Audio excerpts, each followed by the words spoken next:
Fall into a deep, peaceful sleep with 4 hours of storytelling for grown-ups. You're listening to Into the Forest, a collection of 7 sleep stories set in various woodlands locations. From fantasies and fairy tales to grounding and healing moments in the woodlands where you reconnect with nature and with yourself. At the end of each story, you arrive at a unique dwelling. From tree houses to cottages to a bamboo hut.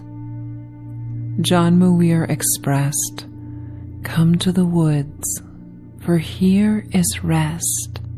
There is no repose like that of the green, deep woods. Sleep in forgetfulness of all ill." And as you sleep and forget of all the ills of the world, you invite wellness and healing into your life. In the deep silence and serenity of the forest, you hear your inner voice rising and giving you guidance to live a joyous and fulfilling life.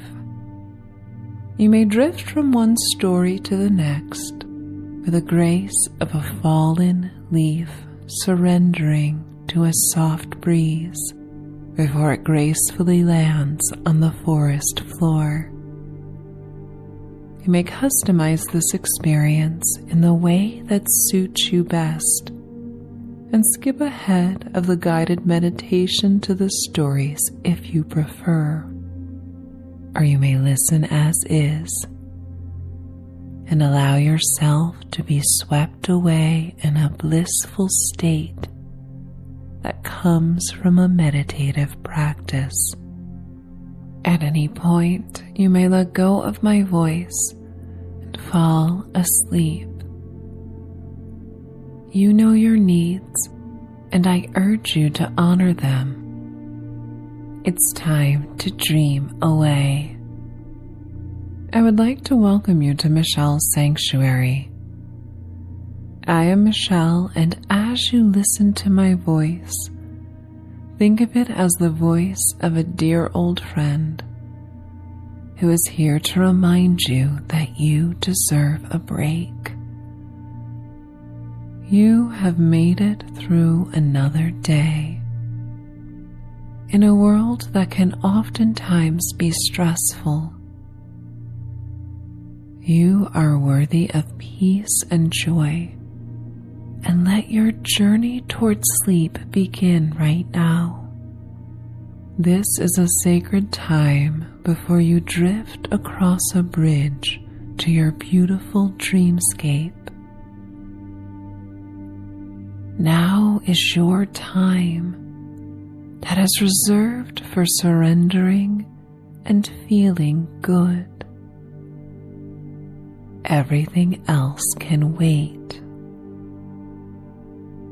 Now is the time to activate your imagination to self-soothe and create a magical inner sanctuary.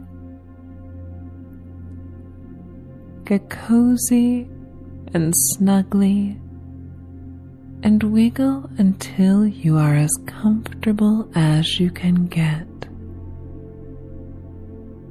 Your body becomes heavy as you sink deeper into your bed. Your eyelids become heavy as they fall upon your tired eyes. Your guard comes down. Your heart and mind open to the limitless magic about to unfold in the forest. Trees give us life. They release oxygen into the atmosphere that we are so fortunate to breathe. With this in mind, let out a deep sigh. Let everything go and then inhale, imagining a lush forest basking in shimmering golden sunlight. As you sip in the night air, feel gratitude for the abundance of oxygen available to you. Give gratitude for the trees and forests of the world. And then exhale through pursed lips as if you are blowing through a straw. Just as the night breeze blows away loose leaves, your breath blows away unnecessary thoughts or concerns. You take in another deep breath and remember this time is for feeling good. This breath fills you with vitality and comfort. You imagine the oxygen molecules traveling to every cell in your body with a message. You are well. Exhale in a feel-good sigh. Make a sound if it elevates your experience. And when you're ready, take in one more breath as slowly as you can. Sip in the air through your lips or nose, savoring it as much as you would a favorite treat. Feel your body expand and enjoy the pleasure of expansion. Take up all the space you need and sigh, let go. Congratulate yourself for the sanctuary you have created. Now ready to imagine as the storytelling begins. The enchanted forest of Lilydale. There's a unique feeling that comes when behind the wheel of a car, open to adventure on the road. The right car paired with the right journey can empower you to discover a new world. You imagine yourself seated in a car accustomed to your preferences on the way to the enchanted forest of Lilydale. It is hours before dawn, and you enjoy the quietude of the highway that slithers and winds through lush forest, over bridges that cover tiny streams beneath the deep blue-black velvet sky above. You have journeyed at this time so you may fully enjoy the experience of Lilydale. As a new day rises and you have the entire day ahead to commune with nature. A dew forms on the emerald green grass of the shoulder as the pavement rolls beneath your tires and you easily accelerate and continue on a highway, knowing you are getting closer. The horizon now becoming a gradient of dark and lighter blues as dawn approaches, and you crack the window a bit so you may take in the cool, intoxicating perfume of damp grass and pine and wet, fertile earth. The gentle hum of the car is trance-inducing and reminds you of childhood trips where adventure awaited and you felt so hypnotized by the watercolor blear of verdant trees and mile markers as the car sped onwards, passing by towns that held the stories of many souls. And just like the sleepy highway at this hour, Lilydale will offer an equally sleepy environment in this off-season, and you look forward to the solitude and time for self-reflection. As you wind around the edge of Casadaga Lake, the road turns into Main Street, and you slow down, noticing the dark homes that populate the street, as most of the townspeople are still asleep, but for the occasional lamp in a window that is turned on for those early risers. The smell of wood stoves burning marries the damp air as a foggy mist moves in slowly, further illuminated by the headlights of your vehicle. You take in a deep breath and just sigh out all the tension of the travel and all that you may wish to escape on this getaway. You are quite close and recall the advice of an old lady in Buffalo who gave you directions to Lilydale.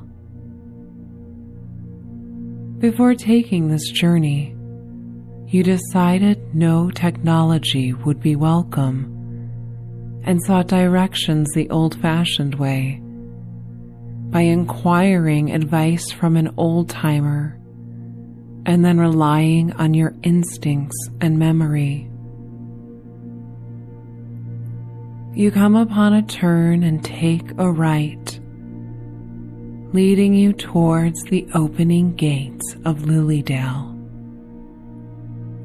During the high season, someone would be guarding the entryway, but for now the gates remain opened, and you pull in where you are greeted by the iconic statue of a fairy tending to squirrels. You turn towards a parking section and park your car before stepping out of the vehicle when you go to the trunk to grab your backpack, which has been lightly packed for an overnight trip.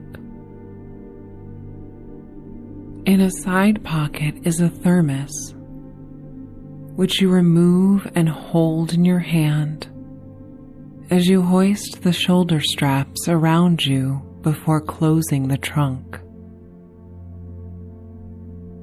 The sound echoes through the otherwise quiet village, with merely a symphony of crickets and frogs that play on into the morning approach.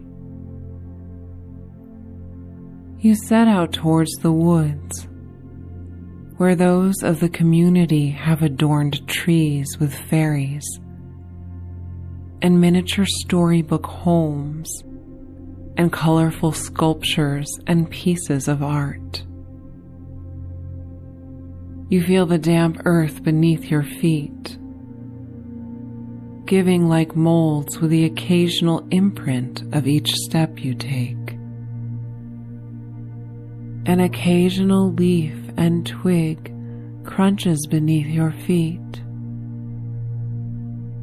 as you find yourself comfortably embraced by the old white pines of the forest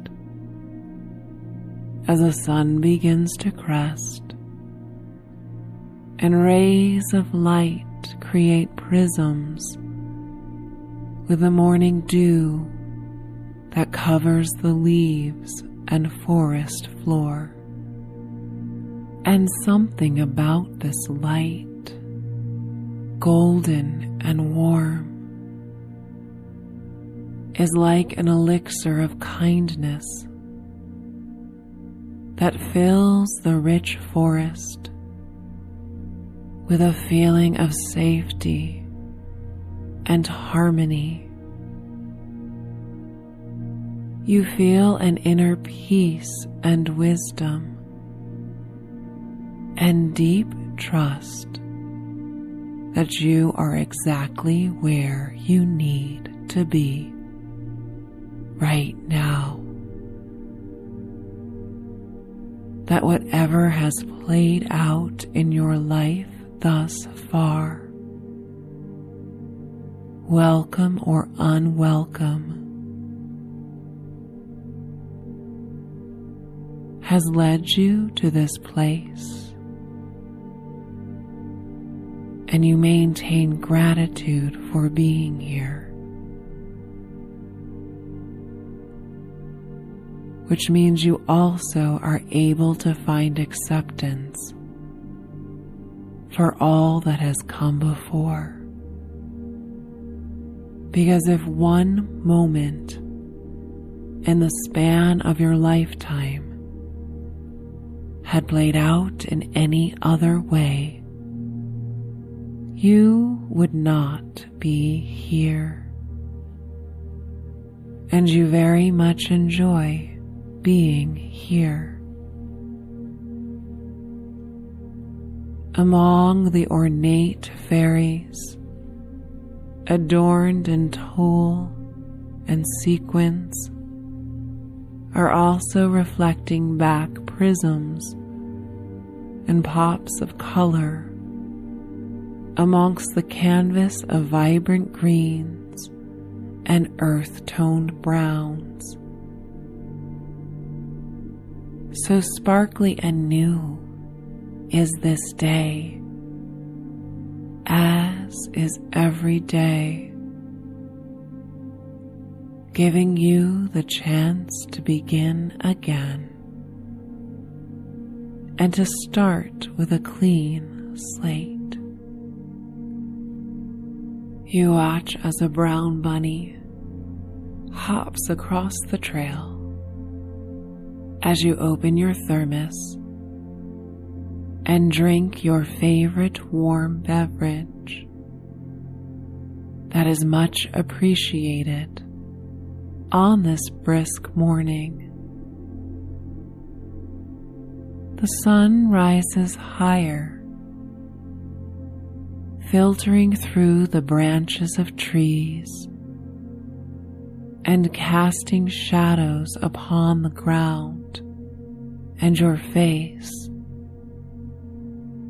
like dark lace doilies.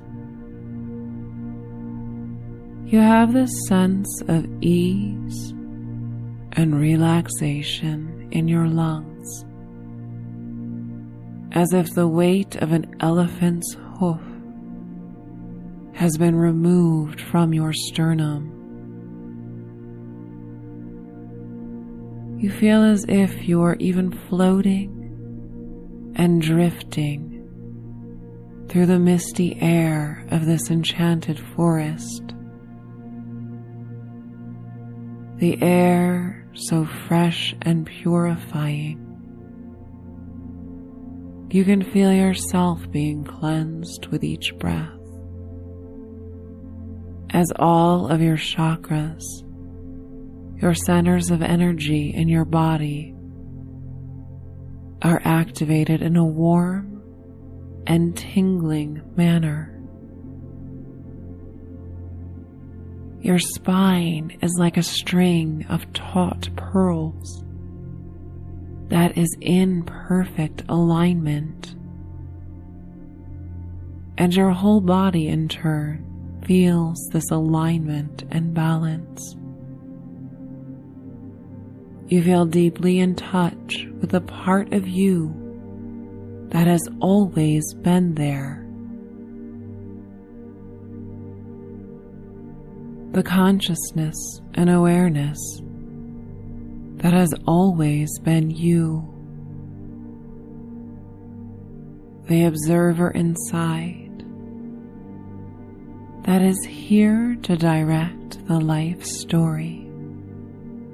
That is your story to live, to breathe, and to tell. And you identify with the uniqueness that is you. Right now, at peace and alive. Inhaling and exhaling, as each breath is a meditation and a solid reminder that you are still here. It is never too late, so long as you have each breath to create, to dream, to laugh, to thrive. And you are not merely someone who survives. You are here to thrive. Much like the tall white pine trees that surround you like a wall of protection. They have weathered many a harsh winter. They have weathered the advent of human technology and carry such history in their roots, their trunks, and branches. And you look to carry your own history with as much dignity and detachment, weathering every storm of your life that may have appeared without your own design. But you are able to be flexible and strong by being adaptable and by letting go of what no longer serves you. You may come out ahead. And as it is approaching midday, you come upon Inspiration Stump, the gathering place where twice a day mediums convene and channel those no longer in the physical realm. But today, the park benches remain vacant, and you come upon the wide stump covered with moss as stairs lead to its top. You choose to sit on the forest floor, connecting to the earth below as you close your eyes and feel grounded and connected. And in this space for meditation and communing with nature, you start to hear a gentle whisper. Perhaps it is the voice of a loved one who is no longer in the physical realm. Perhaps it is your inner self. Or perhaps it is a past, or perhaps it is a past or future version of you. Letting yourself go deeper as a gentle breeze creates a wave of goosebumps on your exposed skin, and your scalp begins to tingle. You go deeper and deeper within, and take in this guidance, this gentle whisper that finds you, and you just listen. Whatever it is you have been wondering or seeking, the roadmap has been within you all along. And right now, you are finding the revelation is here. You are connected to your sixth sense and the physical manifestation that it presents in your body. And feeling this right now, you are released from all judgment and criticisms. You are an alive being, connected to your own life force, and feeling that all your worries and concerns are no longer worthy of your attention. But this peaceful bliss and faith that was with you the moment you breathed your first breath of air as a baby, when you had no other option but to trust. You feel in the midst of this tranquil, enchanted forest that your only option is to trust. Inhaling and exhaling, deep trust, understanding, peace. You open your eyes and realize much time has passed, although it only felt like mere seconds. You are hungry and decide to venture towards the beach, where you may enjoy your bagged lunch and take in the lapping waves of the Casadaga Lake. You stand and walk back through the forest until you approach a street and walk through the heart of town, letting your intuition guide you. You smell the mineral aroma of the lake and allow this fragrance to lead you until you make it to the water's edge.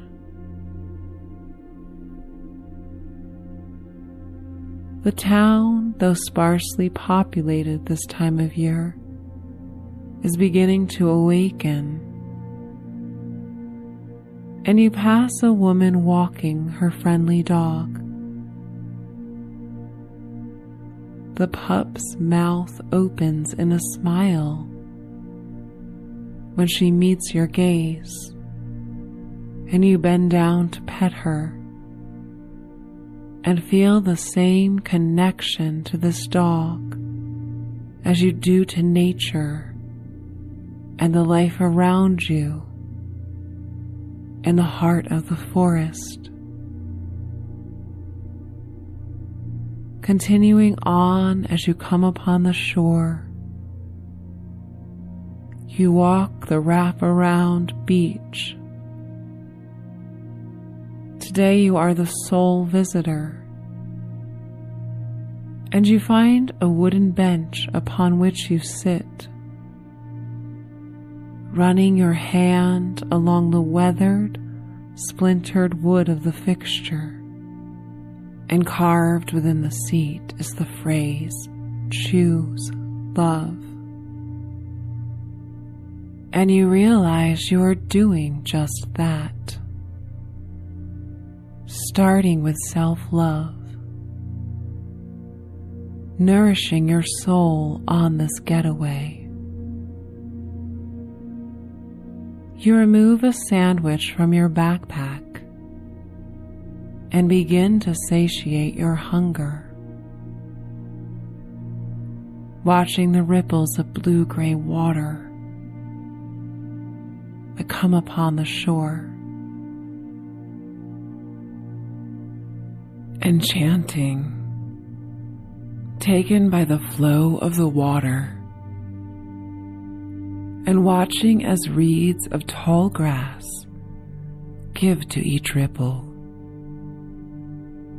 and knowing that you too are most content when you go with the flow and surrender to the bigness of your life,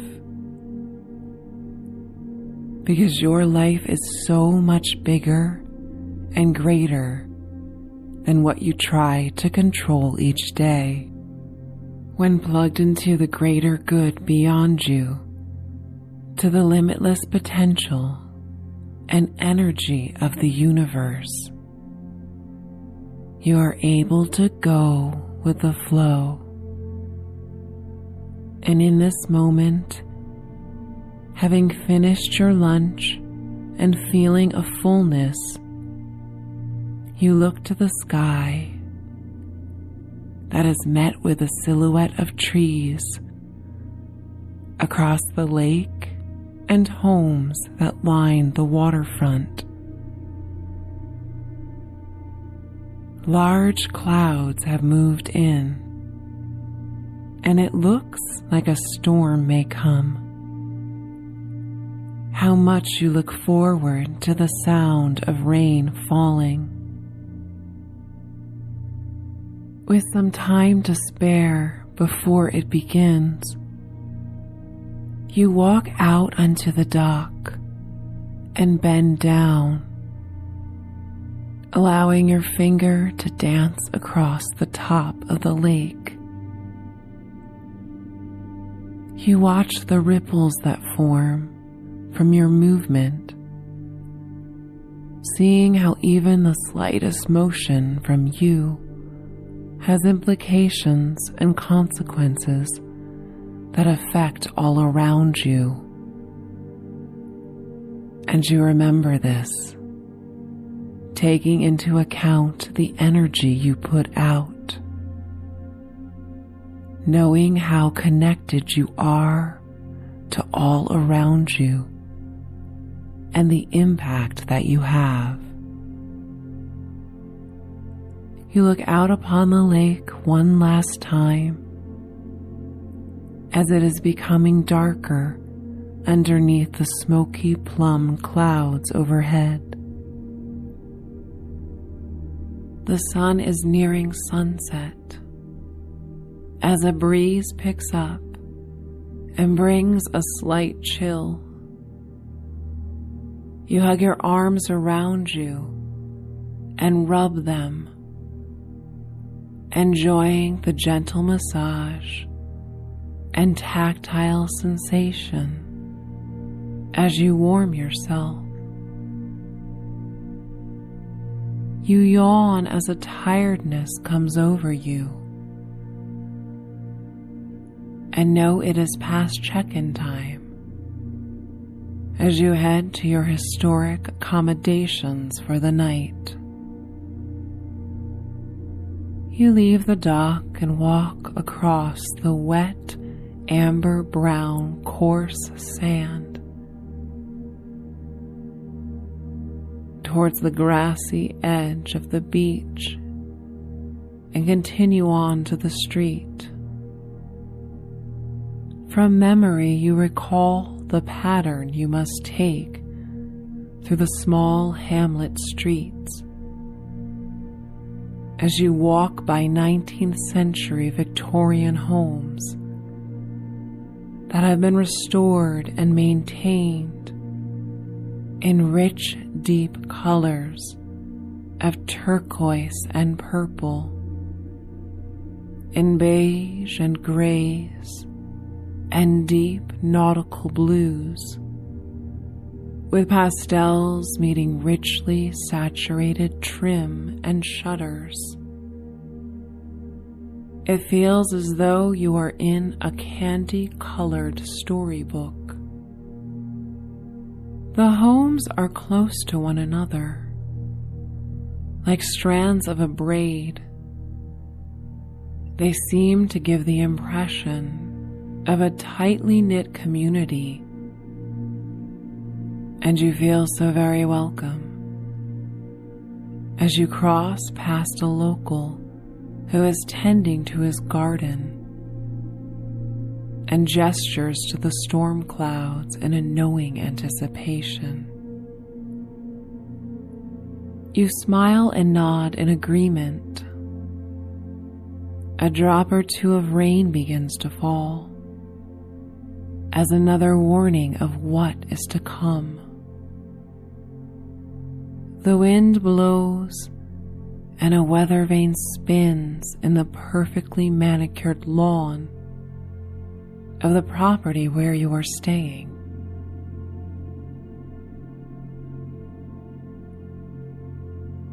The sign before it reads vacancy, and you walk upon the slate-stoned pathway to the cream-colored stairs that lead to a wraparound porch with thick, hand-carved wooden rails. Atop the stairs on each side is a fairy sculpture to meet you. One fairy is hugging the carving of a heart, while the other is in flight, with a cherub-like face full of glee. You cannot suppress the smile that forms on your lips as you look at the statue, for you have encountered the same childlike wonder and glee today. A brisk wind cuts through the air, and the temperature changes so radically and suddenly that the raindrops become snowflakes, first small and slight flurries, then growing like larger white crystals. Lightning dashes across the Casadaga Lake and illuminates the sky. This intense weather front is magical to watch unfold, but with a shiver, you are ready to go indoors. You approach the welcome mat and grasp the engraved brass knob that has an ornate pattern of the tree of life. It feels empowering to grip the cool antique knob as you open the door and a waft of warm air hits your nose. It smells of baking spices and potpourri, muted by the smell of old wood floors and antiques and pine burning in a fireplace. The aroma makes you feel instantly cozy, and you feel your heart rate instantly lowers as you enter and are greeted by the proprietor. She has placid, icy blue eyes that strike you as trustworthy and deep, as she instantly peers into your own eyes and gives a warm smile. You feel that she is able to see something prescient, and she takes both of your hands into her tiny, delicate, and wrinkled fingers. They are electrifying, and once again you hear your inner voice telling you to trust her. Welcome to my humble establishment. I have been waiting for you. You have known all along what you feel, what you see, what you understand about life when you are still. It is all true. And just coming to Lilydale lets me know that you are seeking truth. And may your dreams guide you to this truth and visions tonight. And what a special treat. We are in for some thunder snow. You smile and thank her for her kind words as she grabs a skeleton key with a purple fringe tassel keychain and guides you on a tour. She brings you through the greenhouse first, which is just across the foyer and attached to the back of the house. Orchids and roses and lavender and eucalyptus are in bloom, creating an intoxicating elixir in the air. Atop a jewel-toned mosaic table of ceramic are tiny glass vials, and she hands you one that she says will help you to dream and sleep. You grasp the petite vial in your hand and thank her, as she then leads you back into the main part of the house and a large dining room with lace curtains on the windows and an antique table that is set for fine dining. A fire roars in the fireplace in the corner of the room, creating shadows upon the walls as it begins to snow heavily outside the bay windows.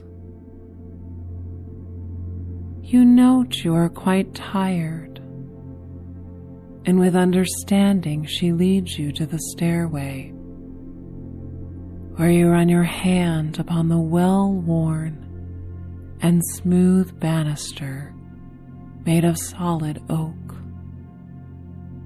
Above the stairwell are stained glass skylight windows in shades of turquoise and seafoam green and sapphire and cerulean blue and the pattern of a mermaid's tail. Snow and some sleet patter upon them and begin to melt as streams run down in delicate lines, while thunder rolls in the distance and echoes upon the lake. You ascend the stairs and turn right, walking upon a cream-colored plush carpet that sinks like memory foam beneath you. You feel so relaxed and at ease. You feel as if you are home. She brings you to your room and hands you the key before gently squeezing your arm and meeting your eyes in this kind and nurturing gaze. You feel tended to and cared for,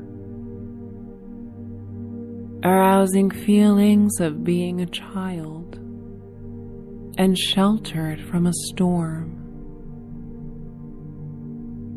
The interior of the room is dimly lit by an antique Tiffany lamp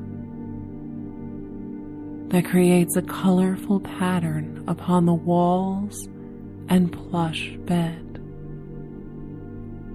like a kaleidoscope of your favorite hues. It matches the colorful stained glass of the bedroom window, and you feel so tired, so at ease, and so enchanted by the kinetic energy that is encapsulated in this special hamlet called Lilydale. Flannel pajamas are hung on a satin hanger that dangles from a hook on the back of the door.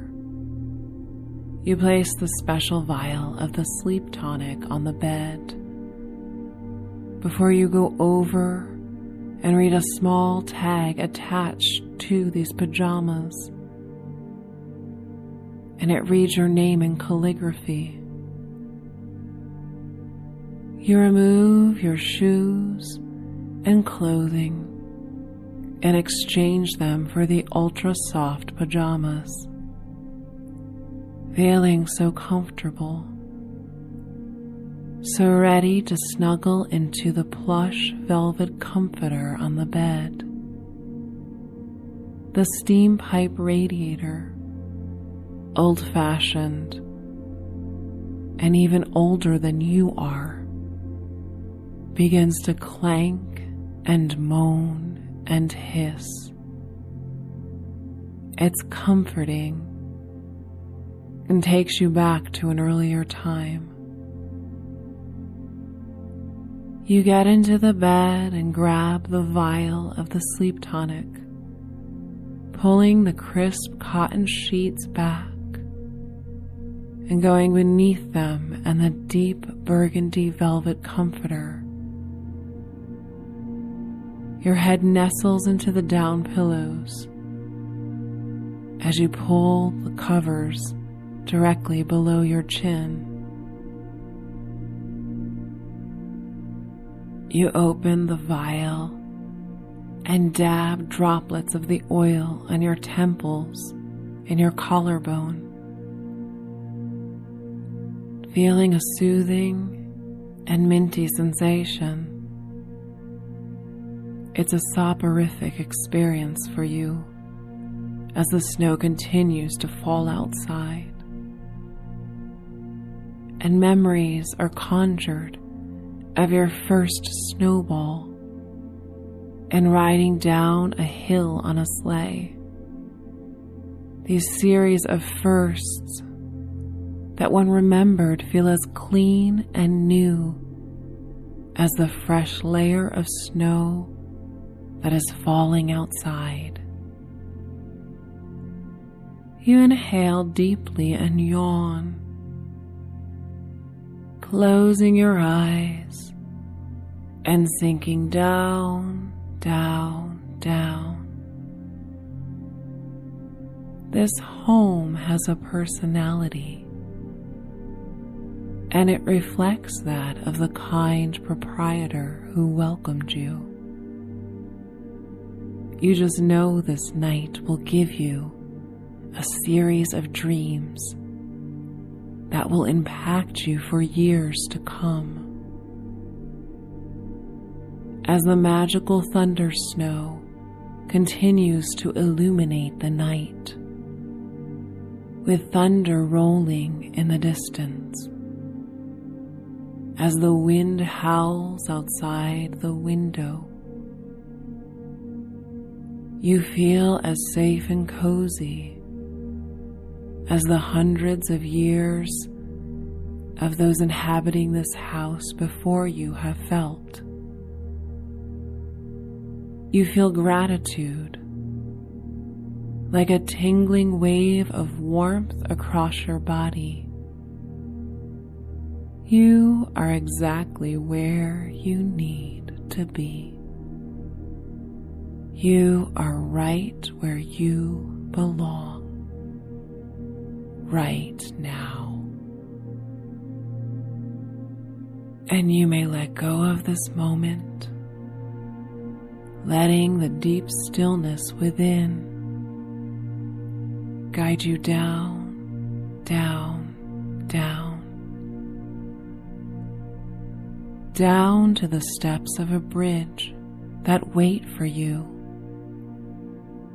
just like the steps leading to the inspiration stump. These lead you to the bridge of inspiration that connects you to your dreaming life, where you are safe to reconcile all your desires, safe to let the imaginative part of your mind take hold and guide you to a place for healing, for manifesting, and for embracing the uniqueness of your own spirit. And you may answer to the beckoning of sleep or embark on a new adventure with the next story. Foggy night in the redwoods. You find yourself walking upon the emerald green, grassy shoulder of a silvery gray ribbon of highway that weaves around a forest of redwood trees in Northern California. You feel your feet as they press upon the soft, damp grass that is dewy and aromatic. As you inhale, you take in the smells of evergreen and rich, wet earth.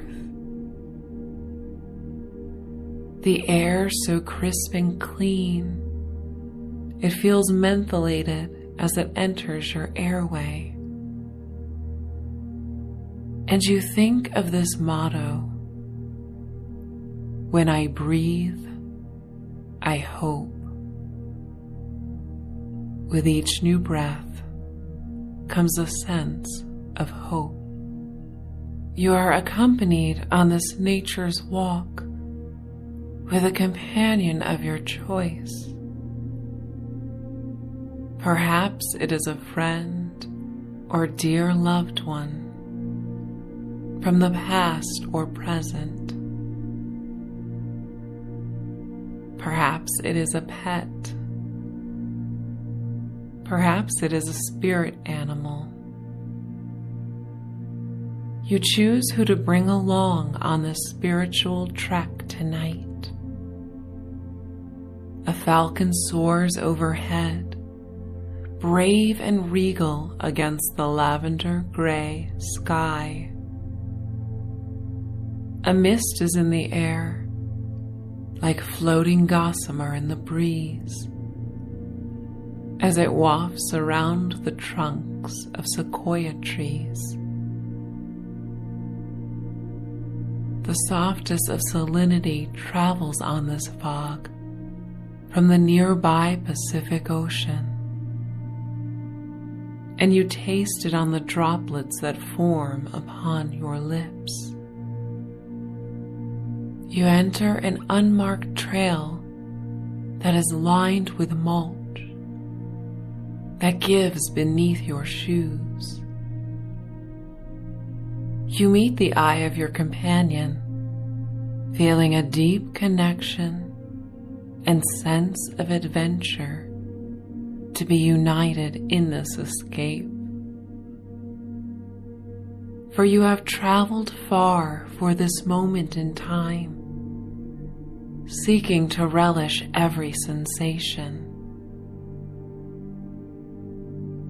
The stillness in the air that is cool and makes you grateful for your warm pullover and soft worn jeans. And on your shoulders you wear a hiking backpack that contains necessary items for this journey and feel snug against your body. You feel your own strength and endurance as you trek onward and recognize all the working parts of your body that function even when you do not pay mind to them. Loose branches snap beneath your feet as you see a red fox burrowed in a den off the path with 2 baby foxes. They peer at you in curiosity, and you feel just as curious as you catch their dark, beady eyes. Feeling connected with the very nature of living in the present moment, not stuck in the past or worried about the future. You take in a deep inhalation and sigh out any thoughts that challenge you, and you let go of anything that was in the way before and caused you to seek out this sanctuary and refuge.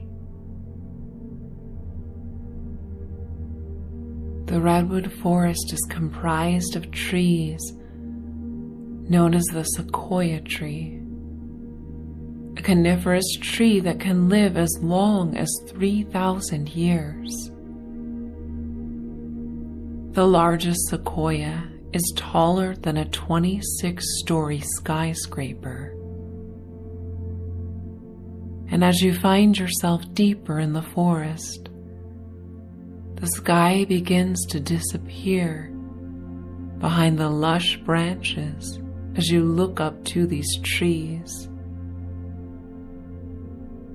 As if reaching towards the twilit sky,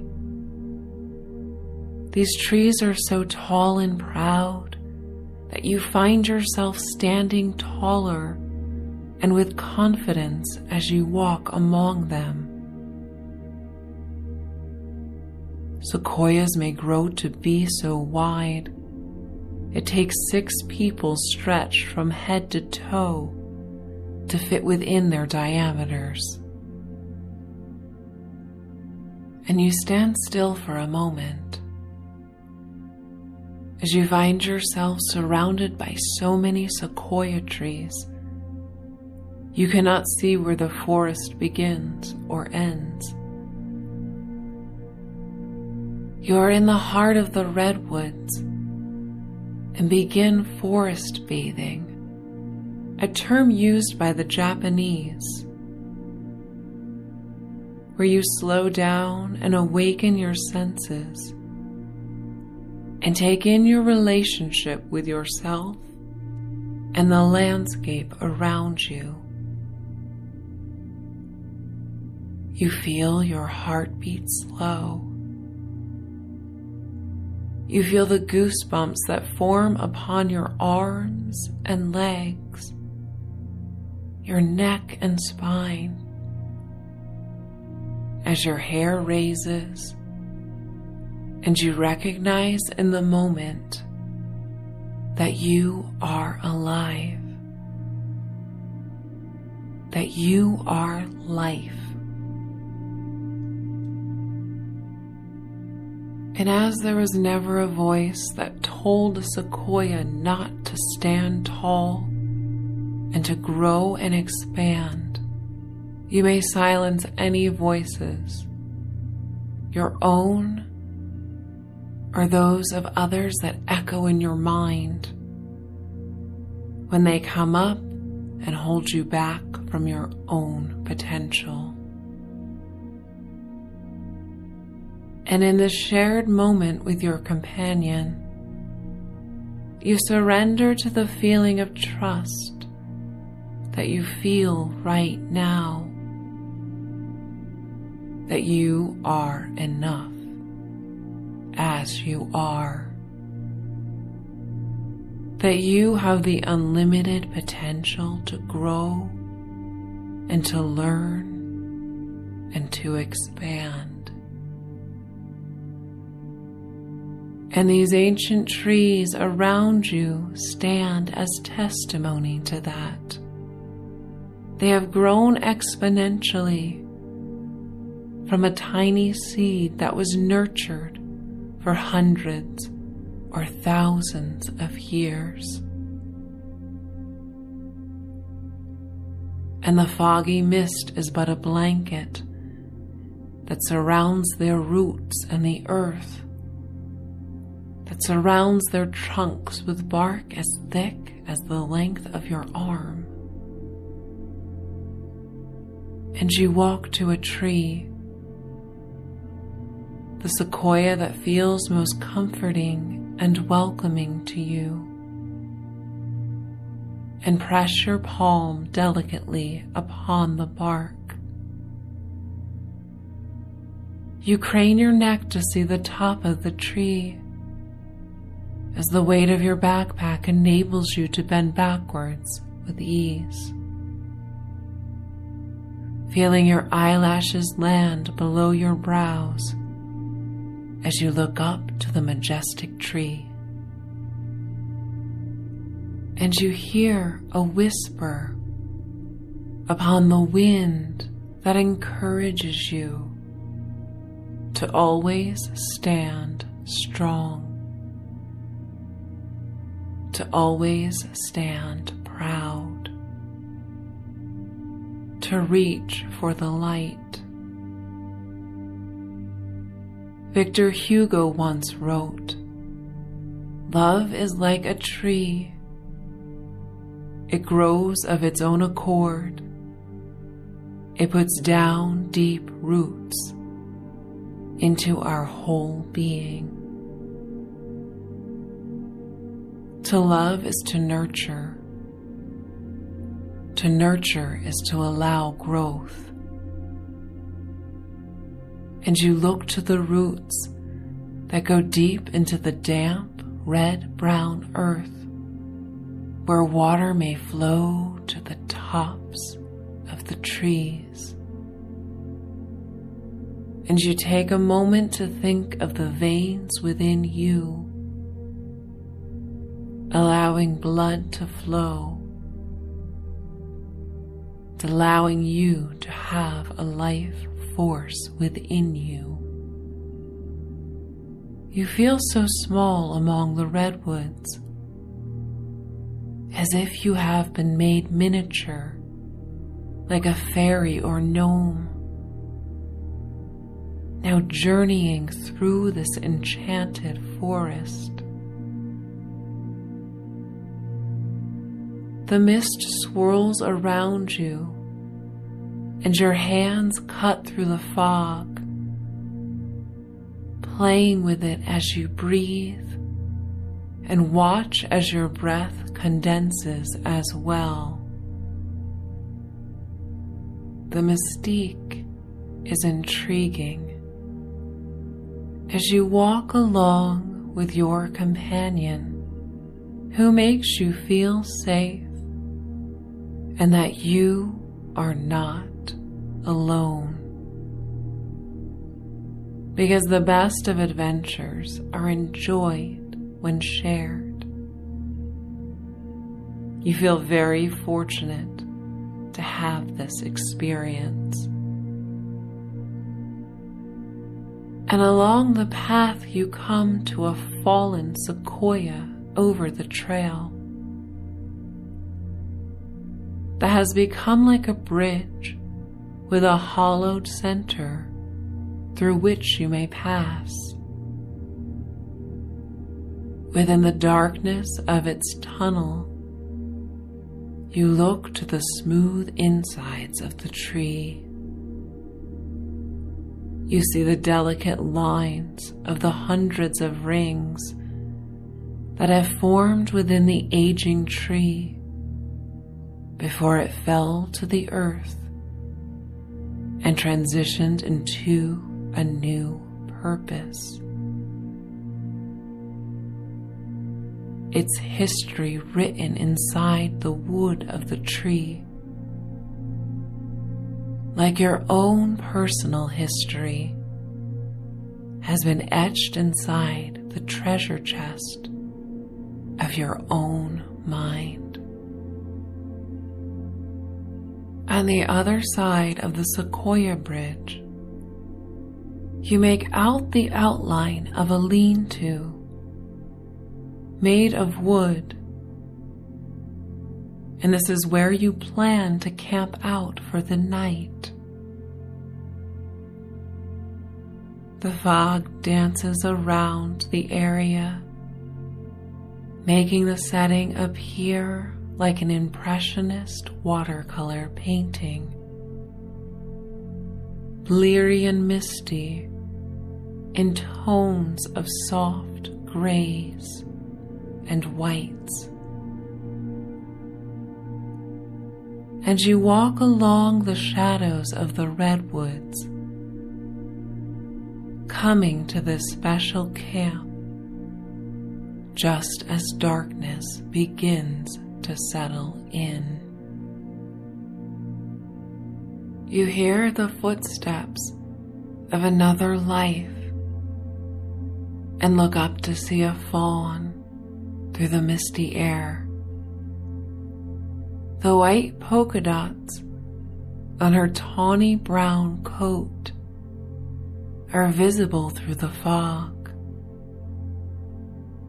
and you meet her big eyes for a moment and feel connected and reverent to share this beautiful forest with its natural inhabitants. Your companion is with you as you come to the lean-to and remove your bag,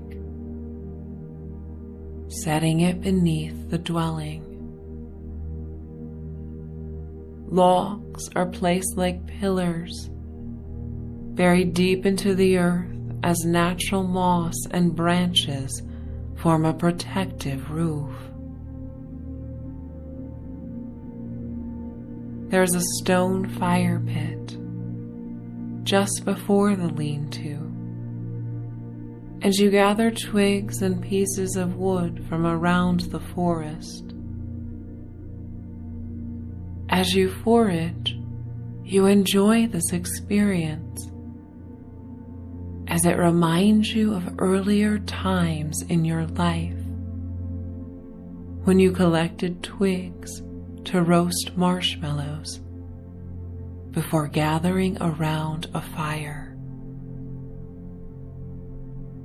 When you have a small stack, you place them in the fire pit and grab a lighter from your pocket.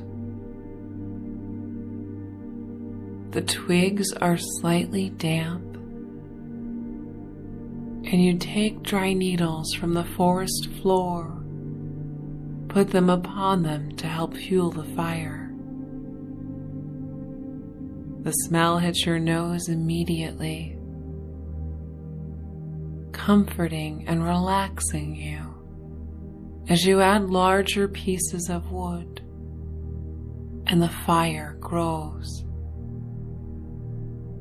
It warms you and your companion.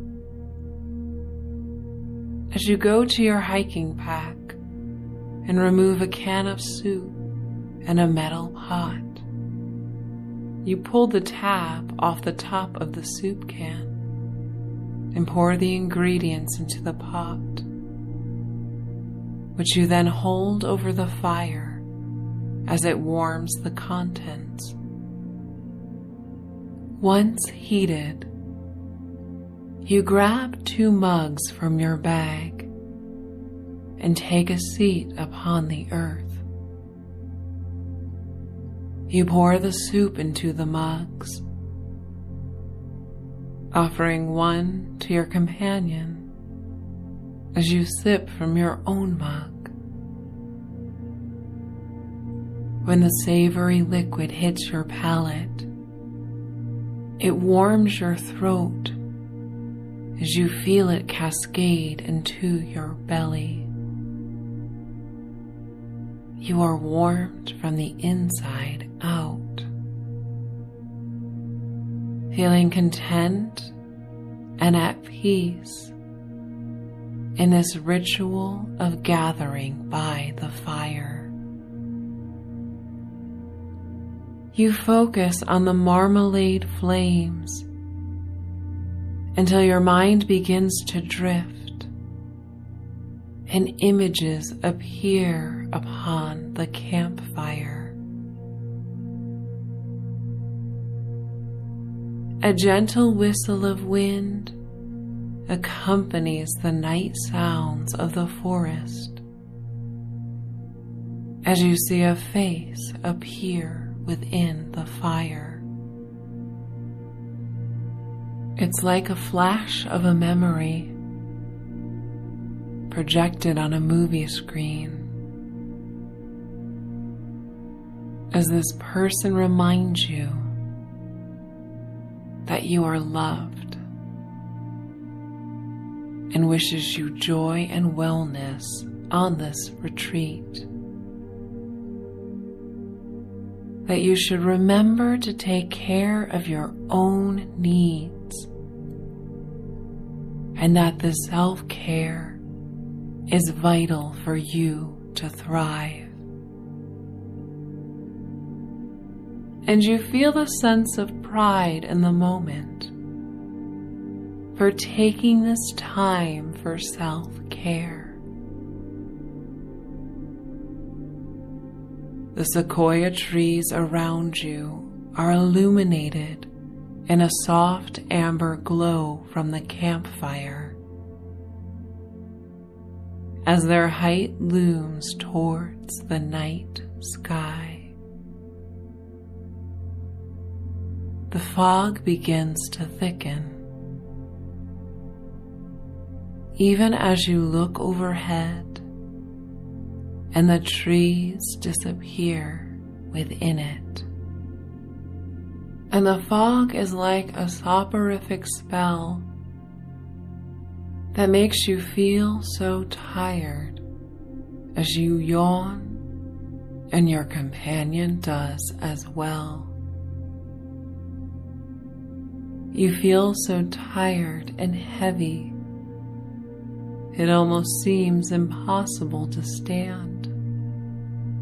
But you slowly rise and go to your bag and remove your sleeping bag, placing it under the lean-to. Your companion follows you as you get cozy beneath the basic protection of the dwelling. You climb into your sleeping bag, zipping it tightly and pulling it beneath your chin.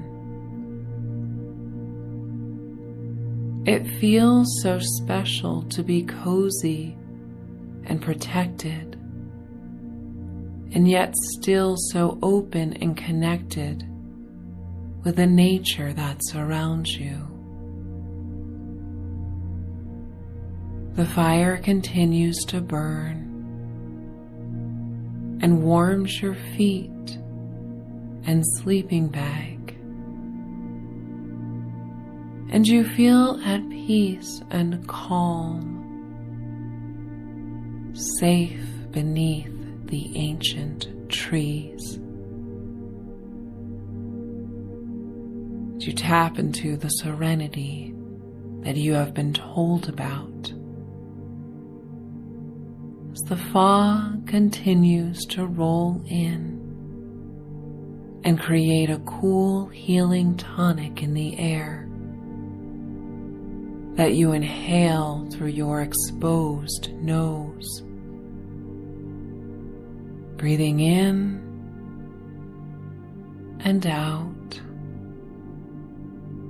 as whispers from the sequoias come to you. They lull you to sleep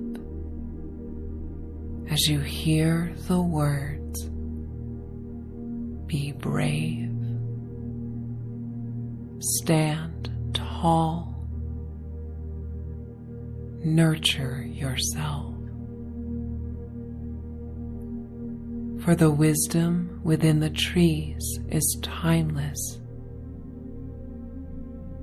And you too feel the part of you that is timeless. The part of you that you may connect with on the bridge that brings you to your sleeping life. And you feel the warmth of your companion, listening to the sounds of sleep that have found your loved one. And you find yourself sighing, feeling grounded so close to the earth. The firmness of the dirt beneath you supports your back and limbs as you are contained in the safe pod of your sleeping bag. The fire now soft glowing embers that still radiate just enough heat. Letting go as you go deeper and deeper down. Thinking of the layers of embrace, how the fog embraces the trees and the lean-to, and the trees surround and embrace your spot in this mystical and sacred forest. This is the perfect sanctuary for sleep. Cozy as you now are, you may have the most magical of dreams, because nights like tonight are full of possibilities. The fog whispering around you,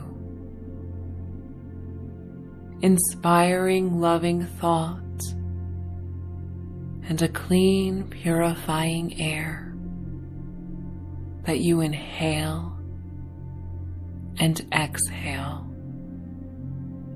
Your feet so tired and warm, close to the fire, as cool air meets your face, and your body feels in a perfect temperature balance for sleep. You find yourself drifting in and out of consciousness, the happy in-between and gateway, guiding you from an accomplished day to a healing escape towards sleep. Knowing whatever sleep you receive will be of the utmost restorative quality and allow you to wake up refreshed and eager to start a new day. Drifting, breathing out tension, breathing in gratitude, noticing how your mind has slowed, and you are letting this time exist just for you in this very special place. Deeper and deeper, as your body is more and more relaxed, enjoying every element of this experience. The wonderful calm feeling of peace and stillness. going deeper and deeper into your own thoughts before sleep. Like a lucid dream to the sacred place where only you may go, floating as if being carried by the fog as it weaves around the redwood trees. You may float on this mystical silvery fog to your dreaming life, or you may let it deliver you to the sanctuary of your room so you may enjoy the next story about to unfold. Treehouse in the woodlands, back in the comfort of your bed, you inhale and exhale to notice the air has changed. It is suddenly cooler and damp, and you feel a mist land on your relaxed lips. The silvery mist forms a cloud around your bed and is a gateway to another world. You feel as if you are floating through time and space. You wear cotton fabric that billows around you and floats on the breeze like a parachute. Your bare feet land on a thick blanket of dewy green moss in a forest. It comes as no surprise that you would find yourself in this natural landscape, so very far away from the noise and concerns of the world. You have craved quietude and nature, ready to embark on a night of forest bathing and connecting with Mother Nature, free of gadgets and modern contraptions, free of the hums of electronics and modern devices. Within your heart you feel a welcome flutter.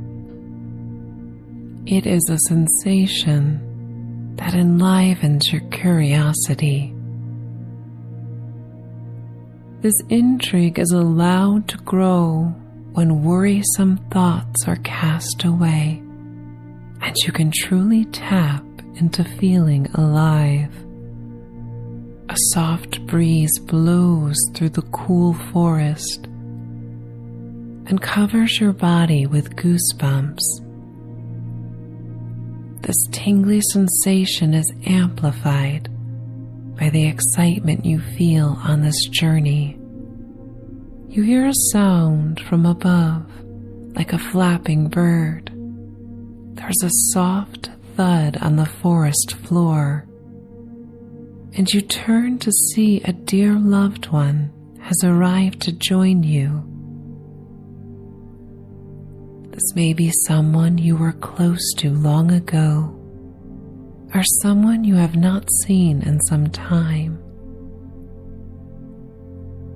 This person brings you so much joy that your face explodes in a smile as you embrace. The starry night sky casts the woodlands in a marine blue hue. You are led by the shimmering silver light of the buck moon. The air is fragrant with the smell of cedar trees and wet soil.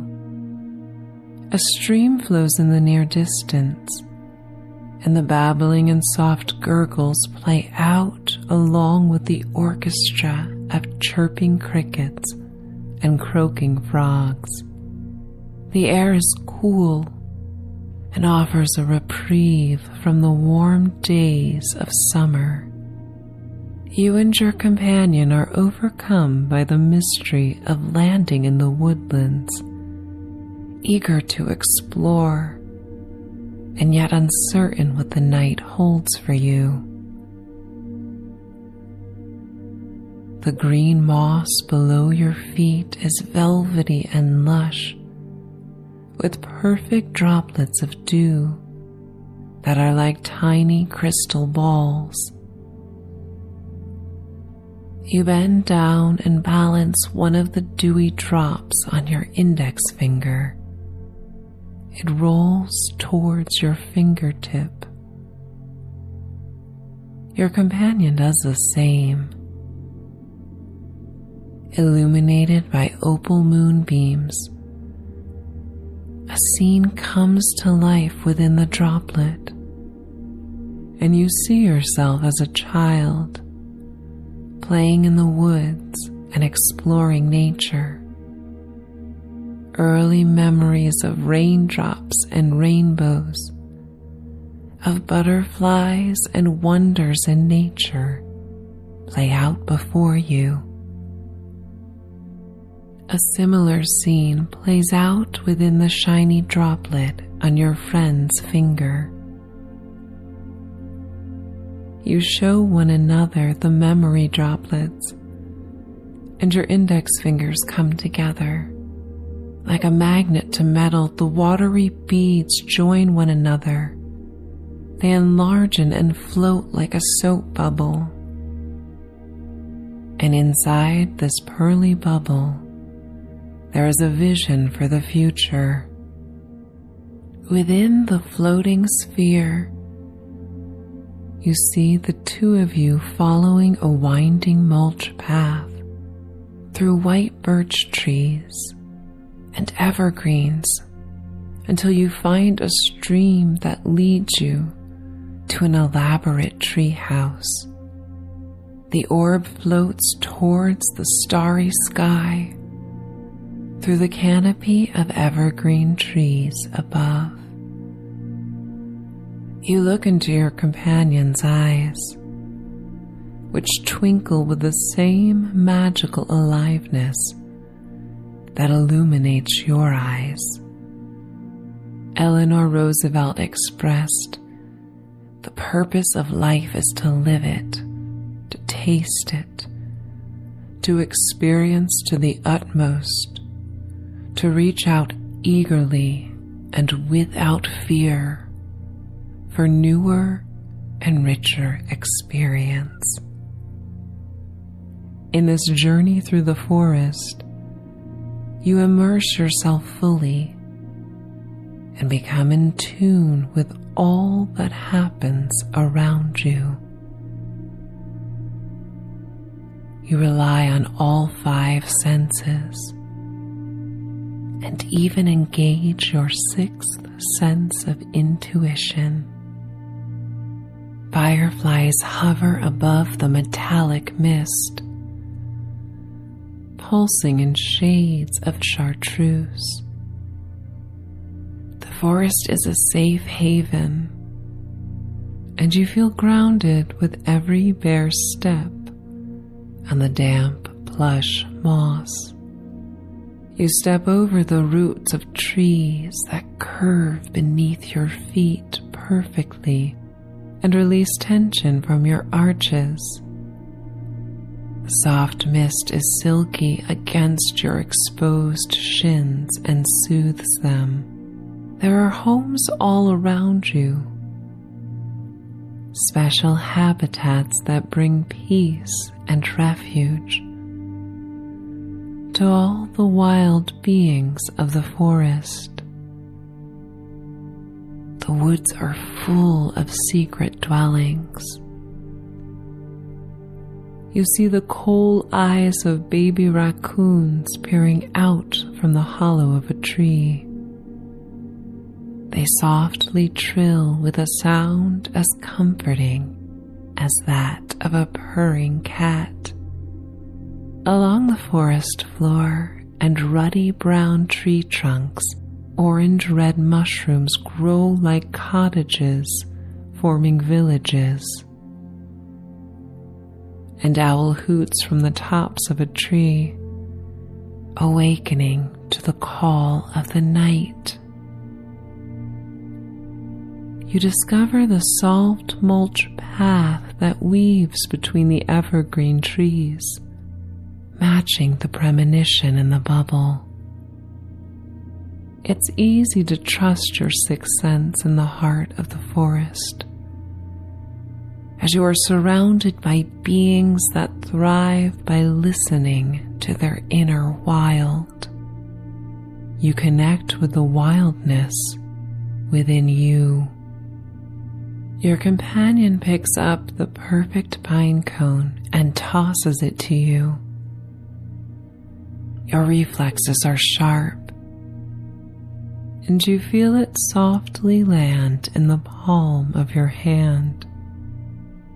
You run your fingers over the ridges as if playing a piano.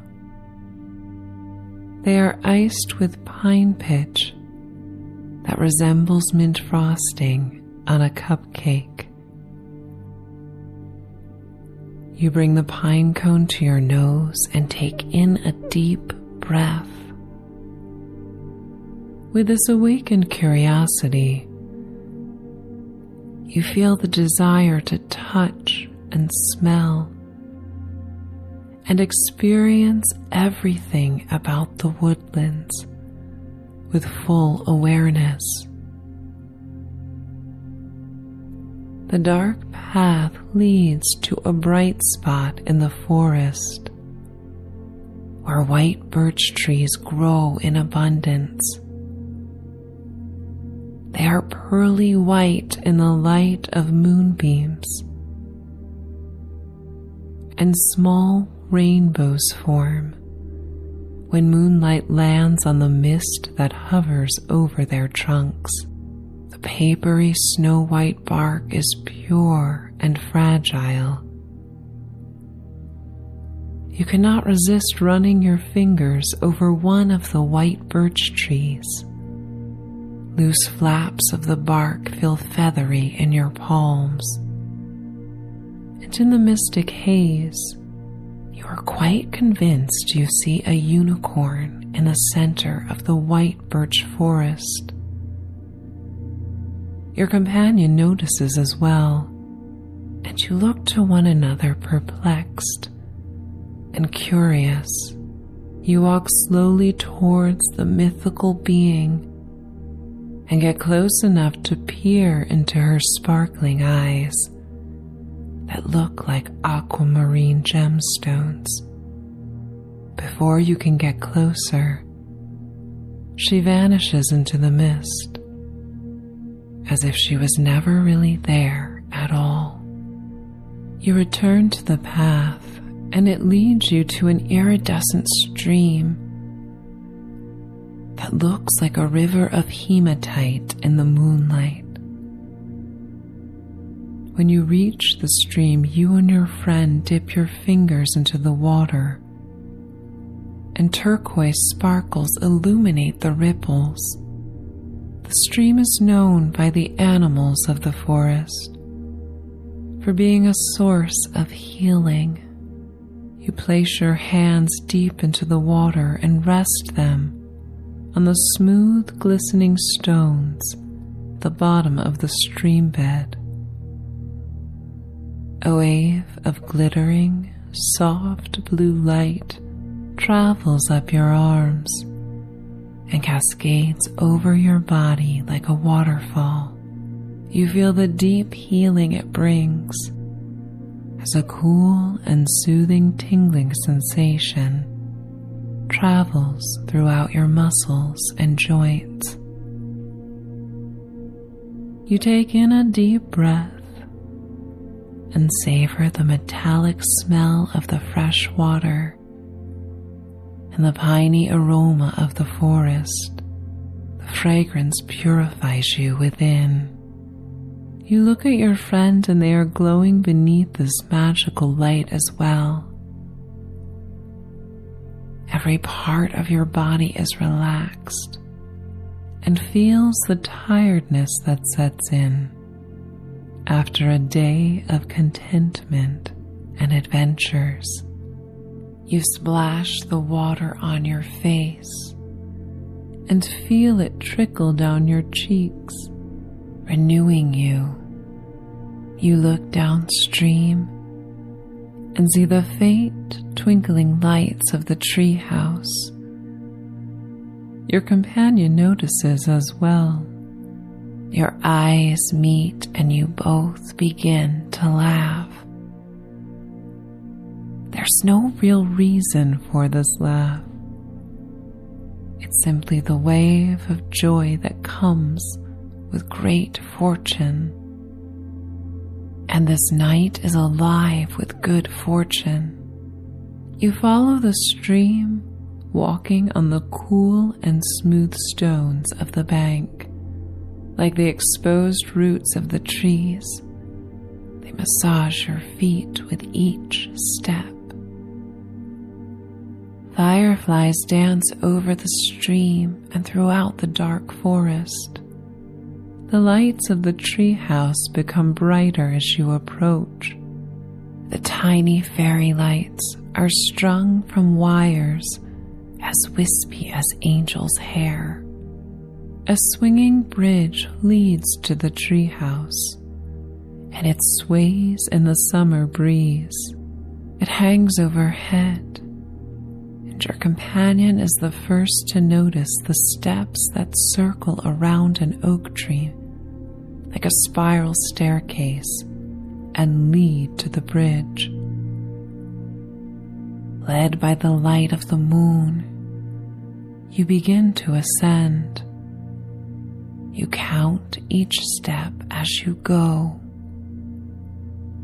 1, 2, 3, 4, 5, 6.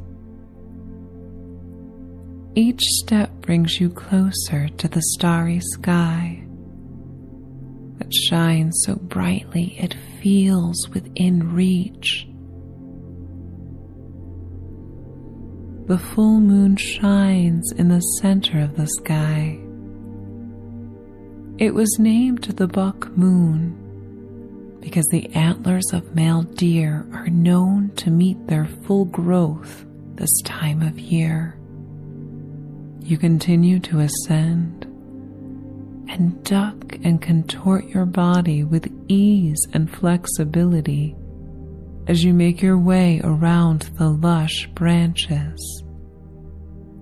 It gives further credence to the healing powers of the stream that you are able to be so agile. The spiraling steps lead you to the suspended bridge that hangs from old yet sturdy ropes. You feel brave. Your body feels strong and capable of any feat.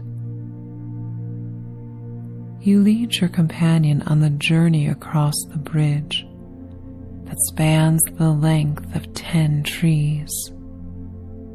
The bridge rocks back and forth and creaks ever so slightly.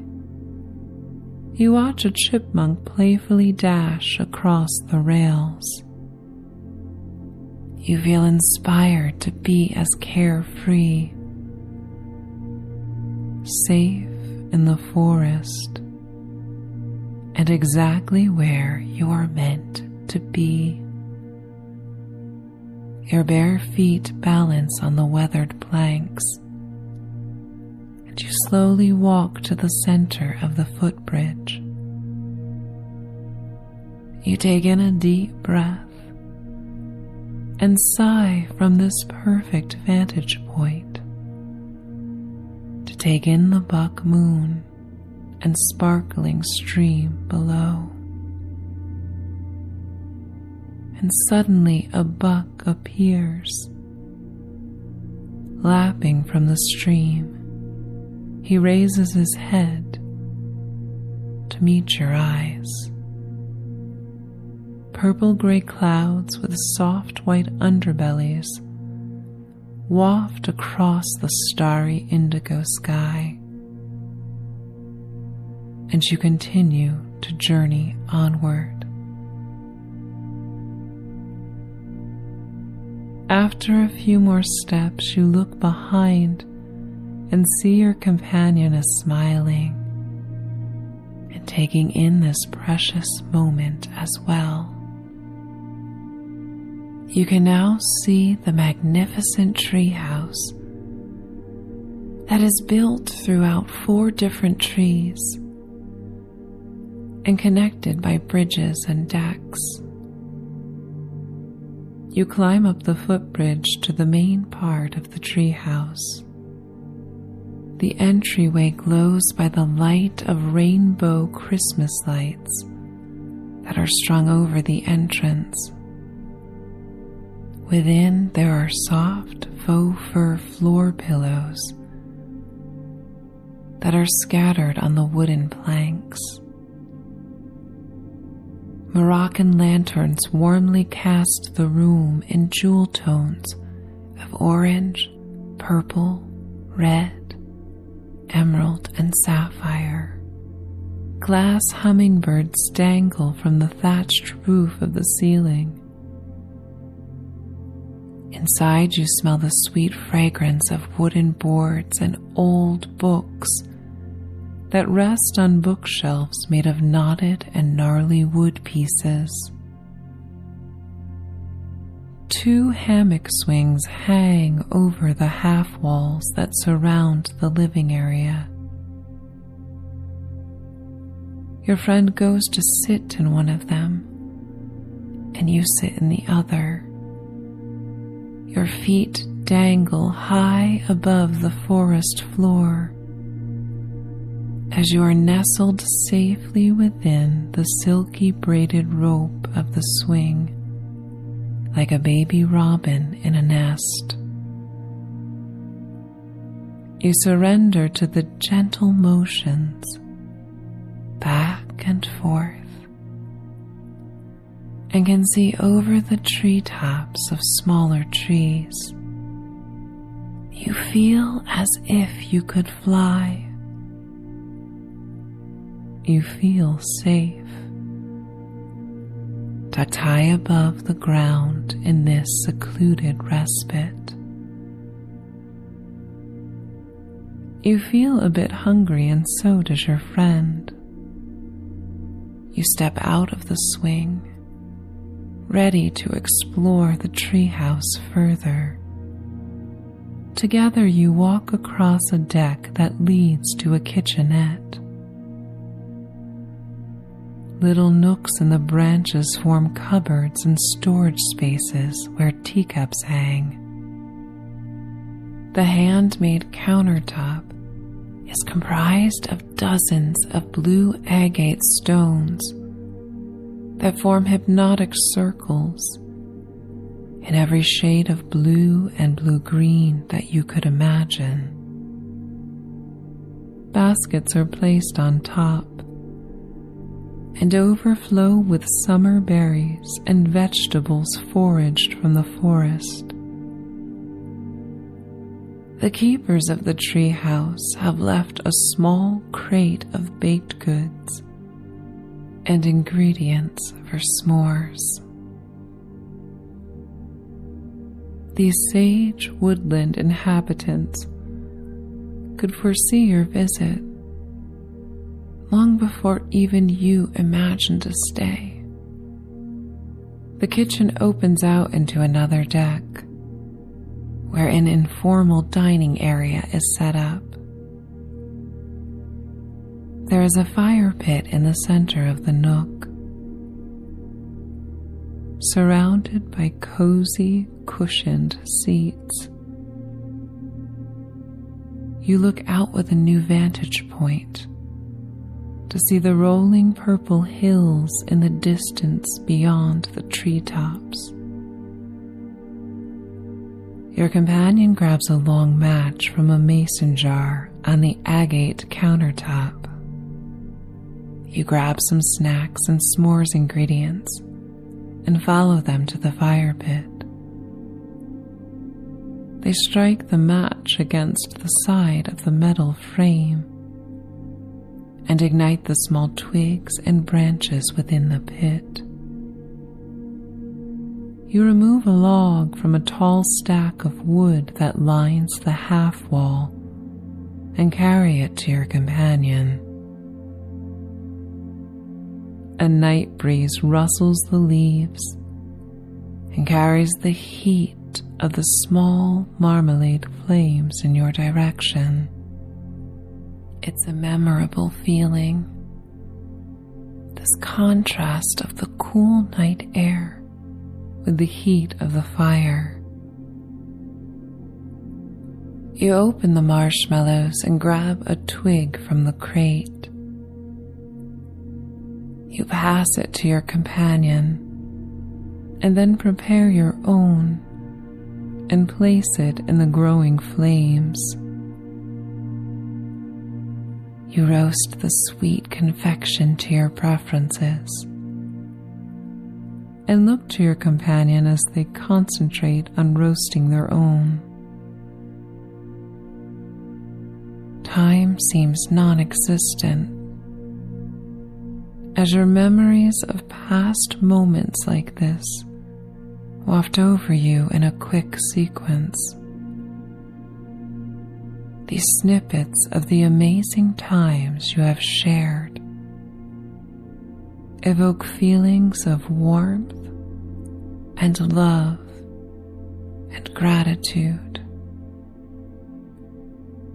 You look to the starry sky, thinking of the expansiveness of the universe, and feel reverent. You whisper, "Thank you." You bring the marshmallow to your lips and blow out the flame. You inhale the fragrant caramelized sugar and wood smoke. The sugary treat melts on your tongue like a big, feathery snowflake. Tiny orange sparks fly through the clearing overhead and join the neon yellow pops of fireflies and the silver glittery stars, creating a dark sea of glittering confetti. Time passes, stories are shared, and the snacks slowly are depleted until you feel satiated and the muscles in your cheeks softly burn from the constant smiles and laughter. The fire dies down into white-hot magenta embers. Your companion goes to the kitchenette to fill a mason jar with collected rainwater that supplies the treehouse. They pour the water on the fire, and a smoke trail slithers towards the moon like a charcoal gray signal to the forest that you are ready to surrender to the night. You and your friend rise, leaving a coin toss to decide which room will be yours for the night. You embrace one another before saying goodnight and heading towards your treehouse bunker. You walk across a short footbridge that leads into a master suite. A thatched roof covers the open-air room. There is a metal bathtub on the outer deck that is heated by flames that lick the bottom of the tub. You remove your clothes and wrap yourself in a plush towel that is neatly folded at the end of a canopy bed. You walk towards the secluded deck where the bathtub waits. You hear the soft hush of a small waterfall that cascades into the stream below, like glittering lace curtains illuminated by the buck moon. You slowly step into the lukewarm bath, and your body melts. There is a bar of dark green soap that smells of pine and sage. You rub the bar over your tired muscles, and it creates a lush, thick lather. Suds float atop the clean bathwater, and you dip your head under. You look to the stars and moon as the water muffles the sounds of the forest. You take in a deep breath, and your body floats to the surface of the water. The night air causes goosebumps to form over your wet, exposed skin. You sigh and then sink deep into the tub. Your skin becomes warm and the goosebumps disappear. You have made it to paradise. And the world has many more paradises for you to someday explore. This idea fills you with hope and with longing and with the appreciation that there is so much more to look forward to. Your eyes close and you continue to float in the silky water that smells of the forest. You feel yourself drifting towards sleep and ready for a night of rest. You rise out of the water and wrap yourself in the warm plush towel. You step out onto the cool planks of the deck and walk towards the bed. You change into cotton bedclothes that are folded at the end of the bed. They are cool against your skin and embroidered with this message: going to the woods is going home. John Muir. You feel at home. The treehouse within the tree within the forest is like a home within a home within a home. You hoist yourself onto the bed and pull a mosquito net around you. You feel so safe within this gauzy pod. You tuck yourself beneath the cool cotton sheets and a heavy handmade quilt. The beauty of this treehouse and this experience is that it brings a harmonious union of Mother Nature and the artistic abilities of creative people in the woodlands. This night has given you an example of the synergy and peace again and again. Your head sinks deeply into the pillow that has been filled with cotton and cedar shavings. It forms around the contour of your head and neck with a sleep-inducing woodsy aroma. You take in a deep breath and sigh, full of gratitude, peace, and the warm, tingling feeling of being deeply inspired.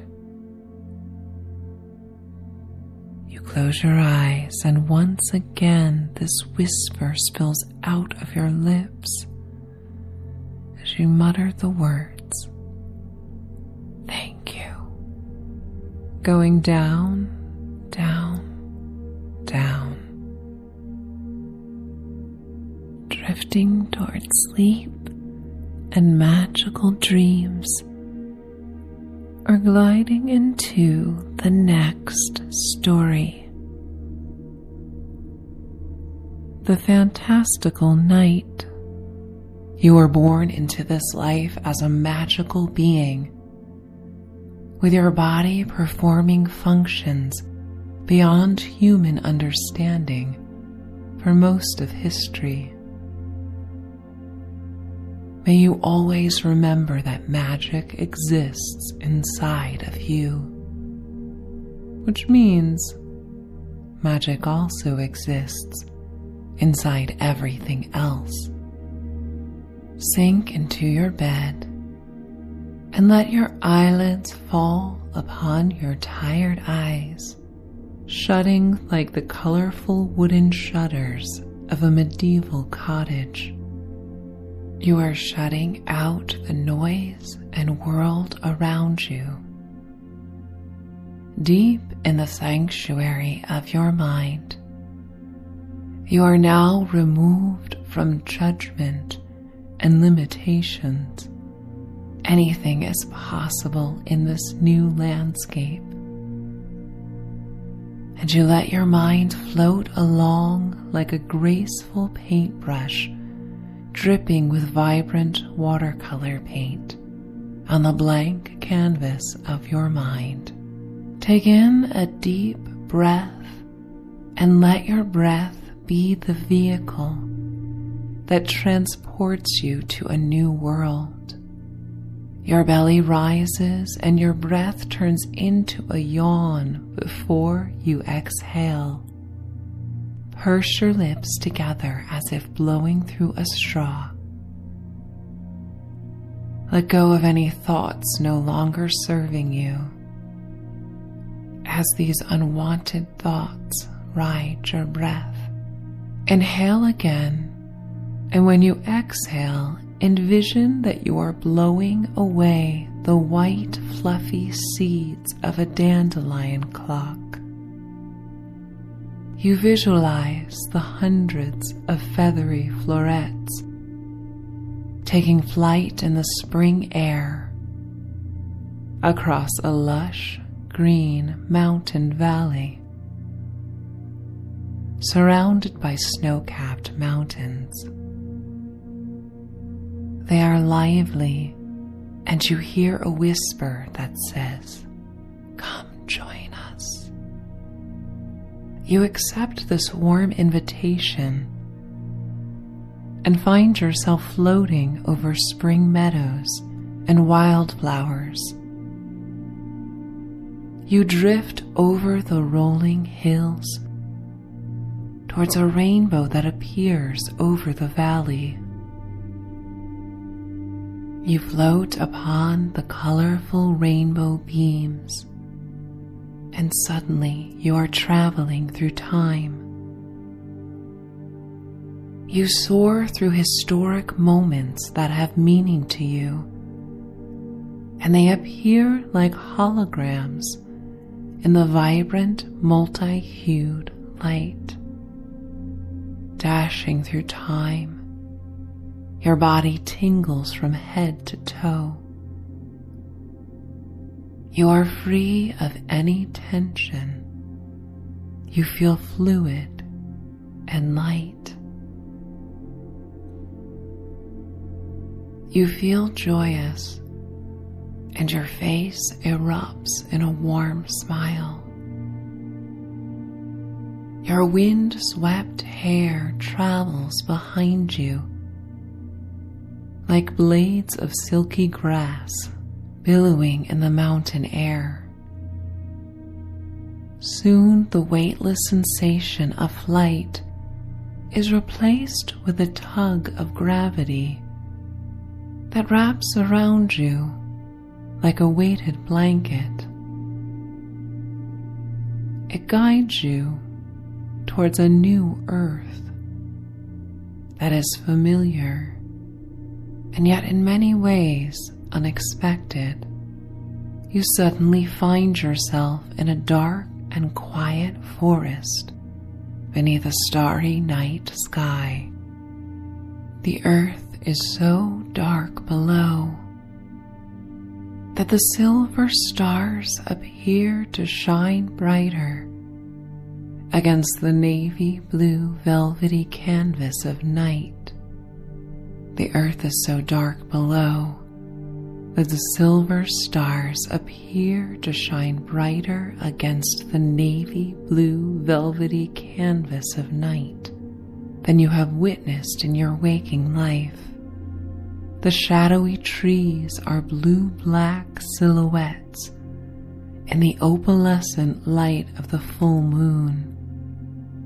You travel with two companions, a beautiful creature the size of a stuffed animal, with the loyalty and happiness of a small dog. She has long, silky golden fur that shimmers and cascades down her fuzzy legs. She is otherworldly and curious, and leads your trio by sniffing at the earth ahead of you. She bears the namesake of someone who has inspired you most in your waking life. Your other companion is a snow-white horse, properly fitted with a saddle. You hold her glittering reins in your hand, and you feel the textured fabric in your firm grip. And she is named after someone who has helped you become a better person in your waking life, someone who has encouraged you to go beyond any limitations or self-doubt you have had. You are dressed in the clothes of another time, wrapped in a velvet cape with a silk lining that is in your favorite color. This color empowers and enlivens you. With each graceful step, the cape rides on the breeze, and the lining ripples like a fresh water stream cast in the light of the moon. Your boots step on the damp and cloud-like mossy earth. In the coolness of the night, the air is its freshest and cleanest. Each inhalation is like a sip of crisp spring water, purifying you deeply within. A soft lavender gray mist hovers above the earth and wraps around the gnarly tree trunks in generous hugs. You feel it rise to your face, and the cool droplets land on your skin and add to this dreamy sensation you feel as you walk through the woods. The branches blow in the breeze, and the leaves rustle. They cast grand purpley shadows on the emerald green forest floor. Fireflies dance through the shadows, and your path is aglow with their electric yellow orbs. Deeper in the forest, you see glowing lights in an array of pastel hues that you realize cannot be fireflies. They are larger and more varied, and they travel at a speedier pace. Some create streaks of light across the dark backdrop, like dancing glow sticks spun by children during summer's peak. Your smaller companion runs ahead, emitting a sound that is like an excited bark and a melodic song in one.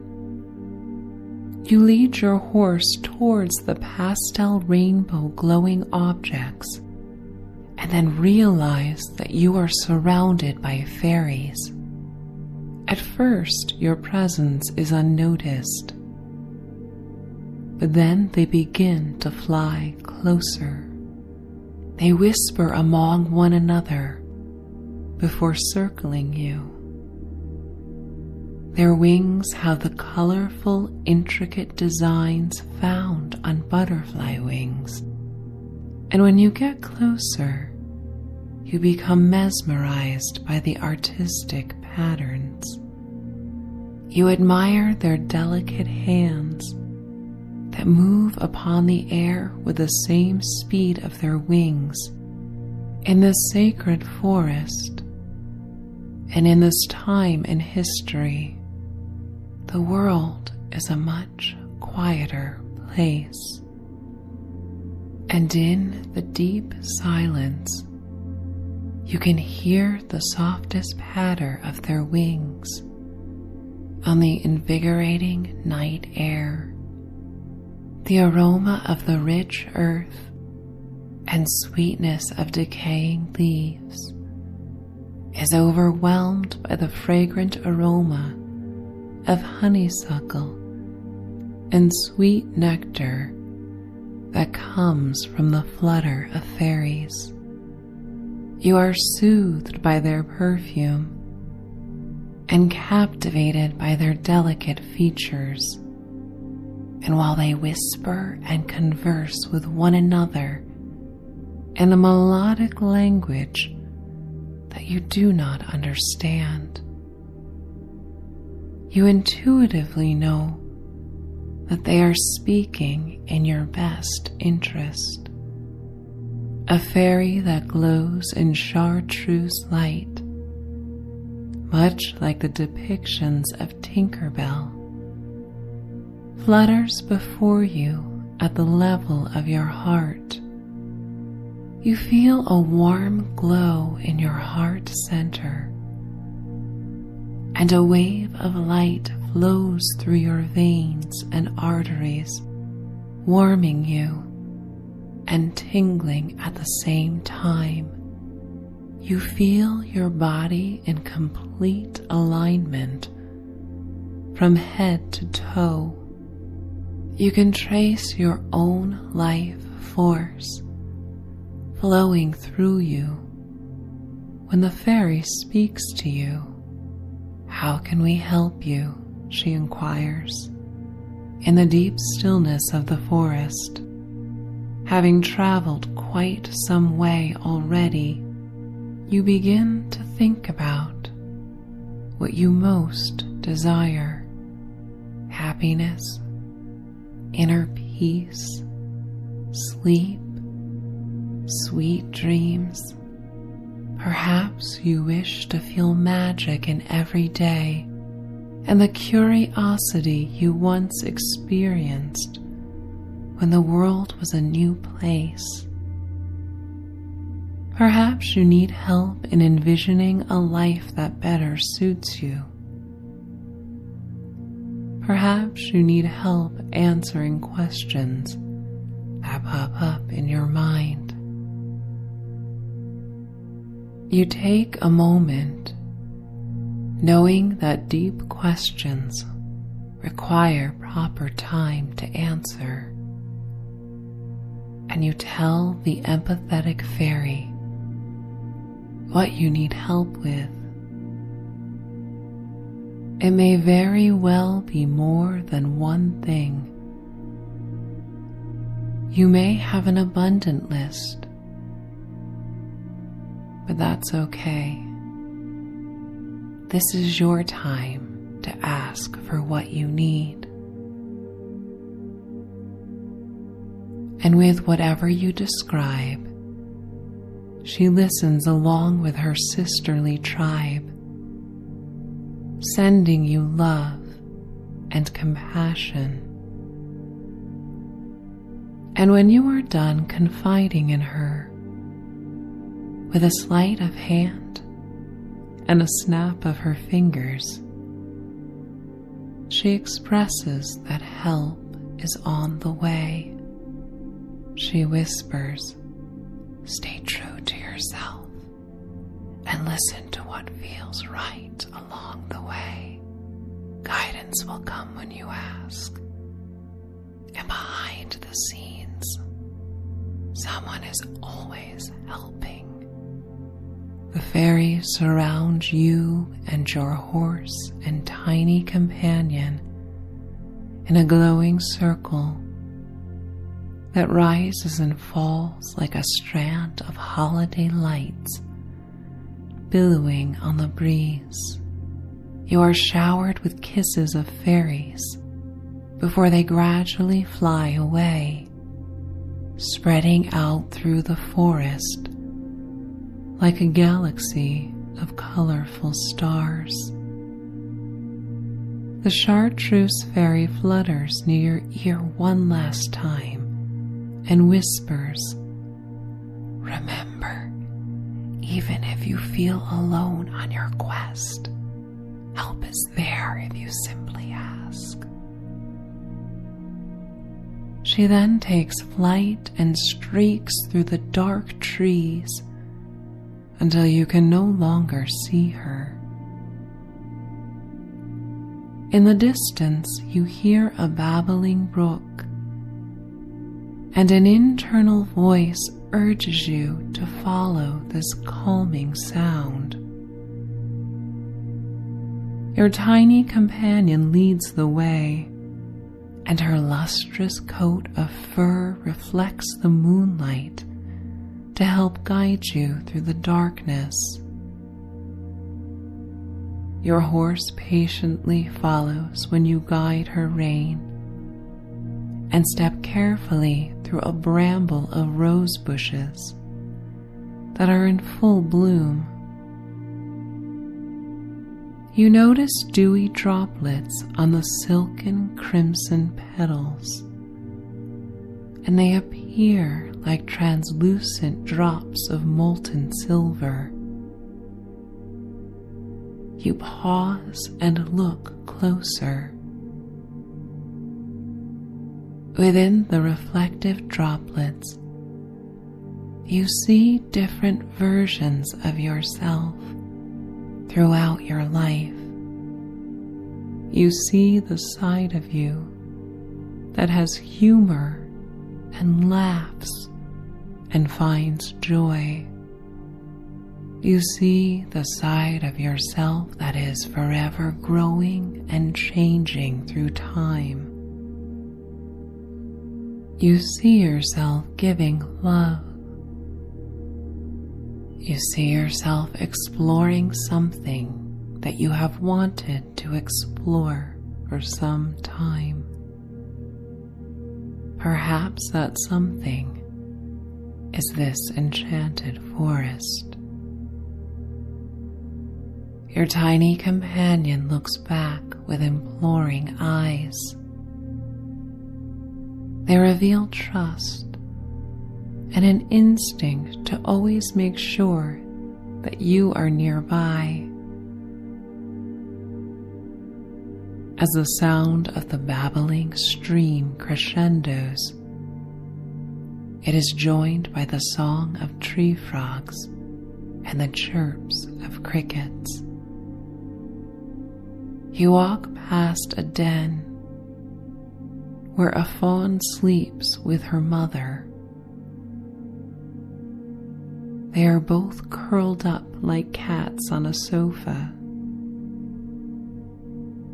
The ivory dots that freckle the fawn's shiny auburn fur reflect the magical moonlight that casts the enchanted forest in silver luminescence. Will-o'-the-wisps dance around the gurgling, glittering turquoise bioluminescent stream. They appear as sapphire spheres with willowy wings that dance in the darkness with the grace of ballerinas. Larger than the fairies, Their arms and legs move as if treading water, and clouds of glitter are left in their wake. The will-o'-the-wisps represent your past lives and guide you in the right direction. They remind you of the healing that has already taken place, and you are instilled with a deep sense that you do not need to relive the moments of your past. You wish to surrender. You walk towards the glistening ebony rocks of the bank of the stream and dip your fingers into the cold, twinkling water. Your tiny companion balances on the slippery rocks and then accidentally falls into the stream. You laugh spontaneously before you help her to the bank. The water cleanses you of the day, and as you splash it on your face, it washes away things that you no longer wish to carry. You feel the water trickle down your cheeks and land on your lips. You taste the pure, clean droplets that carry the freshness of recently melted ice flowing out of a glacier. You absorb the wisdom of your past, and one by one the will-o'-the-wisps begin to float away to the expansive night sky. They have illuminated all that you have survived and reminded you of your inner fortitude. You no longer need to rummage in the past, even when future events trigger their memories. You may simply re-envision the glowing sapphire will-o'-the-wisps floating into the vast universe like floating paper lanterns set free into the night. Your tiny furry companion continues southerly downstream, shaking off water droplets from her coat every few steps before she is completely dry. Your horse still loyally follows behind until you come to a clearing in the magical forest. The brook empties into a mystical lake, and the shoreline is peppered with half-timbered medieval cottages. The candy-colored homes feature dark brown wood beams that crisscross like the laces of your well-worn leather boots. Seeing their presence makes you long for home. You feel nostalgia for the many places you have called home. And then you remember that home is wherever you go. You lead your horse towards the lake, and she takes a sip from the crystalline blue water. The full moon reflects off the lake, magnanimous and bright. The glowing orb occupies the center of the water. You hear the thud of hooves behind you, and you turn to see a herd of unicorns has gathered around the shore. Your horse first turns her attention to them, and you follow her gaze. The unicorn's horns point towards the stars, and they look like twisted rainbow licorice. Each unicorn has a colorful mane that flows like corn silk in hues of orchid purple and teal and silver and rose gold. Your tiny companion runs to them and laps around their strong, muscular legs and silver hooves. But your attention remains on your horse. In a silent exchange between the unicorns and your faithful horse, you realize a message is being communicated. You look past the thick black lashes of your horse and into her coal black eyes. You place your hands above her wet black nose and stroke her velvety muzzle. Her eyes become black mirrors that reflect the glowing rainbow horns of the unicorns. She neighs and points her muzzle towards you, resting it on your shoulder before she nudges you. Your tiny companion is at your feet and jumps onto your shins. You realize that the horse wants you to climb atop her back for a ride. Her insistence is both inspired and urgent, and you bow down so your tiny companion can jump into the crook of your arm. The horse kneels onto the pebbled beach, and you slip your leg over her and settle into the saddle. She looks to the unicorns one last time before she neighs and begins to trot around the perimeter of the lake. The night air graces your face and wind-swept hair, cool, crisp, a reminder that you are vibrant and alive. The horse continues to accelerate, running so quickly along the shore that you feel she could take flight. And then she bravely runs towards the water, and with total faith you trust her.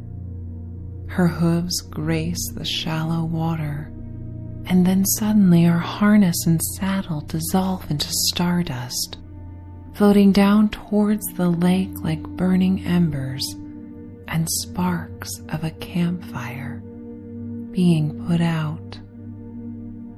You can hear them sizzle and hiss when they land in the cool lake, and as your horse glides across the water, she begins to ascend towards the firmament as she expands her once hidden wings.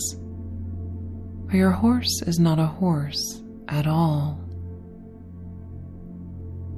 She is a majestic Pegasus, and her wide, strong, feathery wings take flight. She soars with complete confidence, for all along your Pegasus had concealed her magical beauty to fit into expectations. It took a journey through an enchanted forest for her to realize that her uniqueness was her most special gift.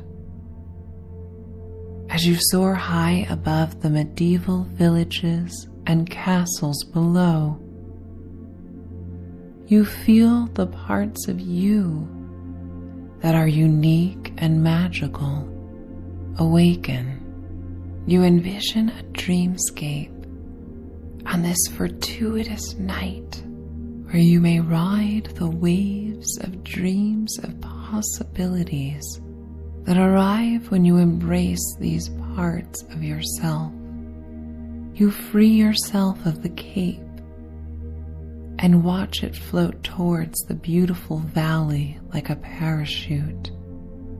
And as you let go, this article will find someone who needs it most, as it no longer serves you. You are free to soar uncovered as the night kisses your skin, and you rise higher and higher up.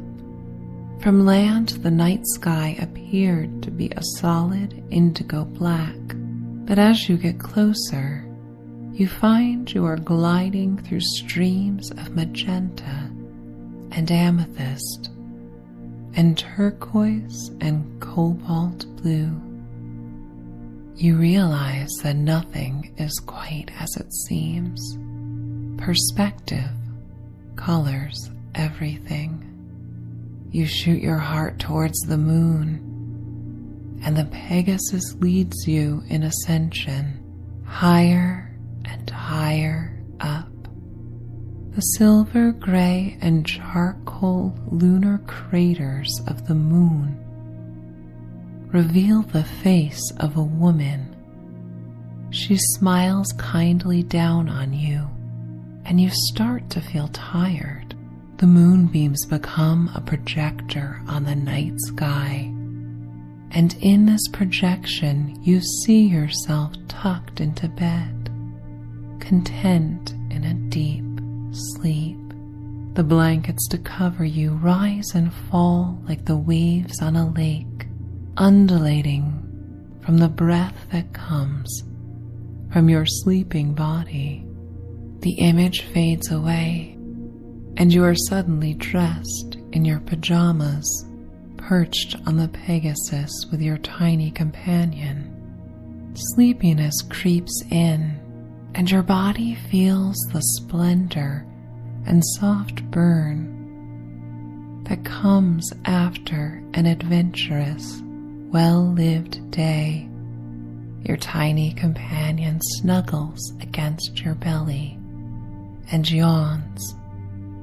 The woman in the moon blows a cloud of sleeping dust at you, and it falls on you like delicate snowflakes, glittering and pure.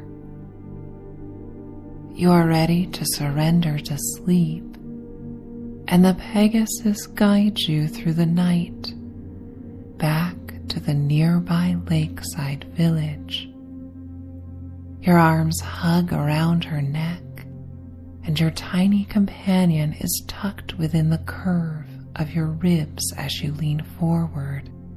You fly above the thatched roof of a stone cottage, and the roof magically opens up. You slip off the Pegasus and drift down, down, down towards a bed. You softly land on a handmade quilt and mountain of downy pillows. Your Pegasus takes off proudly towards the sky, eager to explore the night. You see the woman in the moon, and she winks at you and whispers, "Good night." The thatched roof reseals itself, and you are now in the safe darkness of the medieval stone cottage. You peel back the covers and relish the weight of the quilt that makes you feel as secure as a swaddled baby. Your tiny companion cuddles next to you and falls quickly to sleep. And you close your eyes and find yourself drifting across the magical bridge to your sleeping life. You surrender to the beautiful dreams to come, bringing reminders of the uniqueness and magic that has been with you throughout this life. once a spark, it now has the strength to burn as brightly as the enchanted moon. And with a soothing thought, you may fall asleep or continue to a new sleepy tale. The rainforest. I would like you to visualize that you are walking beneath the thick, deep, green canopy of a rainforest. A streak of fiery orange sunlight cuts through the lush foliage, and a heavy gray mist surrounds you on this early evening walk. Your feet step along a path carpeted by nature. The earth feeling plush below you and allows you a gentle bounce with each step. You feel free and in harmony with the beauty around you. Inhaling the sweet, intoxicating fragrance of tropical flowers. You notice the humid air is getting cooler as the sun is getting ready to set. And as you are winding down from a long day, feeling the fulfillment that comes from a productive day, the rainforest is beginning to come to life, with nocturnal inhabitants rousing. The coqui frogs sing out proudly in surround sound, their melodic chirps and cries traveling through the damp air. And as you continue to walk along the forest floor,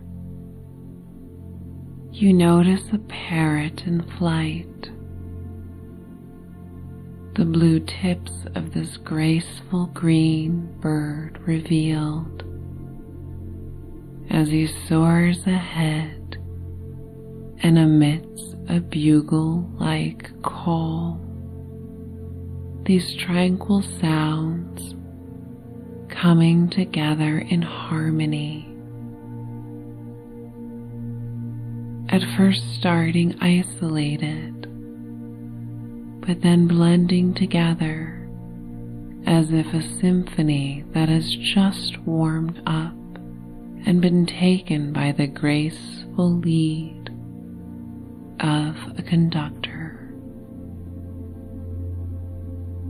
And the path is becoming darker as you come to a stream, following the gentle flow of water towards its source, feeling connected with all that is around you as you inhale and exhale in this tranquil solitude,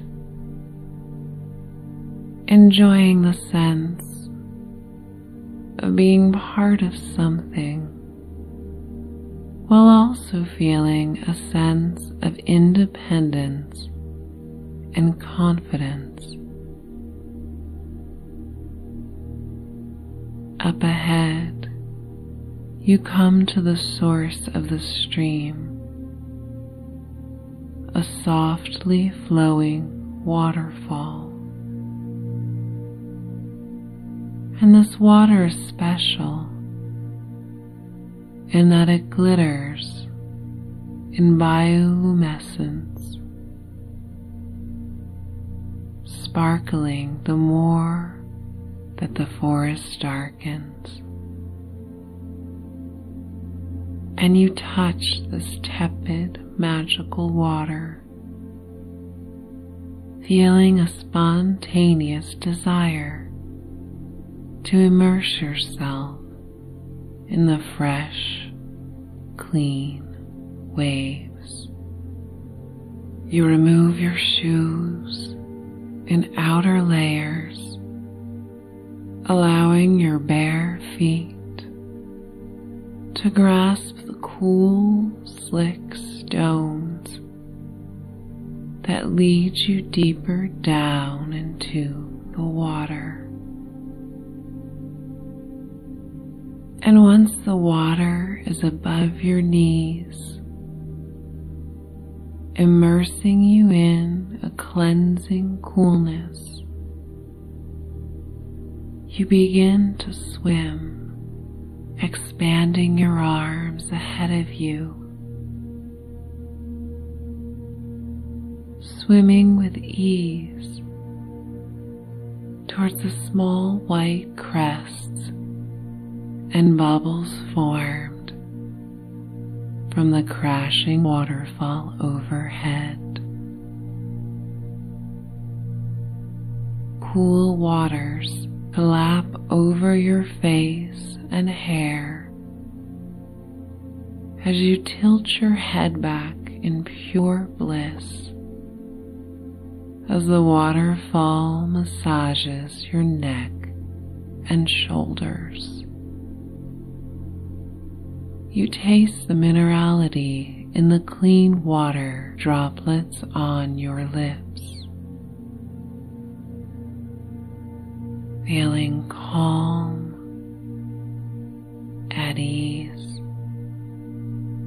as you float on your back and gently tread your feet through the crystal, sparkling pool. Taking your time as the kind waves weave through the strands of your floating hair,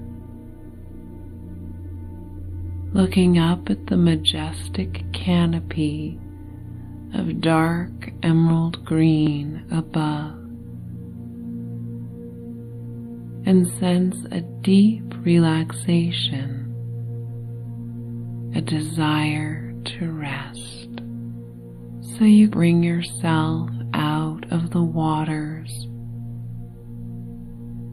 warmed by the humid air, as you put on your dry clothes and shoes and continue towards your home for the night.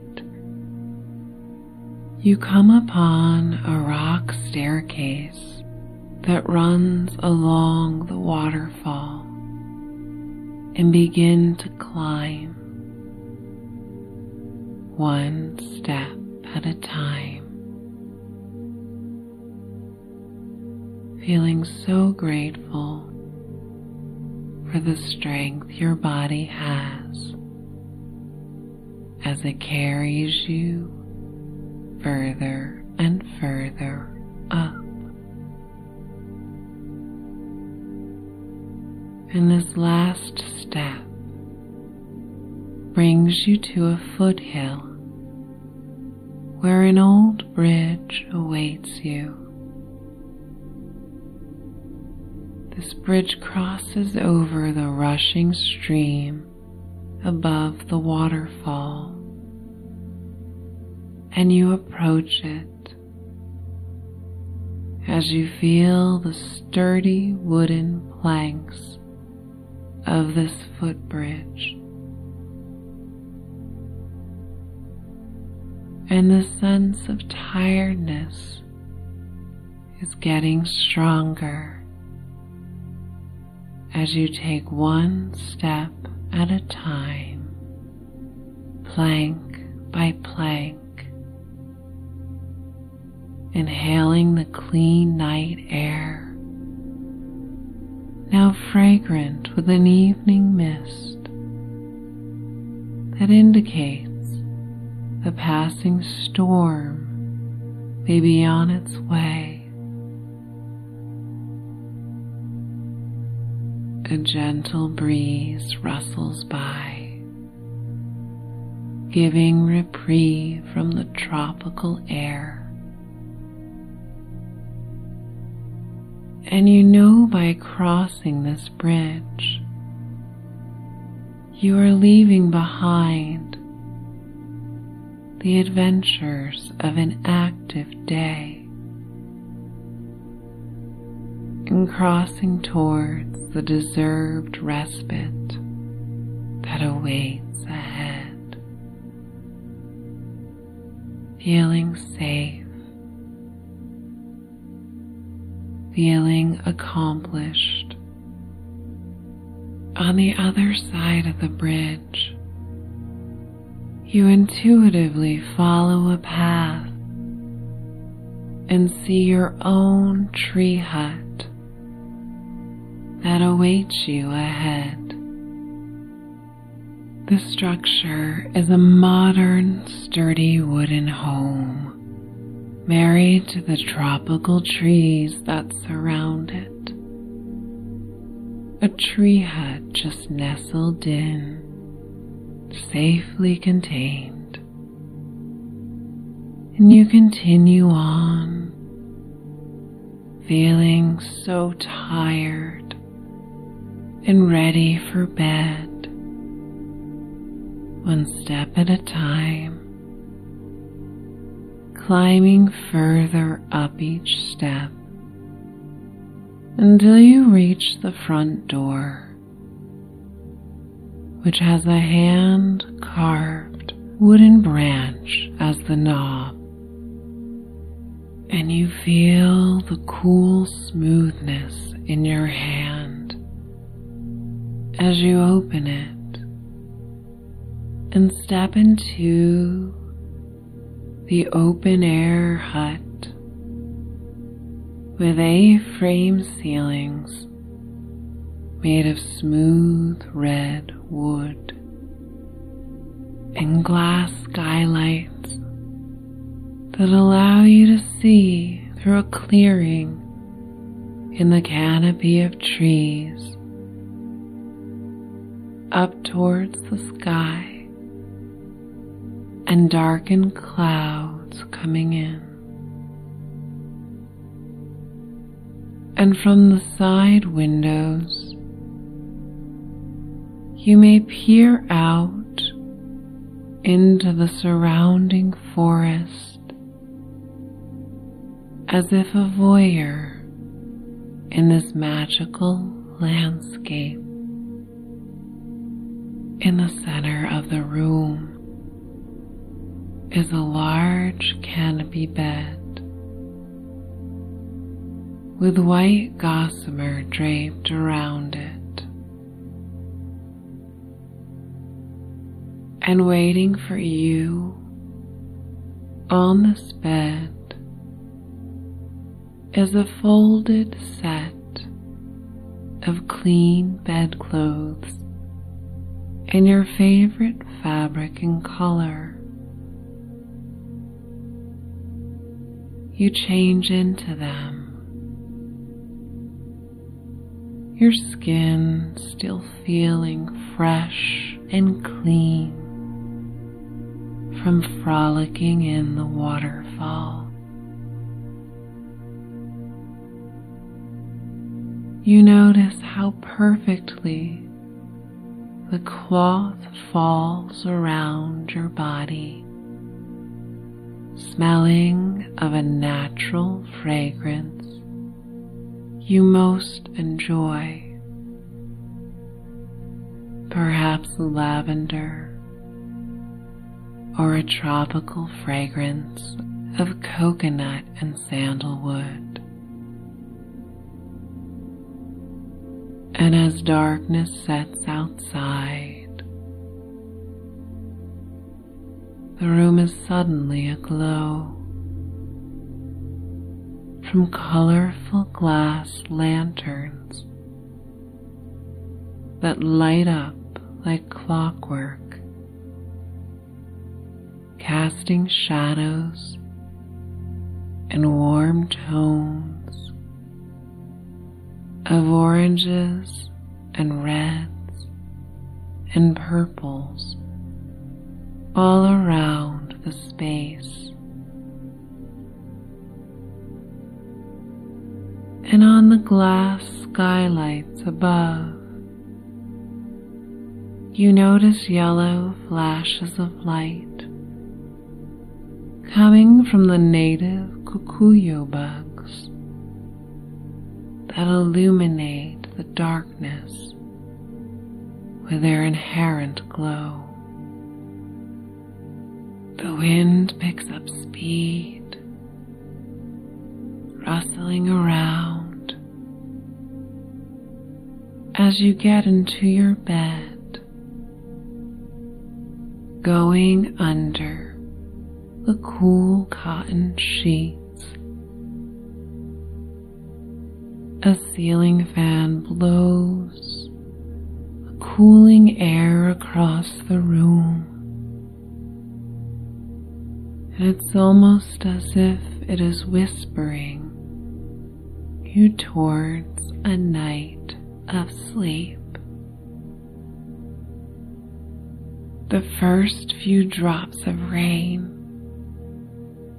fall upon the glass windows overhead, and you watch as the large drops pelt upon them as you inhale and exhale, grateful for the perfect time you had in arriving home before the storm, taking in this beauty as the rain increases in speed and output, your eyes becoming heavy as the rhythmic sound is lulling you to sleep. The coqui frogs continuing their sirens that are now muffled by the sounds of falling rain and thunder rolling in the distance. And you are safe and serene, feeling heavier and heavier as you sink into this bed, high atop the foothills of a rainforest, knowing you will awaken to a fresh start among the morning dew and lush green foliage that awaits outside your door. Feeling the urge to drift asleep becoming more and more difficult to resist, finding that you are so very blessed to have refuge from the storm and this special place reserved just for you as you inhale and exhale right now, knowing that dreams await you and will play out in technicolor with happy opportunities to further open your creative mind. The sleep will come to you like a welcome reprieve and vacation that is waiting for you at the end of each day. The wind continuing as the rain falls upon the rainforest and your sacred tree home, going deeper and deeper, further down, knowing you may let go of my voice at any point. As in this state, you flow back and forth and back and forth towards sleep. This gentle flow reminding you of the sensation of floating beneath the waterfall, surrendering and letting go. And in your mind's eye, as you drift towards sleep, you see the illuminated Kikuyo bugs dashing across the branches as their lights spell out messages to you on the backs of your eyelids, easing you into relaxation. The word peace appears,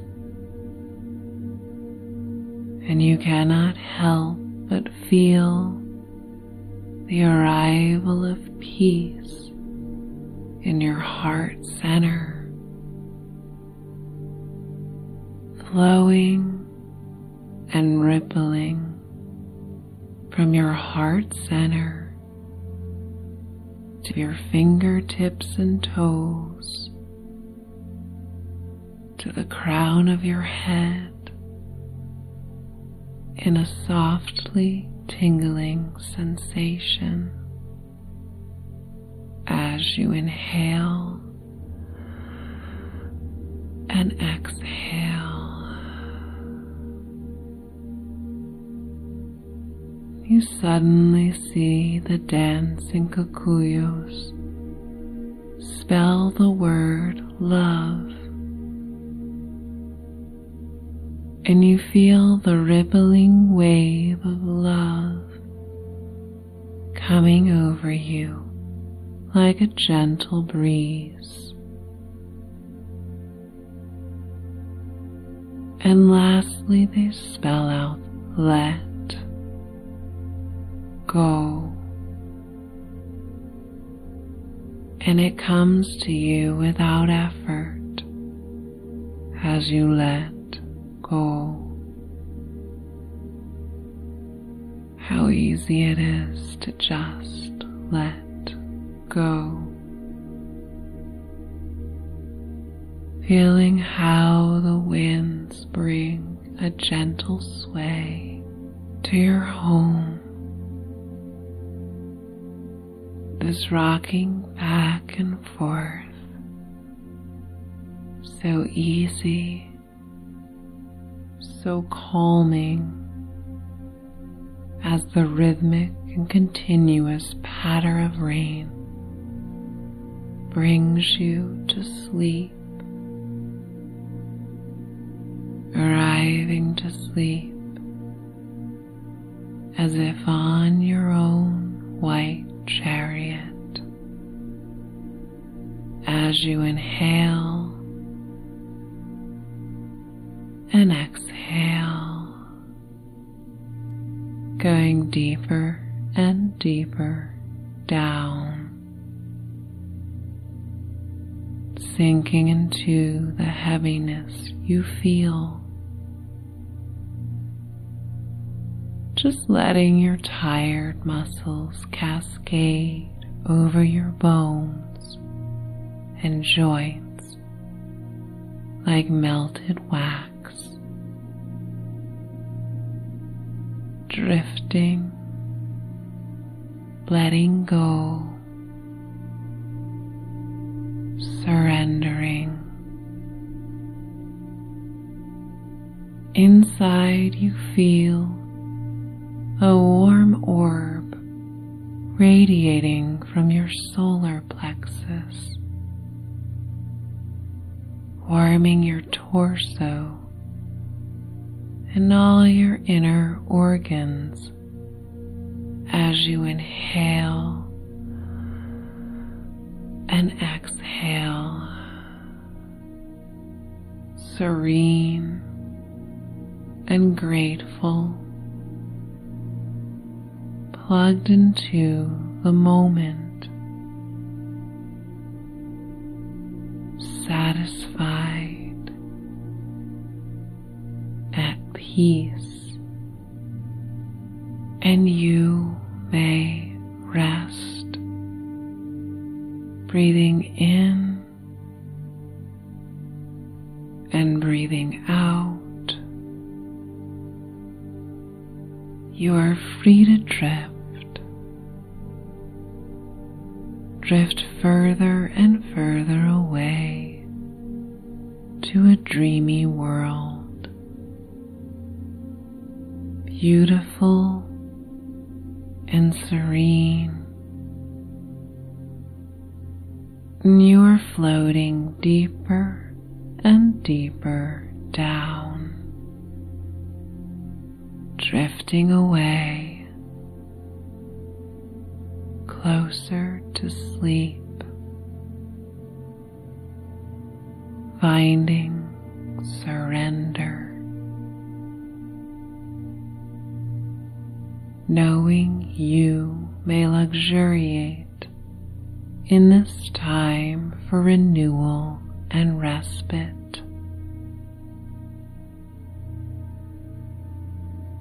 And so too,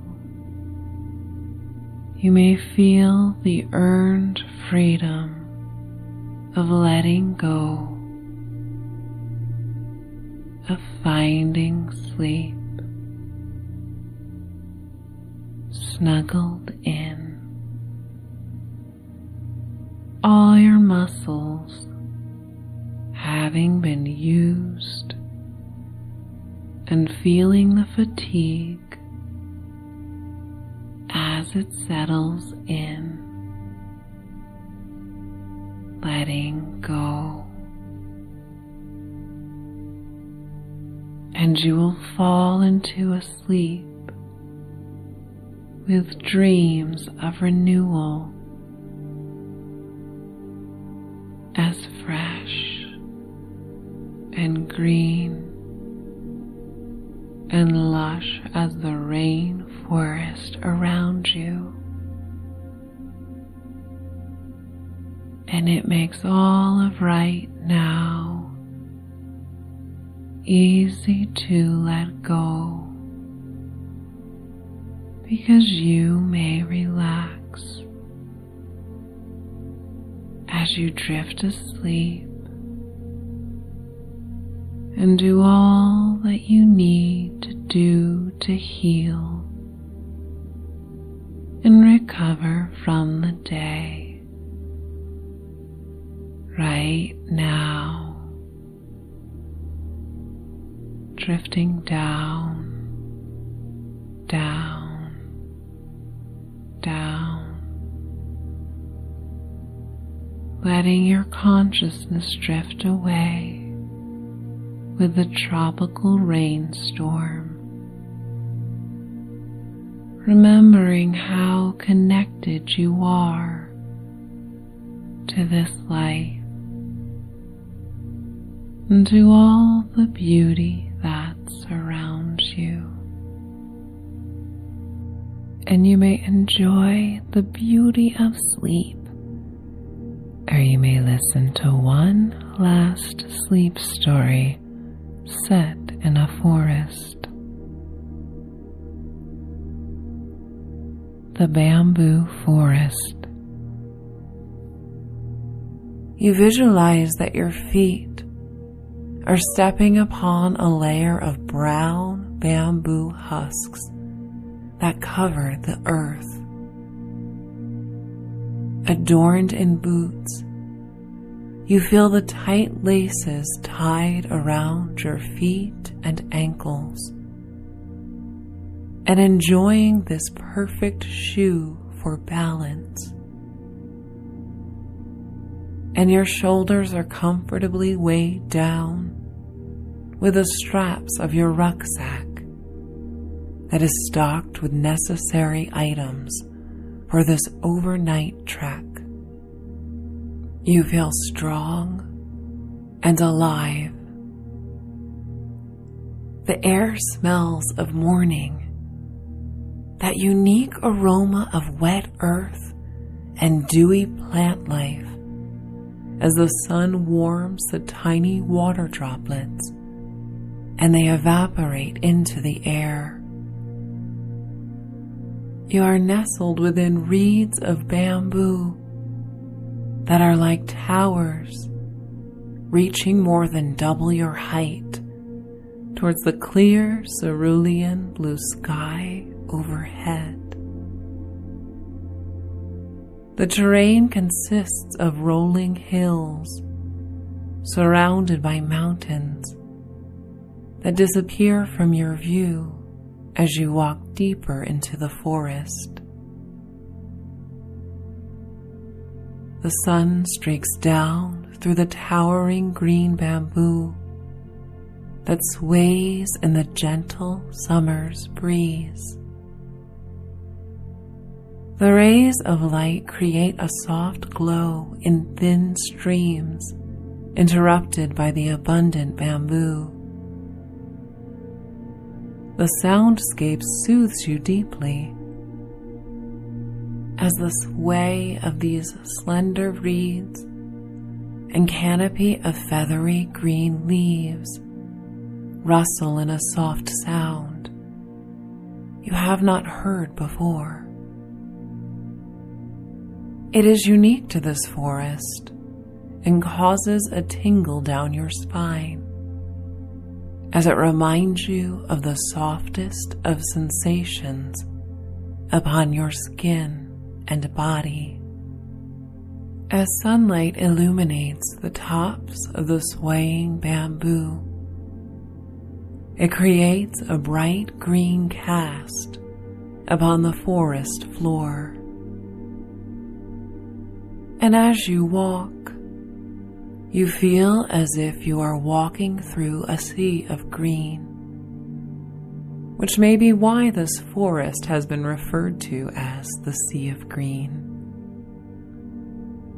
The color green, known for vibrance and vitality, is also representative of the heart chakra, the balance point of all chakras. It is attributed to unconditional love and symbolizes health, abundance, and prosperity. And in the bamboo forest, the verdant landscape is rife with prosperity, and it makes it easy to feel warmth within your heart center as you explore. An open heart will attract deep relationships and allow you to thrive. And right now, you look up to the tops of the swaying bamboo and feel a similar gentleness within your heart center. You breathe in the fresh air and feel light as you walk through the balmy breeze of the bamboo forest. Bamboos are some of the fastest growing plants in the world. With hollow interiors, they are the largest members of the grass family. In some species, their growth spurts are so significant that in but a day's time, they may grow as much as a meter. But right now, the popular Moso bamboo surrounds you. Known for its bright shades of green and characterized by culms, these jointed stems that you reach out and feel. The smooth exterior is cool to the touch as you run your fingers over the edges created by the segments. They contrast the smoothness of the contained nodes, and you imagine each segment has its own story. Not only has bamboo never been told not to grow, its accelerated growth has bypassed that of most plant life. And for a moment you think of your own personal growth and times that life accelerated this growth. By going with the flow, or by being presented with strife or unexpected circumstances that demanded more from you than you thought you had. But strife has unintended consequences. And when you focus, when you heal, and when you take care of what is within your control, you may find yourself growing beyond your wildest expectations as well. Growth may be exponential, and as bamboo cares not if it is told not to grow, you too may disengage from any voices that doubt your own growth, even if that voice belongs to you. You weave between the tall stalks of bamboo,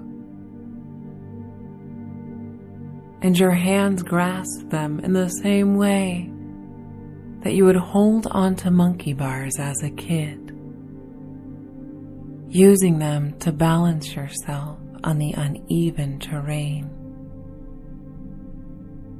And up ahead you see a golden monkey in her natural habitat, as her black furry hand grasps a thick stalk of bamboo as she uses it to leap ahead. The fur on her black cheeks puff out, speckled in shades of gold, as if dusted with metallic glitter. Her curious eyes are of a deep topaz, and her black, luxurious limbs contrast the copper fur of her body. She chews on bamboo as she becomes less interested in your presence. You feel like a voyeur on a different planet. Welcome in this forest, so long as you are respectful. And you feel a deep reverence for the beauty that is around you. Confucius once expressed, "Everything has beauty, but not everyone sees it." And you make it a point on this adventure to see all the beauty noting as a trail of ants marches along the path. You admire their orderly assembly and purpose, remembering the captivating power ants had when you were but a child, watching them carry items that exceeded their weight and size. Because even ants have purpose. Size does not negate purpose. And even you in this life have a purpose. And should you not yet know what it is, your purpose is to explore until you find it.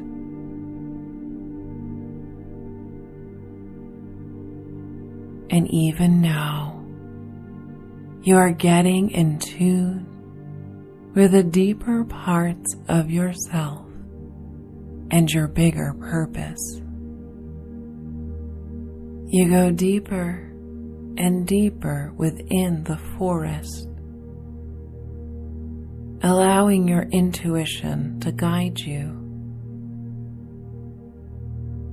In the distance, you see white lace-like veils that spot the earth around the bamboo trunks, like ivory nets pouring down a white stem from a brown cloud of a mushroom on top. These mushrooms are known as bamboo mushrooms. They are but a delicacy and sight to be seen. You approach them and squat down towards the earth, letting your fingers grace the delicate ivory webbing.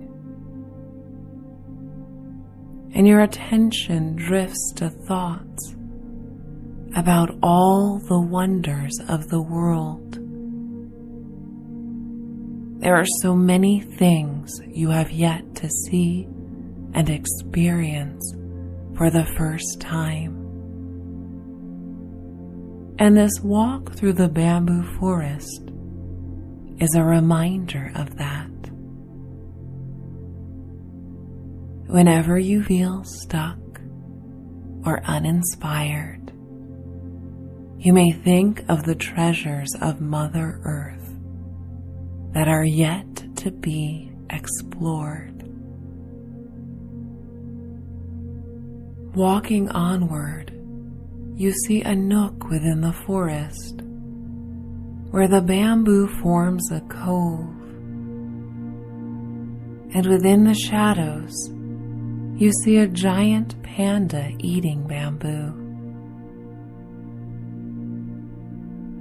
The sun has lowered in the sky, and the surrounding forest is now cast in a saturated golden glow, as if the green stalks are dipped in honey. You walk closer, remaining quiet and unnoticed, as you admire the downy white and black fur of the panda bear. It continues to feast on bamboo, noshing quickly, while the rest of its body conveys a lazy, carefree disposition. Its eyes like black coal, with thick rings of black fur surrounding them. The contrast of the white and black is all the more obvious in the sea of green. There are times within the bamboo forest that you almost feel like you are within the depths of the ocean, floating along tendrils of seagrass. You smile a warm feeling of love and appreciation flooding your face as you watch this endangered species one last time before proceeding towards your shelter for the night. The sun is beginning to set as the forest becomes darker, and hues of magenta and tangerine light up the sky. Up ahead, you see a clearing where your camp awaits. There is a solid structure made of bamboo that is alongside a stream that bubbles and flows like a silvery black ribbon. The bamboo hut is elevated on stilts, made of bamboo in shades of tawny brown. It's an eco-friendly respite, artfully crafted, and it conjures feelings of safety and warmth. There is a water system comprised of bamboo piping that utilizes the local stream so the water may run towards the shelter. You walk to the bamboo water fountain that constantly recycles fresh water from the stream in a circuitous design. There is a bowl made of bamboo wood to be used as a sink with a ladle within. You fill it with stream water and wash your hands and face. And then you dip down your head beneath the spigot to quench your thirst from the hike as you drink. The cold metallic water hits your lips as you continue to sip directly from the bamboo spout. And as the water splashes over your face and neck, it washes away traces of the day, leaving you feeling clean and refreshed, feeling natural and relaxed. Before the hut is a fire pit and a bench made of bamboo as well. You place your bag on the bench and stretch your arms overhead, feeling lighter and free without its weight on your back. You bend down and collect bamboo husks to put within the fire pit, eager to create some light before the last bit of the day's illumination slips away. You collect broken shafts of dried out bamboo from the forest's floor and bring your findings to the pit. Grabbing a lighter from your pocket, you start a fire and watch as the small husks fiercely ignite the larger pieces. The warmth feels good as the forest has dropped in temperature in the mountain night's air. Fireflies begin to appear and are so abundant they look like a glowing yellow snow squall under the canopy of bamboo. The sky above is now dark, and looking overhead, you can see its blackness now ablaze with stars and a full moon.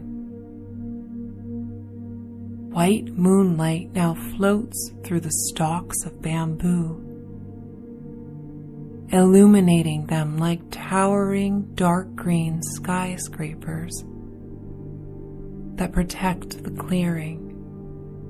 You take a seat on the bench, removing a favorite snack from your bag, and you begin to enjoy this snack, finding yourself nourished with this feeling of physical and also spiritual fullness. You watch the fire, mesmerized by the orange-yellow glow of the flames that seem to flicker as if they are delicately licking the night's air. A skinny trail of coal-black smoke slithers through the bamboo towards the night's sky. The smell of burning bamboo is unlike the smell of logs you have burned before. It is more fragrant and aromatic, and with the hollow centers, it burns hot and fast, crackling and popping more than a log would. You enjoy watching the orange sparks that take off on the breeze towards the sky before they burn out. And the orange sparks add illumination to the bright yellow glow of the lightning bugs around you.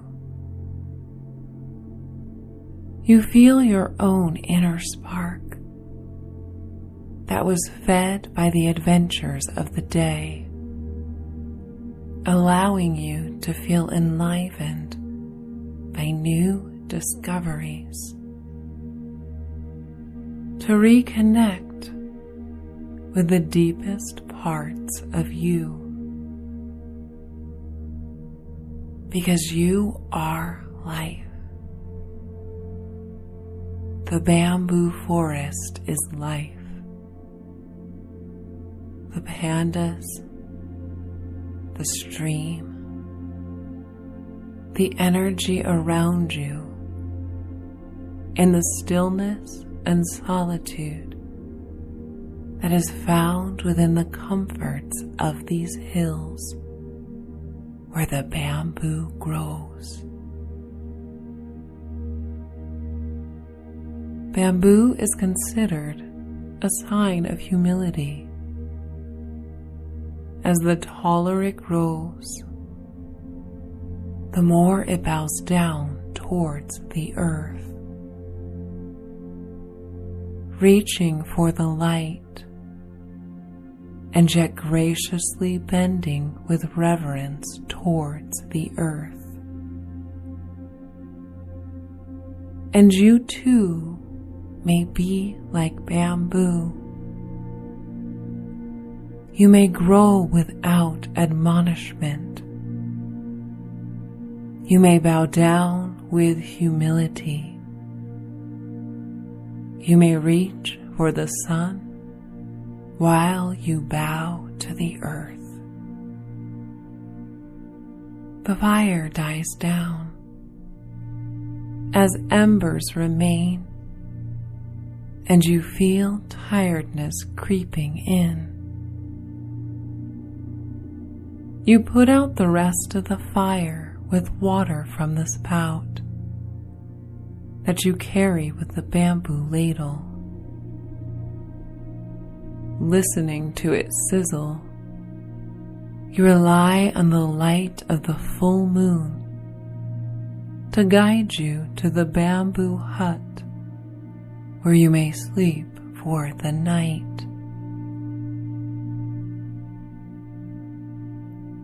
You enter the hut, smelling the sweet dry bamboo and feel safe as soon as you enter. You remove your boots, untying the laces, feeling release as you remove them and your socks and stand in your bare feet. You change out of your clothing and into flannel pajamas you've removed from your bag, grateful for the comforts they will provide as the cool mountain air claims the night. You unroll a sleeping bag and place it upon the bamboo floor. You climb into the bag and feel your body supported by the firmness of the floor. Your spine is perfectly aligned as you feel heavy and tired, letting yourself go,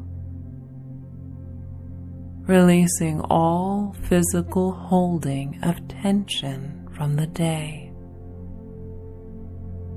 You are safe. You are blessed to be in this mystical forest. As a mist rolls in and wraps around the shelter in a soft embrace, you inhale the night's air and then sigh it all out, feeling a lightness in your lungs, reminiscent of a day spent swimming at sea, where you relish each new breath of air. Tiredness sets in, and you surrender to sleep, or you tune in for one last story. The forest of twisted trees. The world can be a funny place to be born into. Human life begins with a physical body that does its own thing from the very first cells. It would seem that everything develops exactly as it should. Being alive is a miracle. Yet very soon into life, the expectations of the times and society begin to shift ideas of what is normal and what is not. Jacob Green was never afforded the luxury of feeling normal. He was born with a body that was near double that of his peers. His height and stature over others gave him a vantage point and perspective that no one quite understood. Rather than feel bad or try to conform, with the loving guidance of his artistic mother, Jacob decided to celebrate his uniqueness and embrace the spirit of being a misfit. He had no other voice to listen to but the whispers of his own. Those whispers led him to escape the scrutiny of the villagers, to forge his own path and live each day on his own terms. He wondered why no one else had thought of living their life with such freedom and joy. Jacob lived in the forest of twisted trees. This mystical landscape offered him healing and wisdom. No one questioned the tawny gray trunks that sprouted out of the damp soil like licorice twists. No one dared to ask why the invisible winds were fickle and sometimes fierce. No one demanded that the winds make themselves visible. No one mocked the sun for rising and setting each day. No one told the leaves to stop changing colors and falling. No one chastised the trees for becoming barren at the end of each fall. The forest of twisted trees was the perfect place for someone to go when they felt misunderstood. Or in Jacob's case, it was a refuge from a society that had preconceived ideas of how one should develop and grow. That was never entirely in his control after all, so why should he care? Nature offered a place free of judgment, a place for all living things to just be. And in the forest, Jacob thrived. He stood confidently among the twisted trees that reached for golden sunlight by day and the stars by night. He explored the unexpected with curiosity and enthusiasm. And with artistic gifts inherited from his mother, he designed an oasis of unique tree houses and sleeping spheres high atop the twisted trees. Soon after Jacob had made the forest his home, he began to have dreams of other souls throughout time and space, who spent their nights longing to be free of judgment as well. And in one particular dream, Jacob became aware of you. He awoke the following morning and drafted a handwritten letter with specific instructions. Despite his large hands and thick fingers, his mother had gifted him the most delicate penmanship. He had a terse yet eloquent way with words. When you received the letter, you were quite surprised and perhaps even skeptical. The parchment smelled of the woodlands, and you inhaled the fibrous page. You ran your fingers across your name and memorized his words. He wrote, "Whenever you feel the world is too much, whenever you feel you are alone, whenever thoughts keep you up into the night, just imagine a forest of twisted trees, and I will meet you there to remind you that you belong." On this night, you remove the letter from beneath your pillow and imagine how wonderful it would be to feel free and inspired. Your head sinks into your pillow and you think about the twisted trees. Beneath the darkness of your closed eyelids, you can see the textured trunks and feel their grainy surface beneath your palms.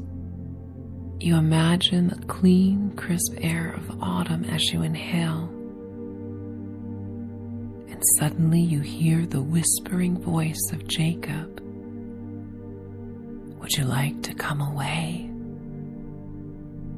You hear your own voice answer without a moment's hesitation. "Yes, please, yes." You drift and float through a dark indigo sky, cloaked in glittering gold light. The light is warm and pulses softly against your tired body. The farther that you float away from your bed, the lighter and safer you feel. You trust your decision, and you trust every moment about to unfold. A deep knowing in the core of your body gives you peace. With the fluidity of a dream within a dream, of a memory within a memory, you continue to travel through time and space until you float towards the earth. You land on a grassy knoll beneath a full moon. Dewdrops speckle emerald blades of grass like diamonds in the opal moonlight. The hill ends at the perimeter of the forest of twisted trees. A silvery lavender mist hovers over the forest floor, spilling out over the edge of the grass like the bottom of a lace curtain, wafting on a breeze from open windows. Jacob stands in the moonlight, close to the edge of the woodlands. It feels so natural to meet, as if being picked up from the airport by a loved one after a long journey. His big eyes are like cerulean pools of water, full of hope and kindness. He wears a wool cloak jacket in a deep shade of purple that has a timeless feel. You walk across the grass, and the autumn air caresses your skin like incoming waves of cool water. You feel soothed, cleansed, and free.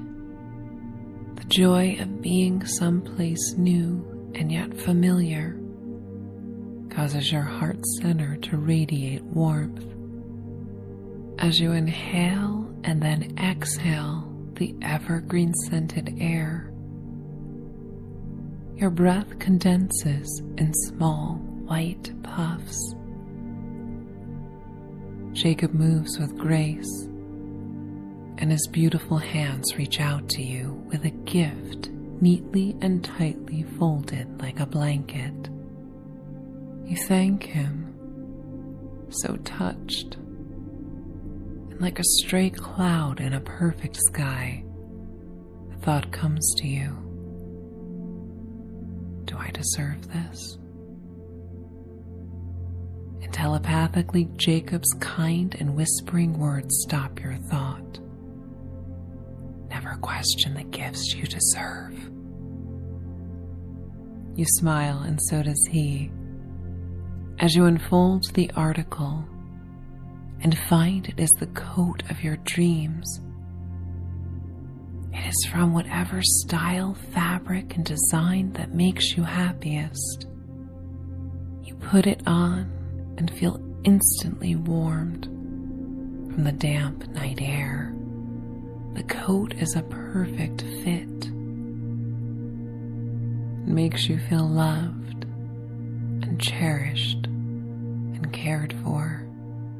You feel humbled with a confirmation that the world can be kind. Jacob's voice is low and trustworthy as he says, "The forest will answer any questions you may have if you seek guidance. But do not question the joy or love or good things you encounter tonight.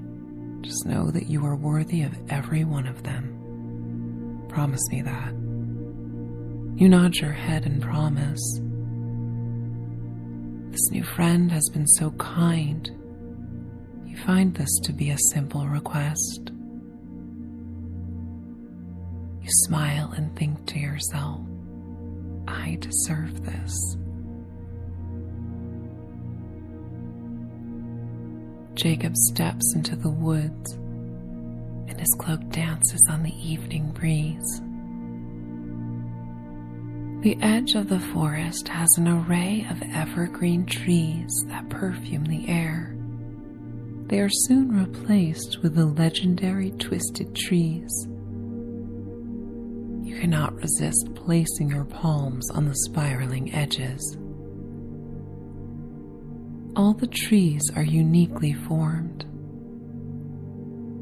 tangled roots spill out over the earth's floor, gripping to something permanent. Nourished by the earth and sun, the gnarled branches curve towards the sky. A tree does all it must to survive the storms of life.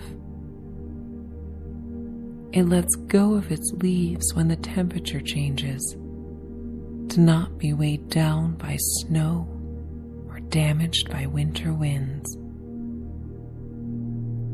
You imagine what it must feel like to be so in tune with your own needs for survival and resilience.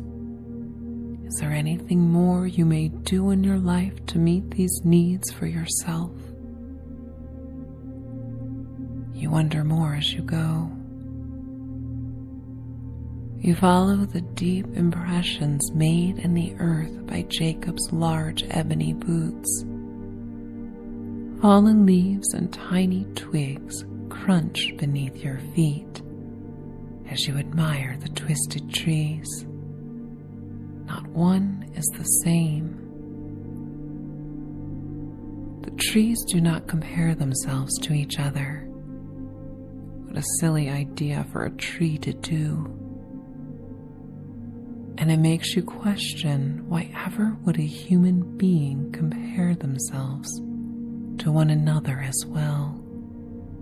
You absorb the energy and freedom of these trees to grow as they desire, to adapt to situations beyond their control, and to thrive in any way to adapt to the seasons of life. A pair of black squirrels run across the path and stop when they see Jacob. You sense the mutual respect they share for each other, coexisting in this mystical forest.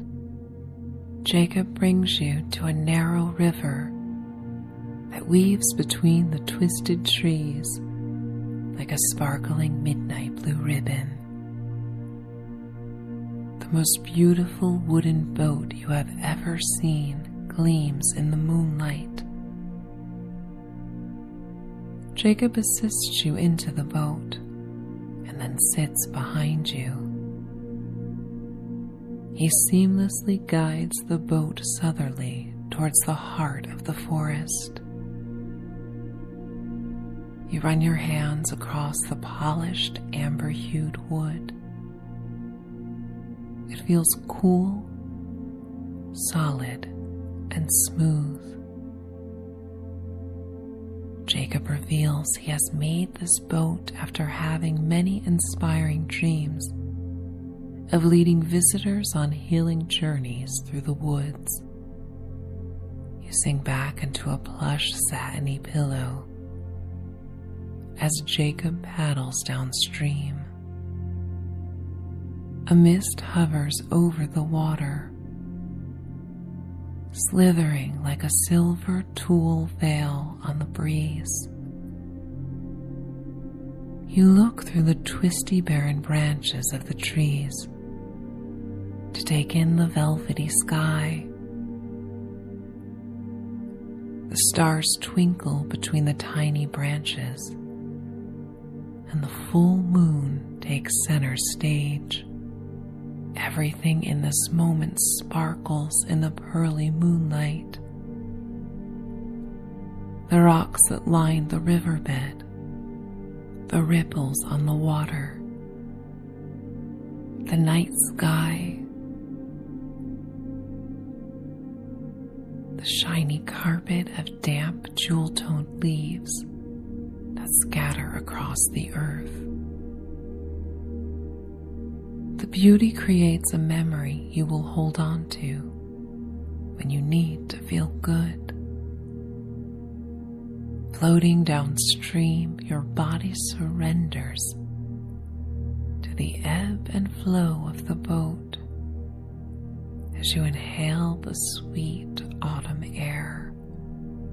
Jacob guides the boat towards the rocky riverbank and docks.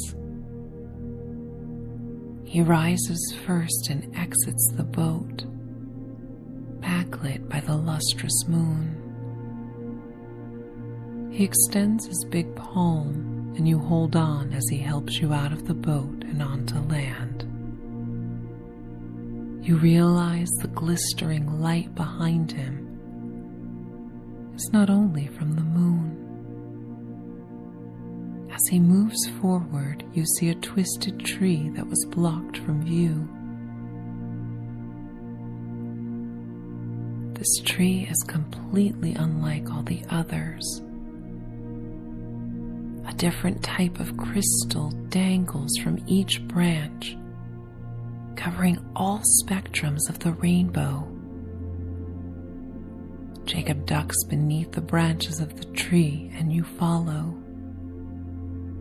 You are surrounded by hundreds of crystals that are pendulous in the breeze and reflect the moonlight. They glow as brightly as holiday lights.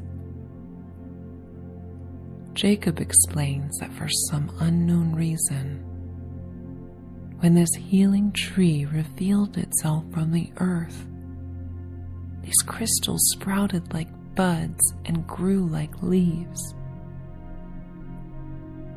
Pieces of clear quartz hang like mini icebergs. He explains the stone is known as a master healer. Vibrant purple quartz known as amethyst connects to the crown chakra and helps slow the mind for sleep and tranquility. Jacob says many times he has been given answers in deep concentration from the amethyst crystals. Peachy rose quartz helps heal the heart and foster love. The cobalt blue lapis lazuli opens intuition and connects with the throat chakra, so you may speak your truth with the world. Carnelian floats on the breeze, and these opaque fiery orange stones connect to your root chakra and ground you to the earth. Hematite glistens in silvery black and is a protector that unmasks your inner strength. Moonstone boasts an iridescent shade of ivory and inspires adaptability and being in tune with your flow. Citrine looks like shades of lemon ice and brings joy and prosperity. Aquamarine for serenity and tolerance for others. Jacob reveals how the stone always reminds him to abandon judgment and to stay free from the judgment of others. A wooden swing hangs beneath the canopy of the healing tree. Jacob invites you to go over to the seat and open yourself to any feelings and visions that come up. You hold on to the frayed ropes and hoist yourself onto the seat. Once you settle, Jacob leaves to prepare your sleeping quarters for the night and leave you in peace. As you begin to swing, a cloud of glittering light like stardust forms behind you and mingles with the mist above the forest floor. You feel as though you are inside a kaleidoscope as the glittering crystals shine on you. Shades of purple, pink, blue, and green precious stones twinkle in the moonlight. Earth tones and rich oranges and yellows light up as well. You close your eyes and inhale the fresh air. You sigh as the swing goes forward and your feet ascend towards the sky. You feel the sense of freedom that the forest of twisted trees is known to offer. You open your eyes and swing higher and higher up. You go back and forth, and you realize this is life.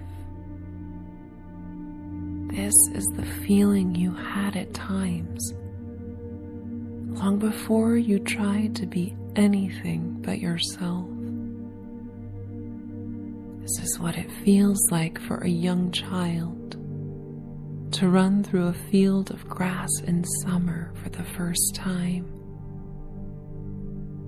to jump into a pile of crisp copper autumn leaves,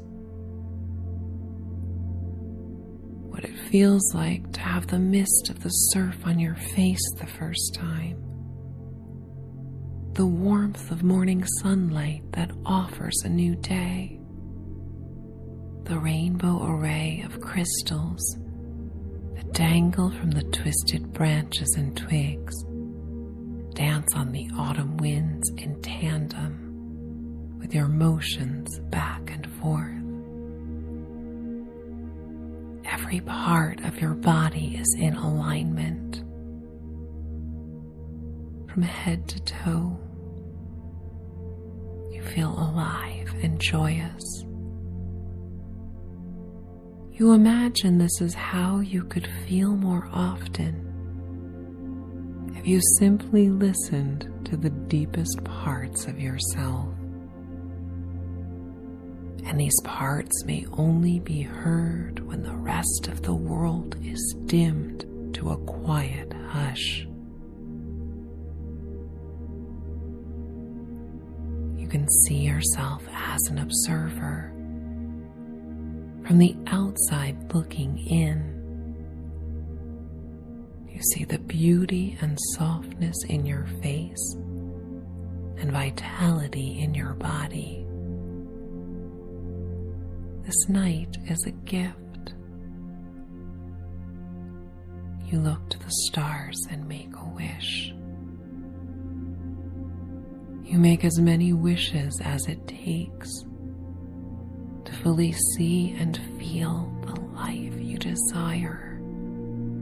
You find you are becoming a bit tired and slow down on the swing. Your feet break on the dusty earth beneath the swing, and you gently come to a stop. Jacob arrives and says you may take your time, but your room is now ready. Carefully pull yourself out of the swing and follow him. Your energy changed, and you feel lighter than you have felt in a long time. To a sensitive soul like Jacob, your aura shines like diamond dust. He smiles softly when he sees how much you have been transformed. Jacob leads you down a mulch path that runs along the riverbank. The smell of burning wood smoke blends with the clean mineral aroma of the river. You see an amber glow in the distance. As you walk farther, more of amber orbs begin to appear. You suddenly realize they are an intricate array of dwellings that rest above the trees. Copper-hued wooden dwellings are in the shapes of spheres, connected by intricate bridges that swing overhead. Jacob guides you to a wooden ramp that leads to a series of stairs. The stairs wind around a tree in a spiral towards the sky and are built to accommodate people of all shapes and sizes. You watch how naturally he ascends despite his stature. He designed the stairs in a way that everyone may feel comfortable. As they go higher and higher up towards his beautiful home, and for those who wish not to walk or are unable, there is a chair and pulley that Jacob uses to bring them to the top. You come to a rope bridge that leads to one of the sleeping spheres in the sky. You follow Jacob to the front door of the cozy dwelling. A hand-carved sign in his delicate and memorable penmanship reads, "Hope," and hangs from the front door. Jacob says you are welcome to stay here as long as you like, and return any time as well, if only in your dreams. He walks away to his sleeping sphere as you open the door and enter yours. There is a wood stove in the back of the room that glows with marmalade flames. A plush bed is in the center of the room. It is covered with a soft, colorful quilt that depicts the healing tree. All the sparkling colors of the hanging crystals are depicted vibrantly on the quilt. You remove your coat and hang it on a hook near the door. You run your hands across the fabric, once again feeling warmed by the kindness of the gift and the appreciation that it is exactly the coat you always wanted.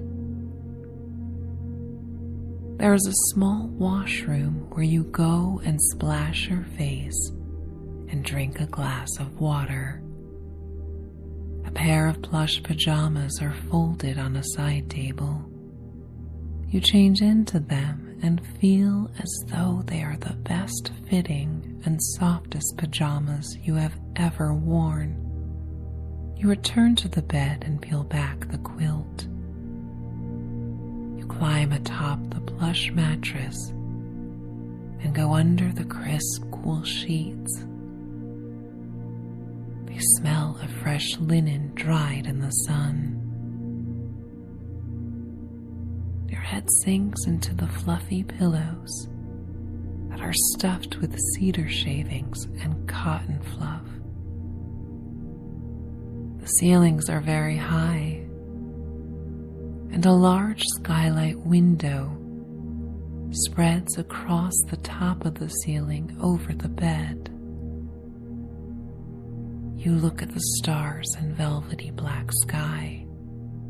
For a moment you feel what it must be like to be a tree and reach for the stars. And while they may never quite touch them, the twisted trees continue to grow.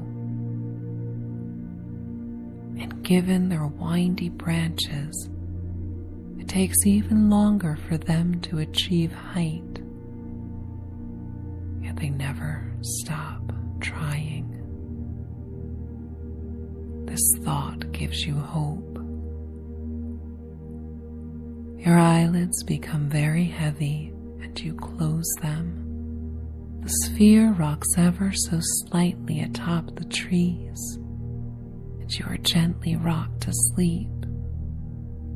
You feel safe, loved, and cared for. You feel open to the new possibilities that will come to you in time, should you keep listening to your inner voice. This is your path. This is your journey.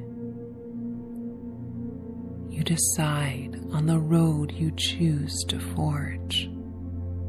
But for now, you may let your subconscious mind work out all the details as you surrender to sleep.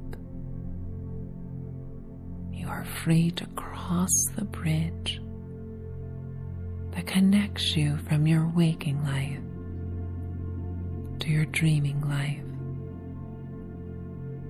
I am going to count you down, drifting away, floating to sleep. 10, 9, 8, 7, 6, 5,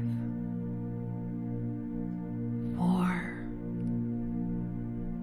3, 2, 1. Finding bliss, finding peace,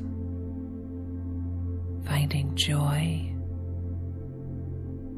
finding sleep. It's time to dream away. Good night.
The Snow Queen by Hans Christian Andersen.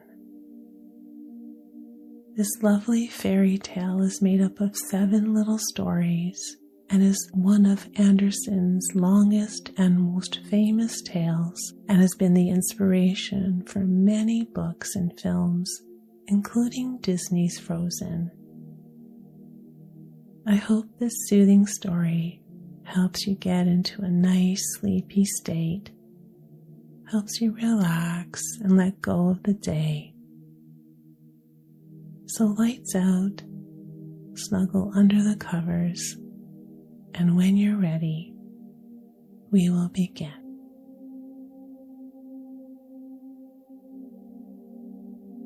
The first story describes a looking glass and the broken fragments. You must attend to the commencement of this story, for when we get to the end, we shall know more than we do now about a very wicked goblin. He was one of the very worst, for he was a real demon. One day, when he was in a merry mood, he made a looking glass which had the power of making everything good or beautiful that was reflected in it almost shrink to nothing, while everything that was worthless and bad looked increased in size and worse than ever. The most lovely landscapes appeared like boiled spinach, and the people became hideous and looked as if they stood on their heads and had no bodies.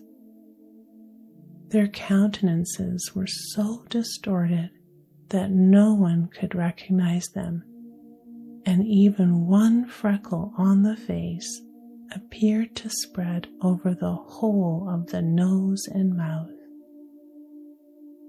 The demons said this was very amusing. When a good thought passed through the mind of anyone, it was misrepresented in the glass, and then how the demon laughed at his cunning invention. All who went to the demon's school, for he kept a school, talked everywhere of the wonders they had seen, and declared that people could now, for the first time, see what the world and mankind were really like. They carried the glass about everywhere, till at last there was not a land nor a people who had not been looked at through this distorted mirror.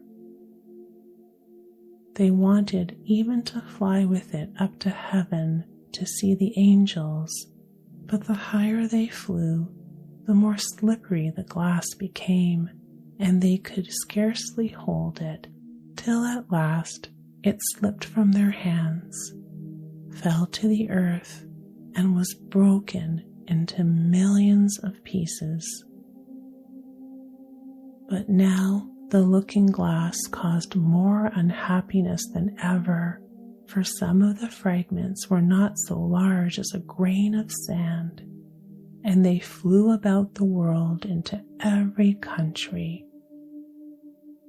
When one of these tiny atoms flew into a person's eye, it stuck there unknown to him, and from that moment he saw everything through a distorted medium, or could see only the worst side of what he looked at, for even the smallest fragment retained the same power which had belonged to the whole mirror. Some few persons even got a fragment of the looking glass in their hearts, and this was very terrible, for their hearts became cold like a lump of ice.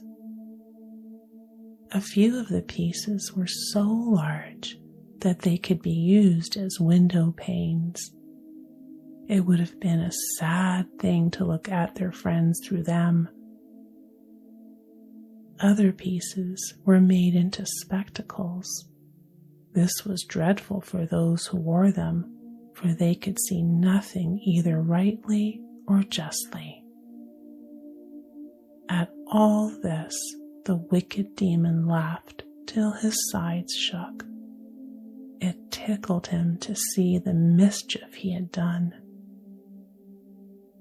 There were still a number of these little fragments of glass floating about in the air, and now you shall hear what happened with one of them. Second story: a little boy and a little girl.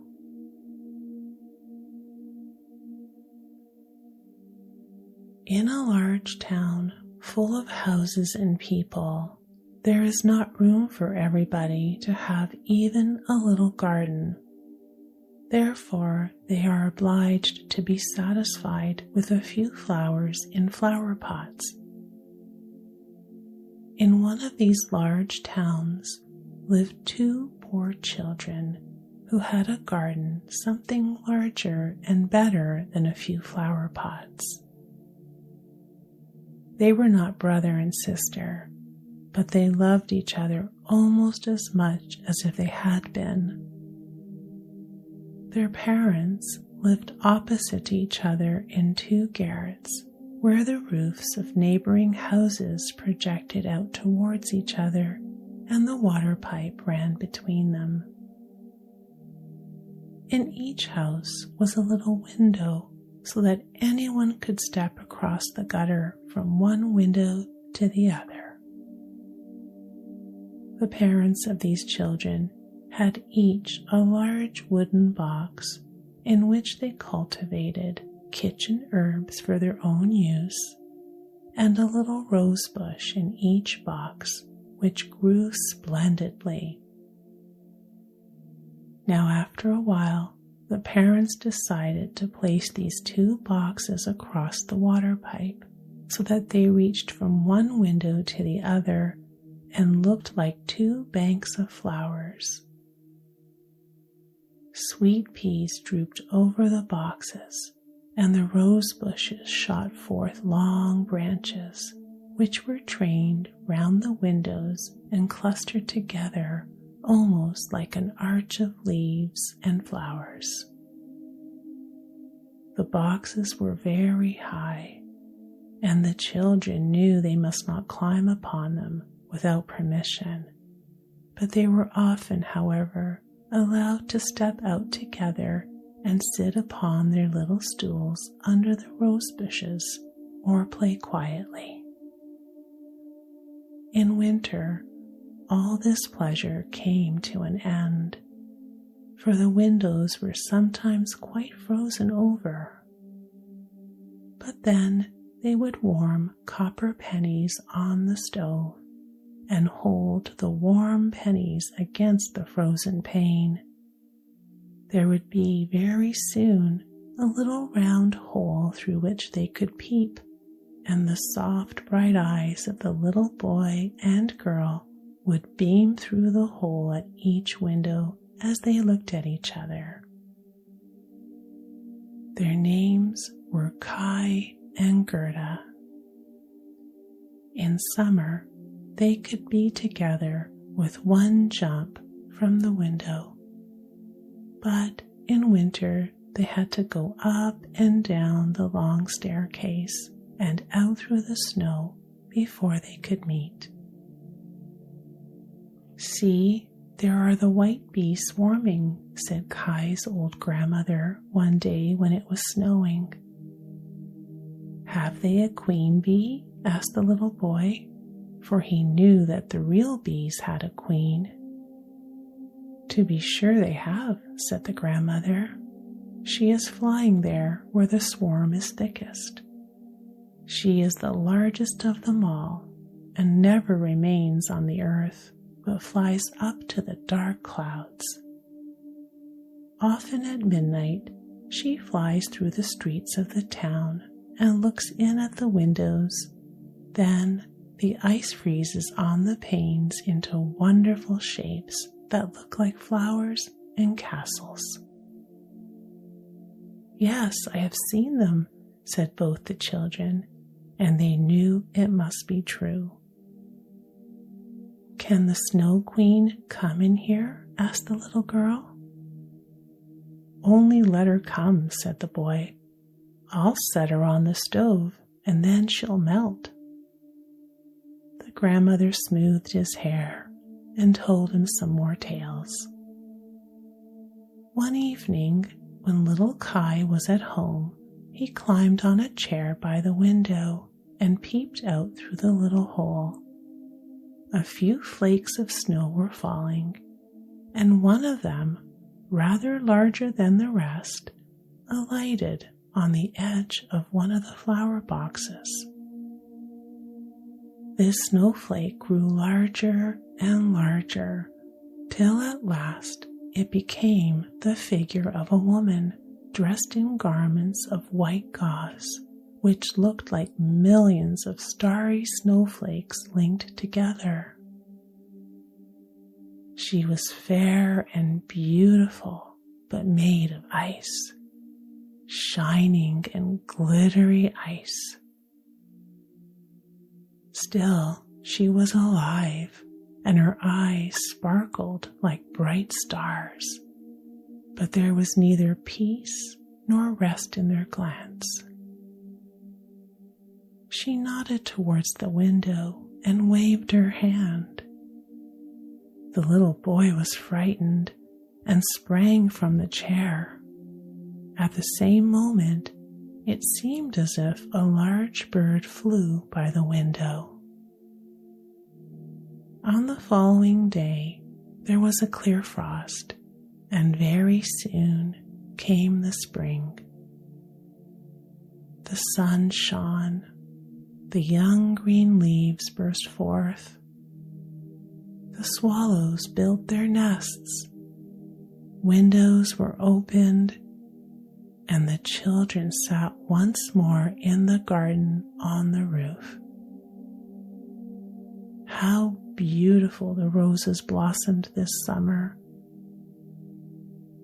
The little girl had learned a hymn in which roses were spoken of, and then she thought of their own roses, and she sang the hymn to the little boy, and he sang too. Roses bloom and cease to be, but we shall the Christ child see. The little ones held each other by the hand and kissed the roses and looked at the bright sunshine and spoke to it as if the Christ child were there.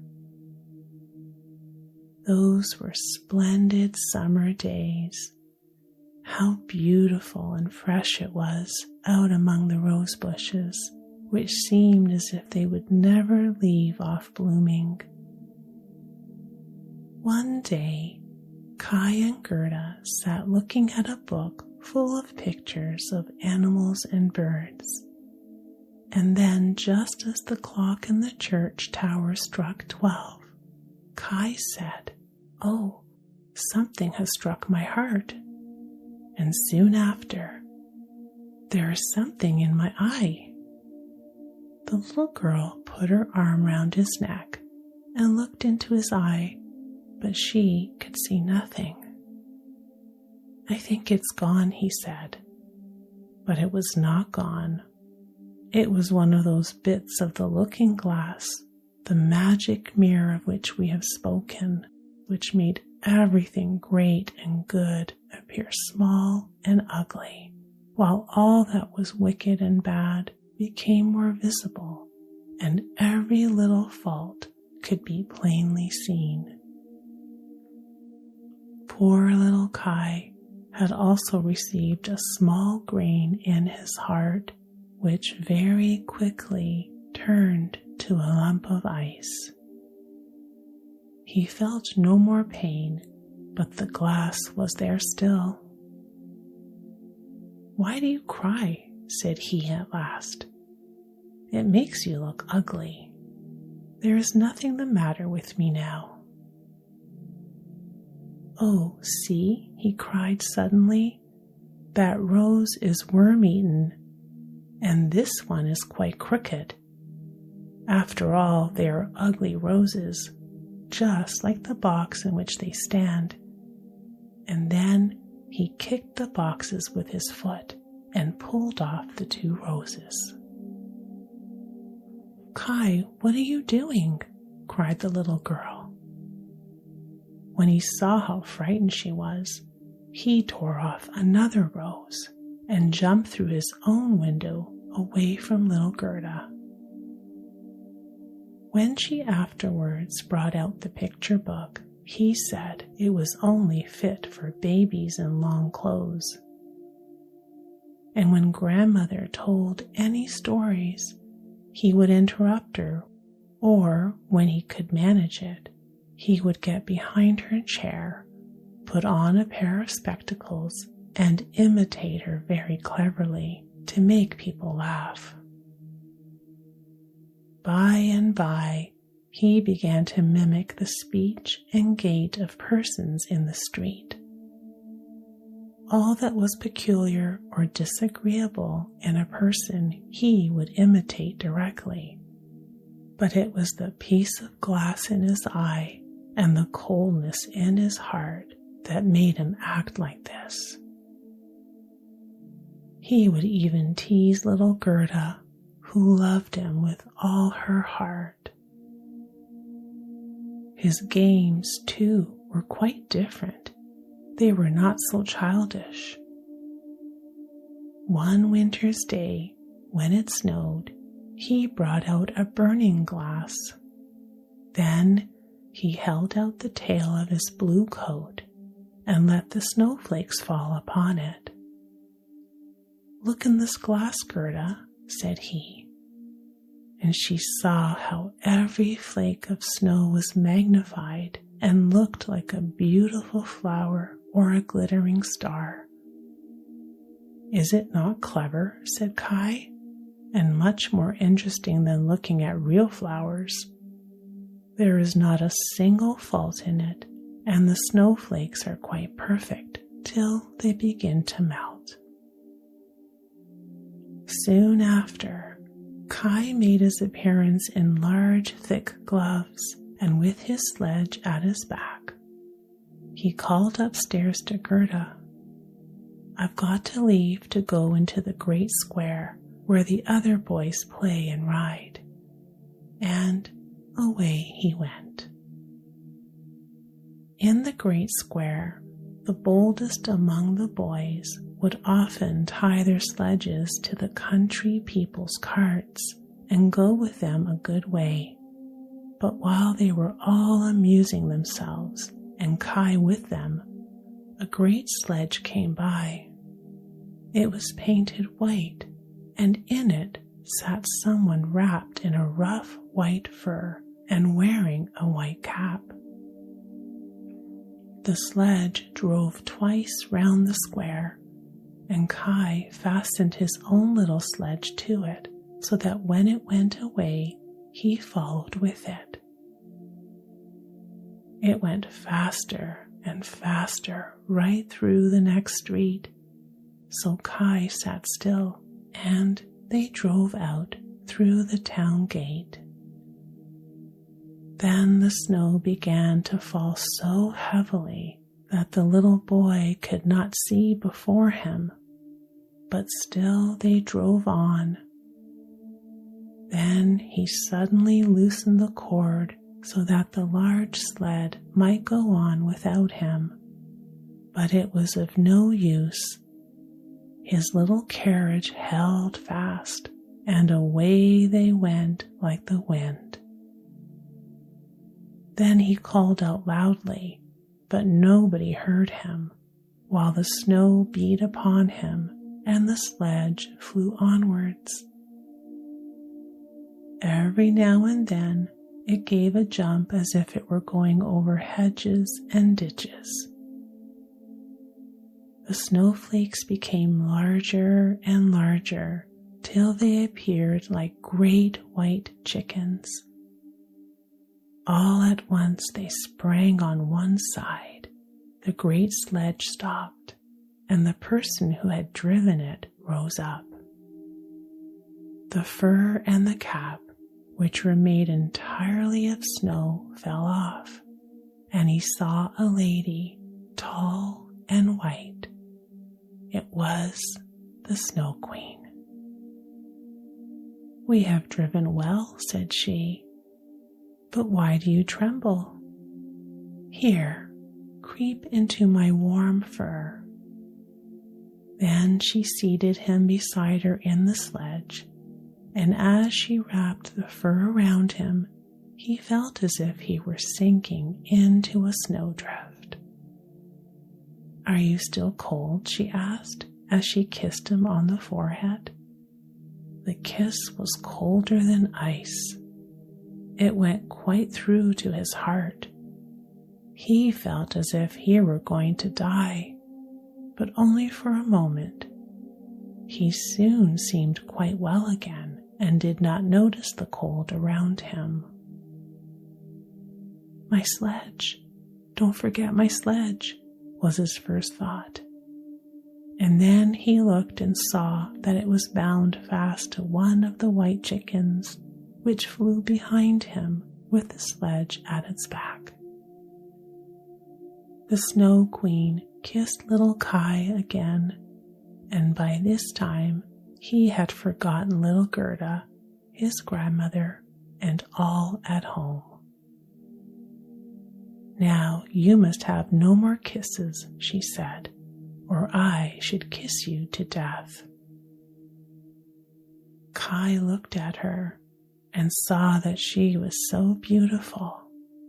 He could not imagine a more lovely and intelligent face. She did not now seem to be made of ice, as when he had seen her through his window and she had nodded to him. In his eyes she was perfect, and she did not feel at all afraid. He told her he could do mental arithmetic as far as fractions, and that he knew the number of square miles and the number of inhabitants in the country.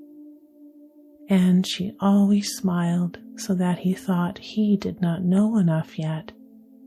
And she looked round the vast expanse as she flew higher and higher with him upon a black cloud, while the storm blew and howled as if it were singing old songs. They flew over woods and lakes, over sea and land. Below them roared the wild wind. The wolves howled and the snow crackled. Over them flew the black screaming crows, and above all shone the moon clear and bright. And so Kai passed through the long winter's night, and by day he slept at the feet of the Snow Queen. Third story, The Flower Garden.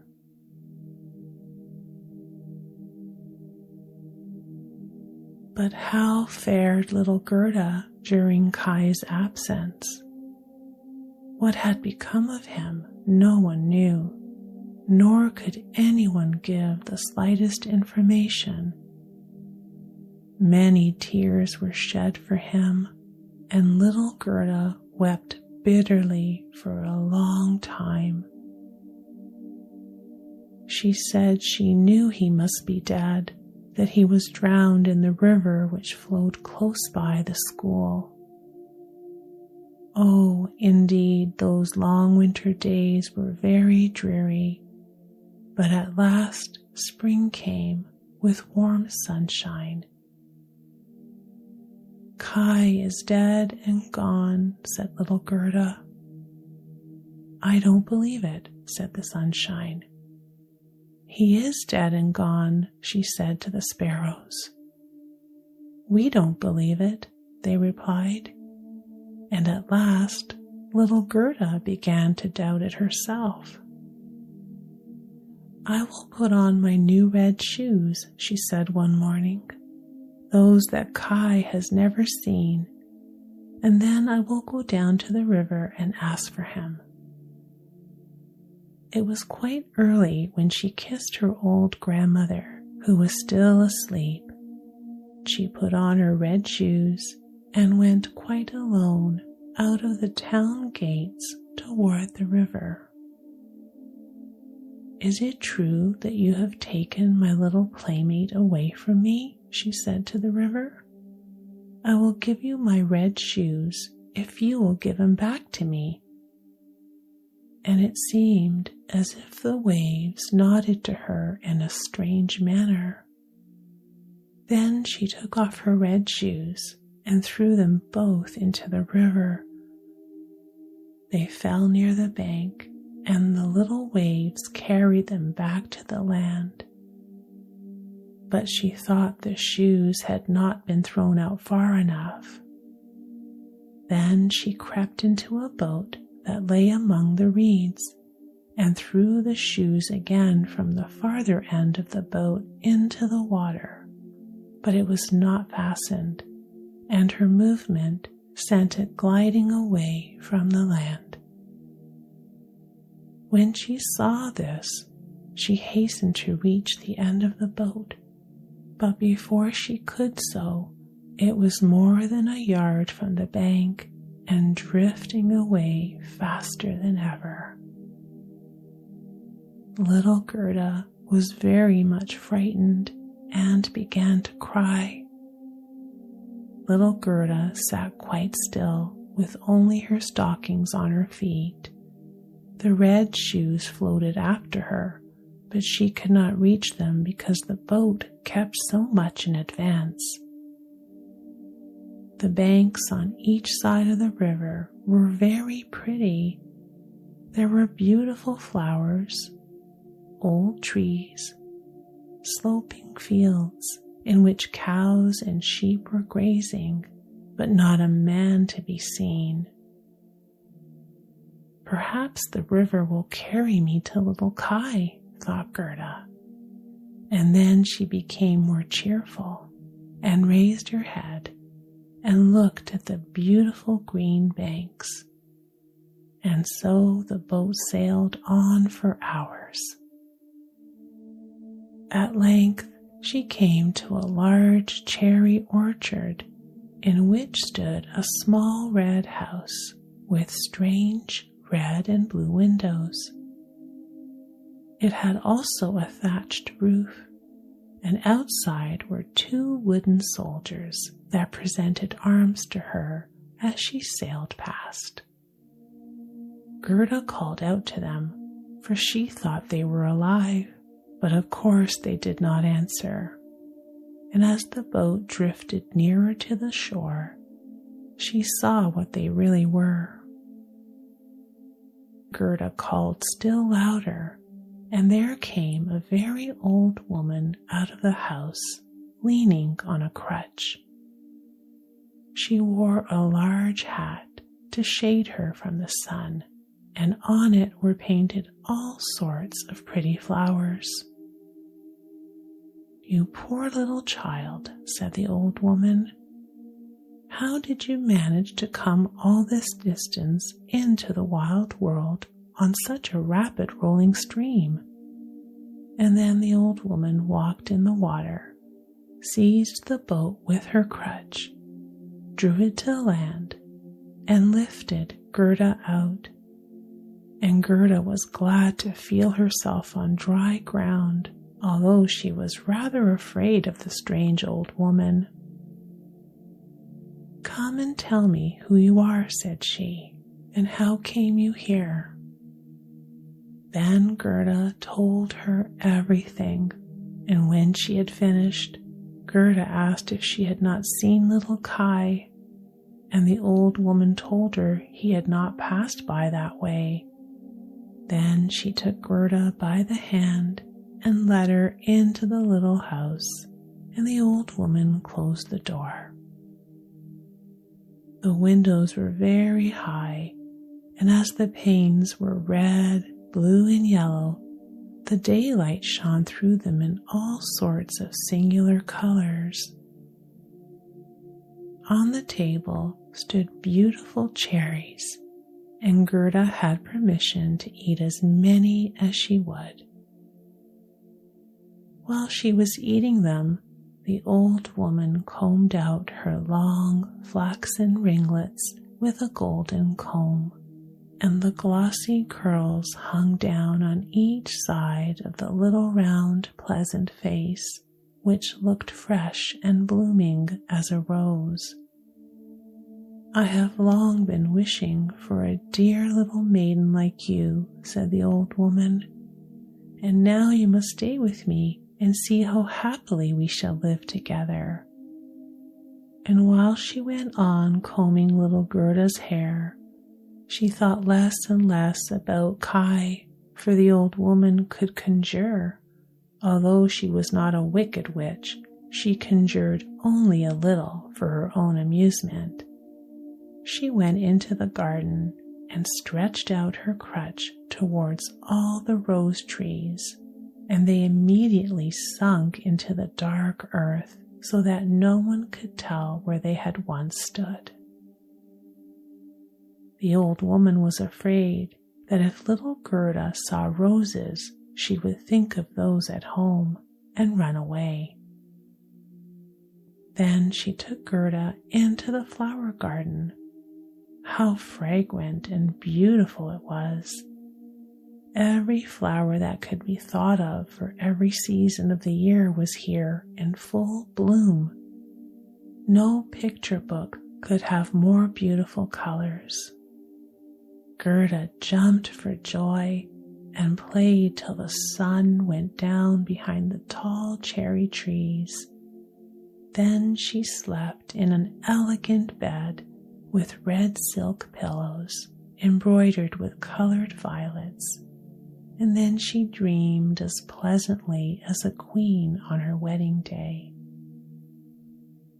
The next day, and for many days after, Gerda played with the flowers in the warm sunshine. She knew every flower, and yet, although there were so many of them, it seemed as if one were missing, but which it was she could not tell. One day, as she sat looking at the old woman's hat with the painted flowers on it, she saw that the prettiest of them all was a rose. The old woman had forgotten to take it from her hat when she made all the roses sink into the earth. "Are there no roses here?" cried Gerda. She ran out into the garden and examined all the beds and searched and searched. There was not one to be found. Then she sat down and wept, and her tears fell just on the place where one of the rose trees had sunk down. The warm tears moistened the earth, and the rose tree sprouted up at once, and Gerda embraced it and kissed the roses and thought of the beautiful roses at home. "Oh, how I've been detained," said the little maiden. "My poor old grandmother," sighed Gerda. "She is longing to see me and grieving for me as she did for little Kai." She tucked up her little dress, and then she ran to the other end of the garden. The door was fastened, but she pressed against the rusty latch. The door sprang open, and little Gerda ran out with bare feet into the wide world. She looked back 3 times, but no one seemed to be following her. She could run no longer, so she sat down to rest on a great stone, and when she looked round, she saw that the summer was over. "Oh, how I've wasted my time," said little Gerda. "I must not rest any longer," and she rose up to go on. Her little feet were wounded and sore, and everything around her looked so cold and bleak. The long willow trees were quite yellow. The dewdrops fell like water. Leaf after leaf dropped from the trees. How dark and weary the whole world appeared. Fourth story, The Prince and Princess.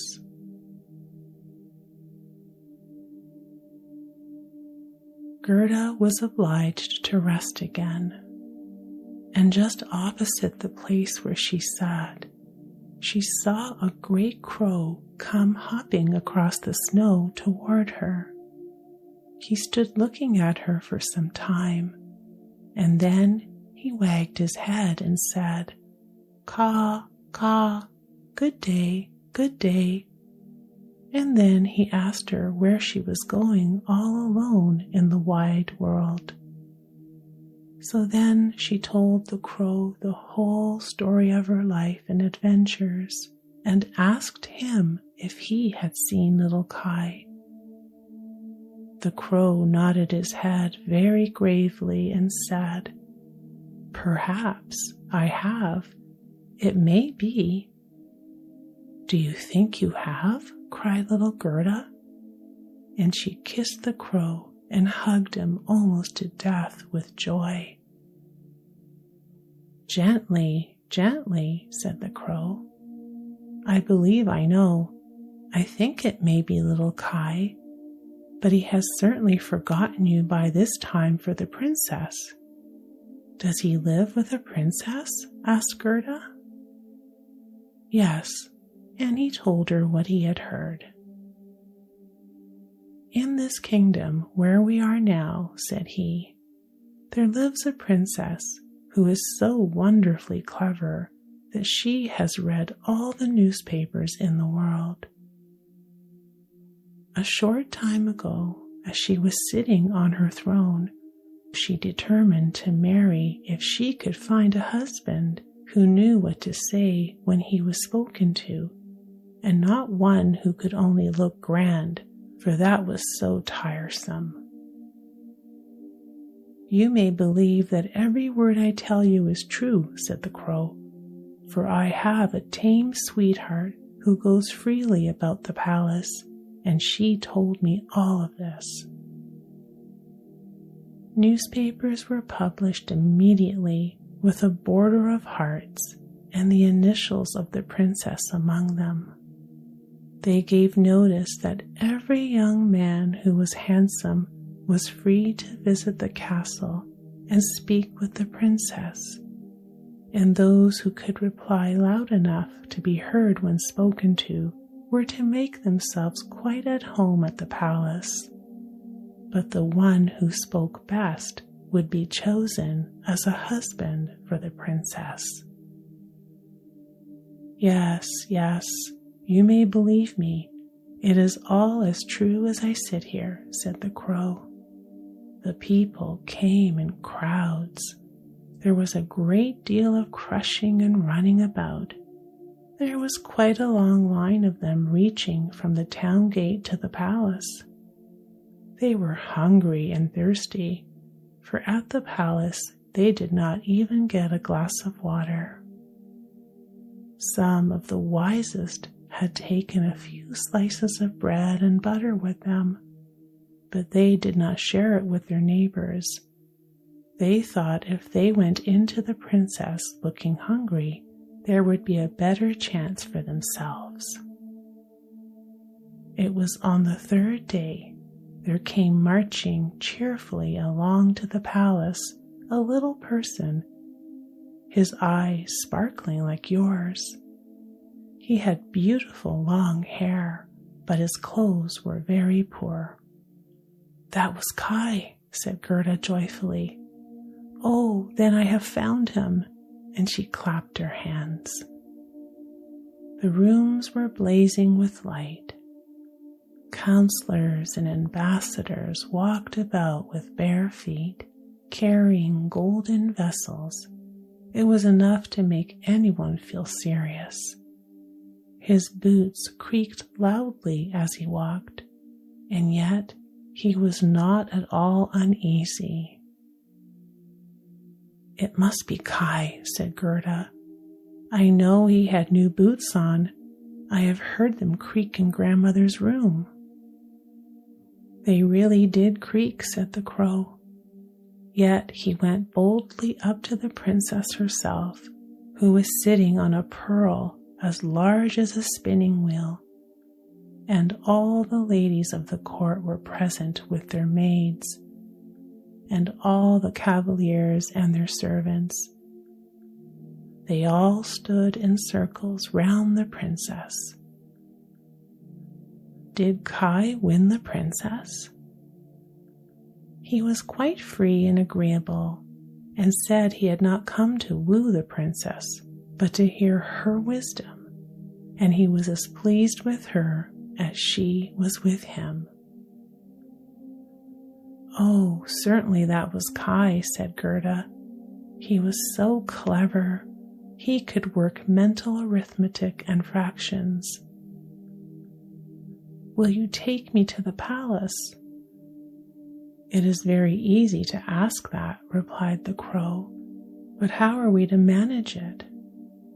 However, I will speak about it to my tame sweetheart and ask her advice, for I must tell you, it will be very difficult to gain permission for a little girl like you to enter the palace." "Oh, yes, but I shall gain permission easily," said Gerda, "for when Kai hears that I am here, he will come out and fetch me immediately." "Wait for me here by the palings," said the crow, wagging his head as he flew away. It was late in the evening before the crow returned.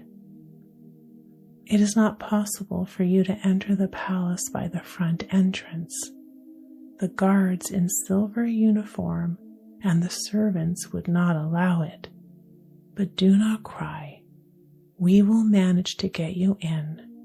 My sweetheart knows a little back staircase that leads to the sleeping apartments, and she knows where to find the key."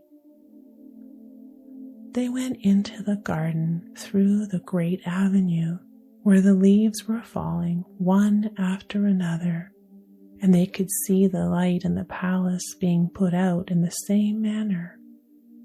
And the crow led little Gerda to the back door, which stood ajar. How little Gerda's heart beat with anxiety and longing. It was just as if she were going to do something wrong, and yet she only wanted to know where little Kai was. It must be he, she thought, with those clear eyes and that long hair. He would certainly be glad to see her and to hear what a long distance she had come for his sake. Oh, what joy and yet fear she felt. They were now on the stairs, and in a small closet at the top, in the middle of the floor, stood the tame crow, turning her head from side to side and gazing at Gerda, who curtsied as her grandmother had taught her to do. "My betrothed has spoken so very highly of you, my little lady," said the tame crow. "Your life history is very touching. If you will take the lamp, I will walk before you." They now came into the first hall, the walls of which were hung with rose-colored satin embroidered with artificial flowers. Each hall appeared more splendid than the last. At length they reached a bedroom. The ceiling was like a great palm tree with glass leaves of the most costly crystal, and over the center of the floor 2 beds, each resembling a lily. One, in which the princess lay, was white, the other was red, and in this Gerda had to seek for little Kai. She pushed one of the red leaves aside and saw a little brown neck. That must be Kai. She called his name out quite loud and held the lamp over him. He woke and turned his head round. It was not little Kai. The prince was only like him in the neck. Then the princess peeped out of her white lily bed and asked what was the matter.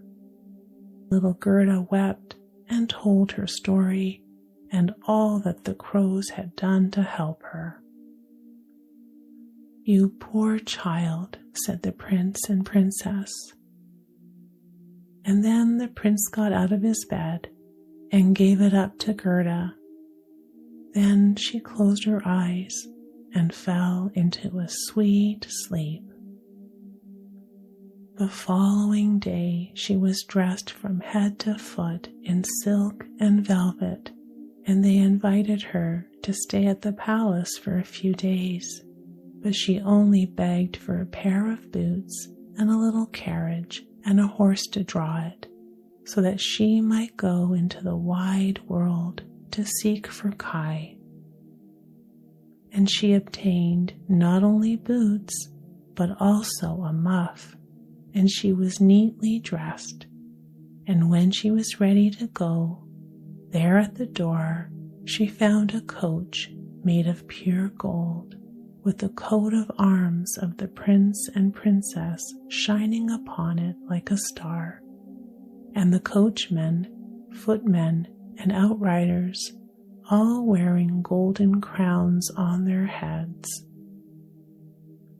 The prince and princess themselves helped her into the coach and wished her success. The forest crow, who was now married, accompanied her for the first 3 miles. The coach was well stored with sweet cakes, and under the seat were fruit and gingerbread nuts. "Farewell, farewell," cried the prince and princess, and little Gerda wept. And then, after a few miles, the crow also said farewell, and this was the saddest parting. 5th story, Little Robber Girl.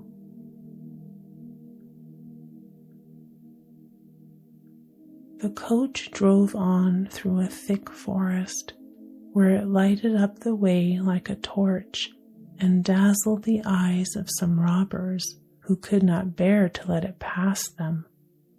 "It is gold, it is gold," cried they, rushing forward and seizing the horses. Then they struck their little jockeys, the coachman and the footmen dead, and pulled little Gerda out of the carriage. "She is fat and pretty," said the old robber woman, who had a long beard and eyebrows that hung over her eyes. "She is as good as a little lamb. How nice she will taste." And as she said this, she drew forth a shining knife. "Ouch!" screamed the old woman the same moment, for her own daughter, who held her back, had bitten her in the ear. She was a wild and naughty girl. "She shall play with me," said the little robber girl. "She shall give me her muff and her pretty dress."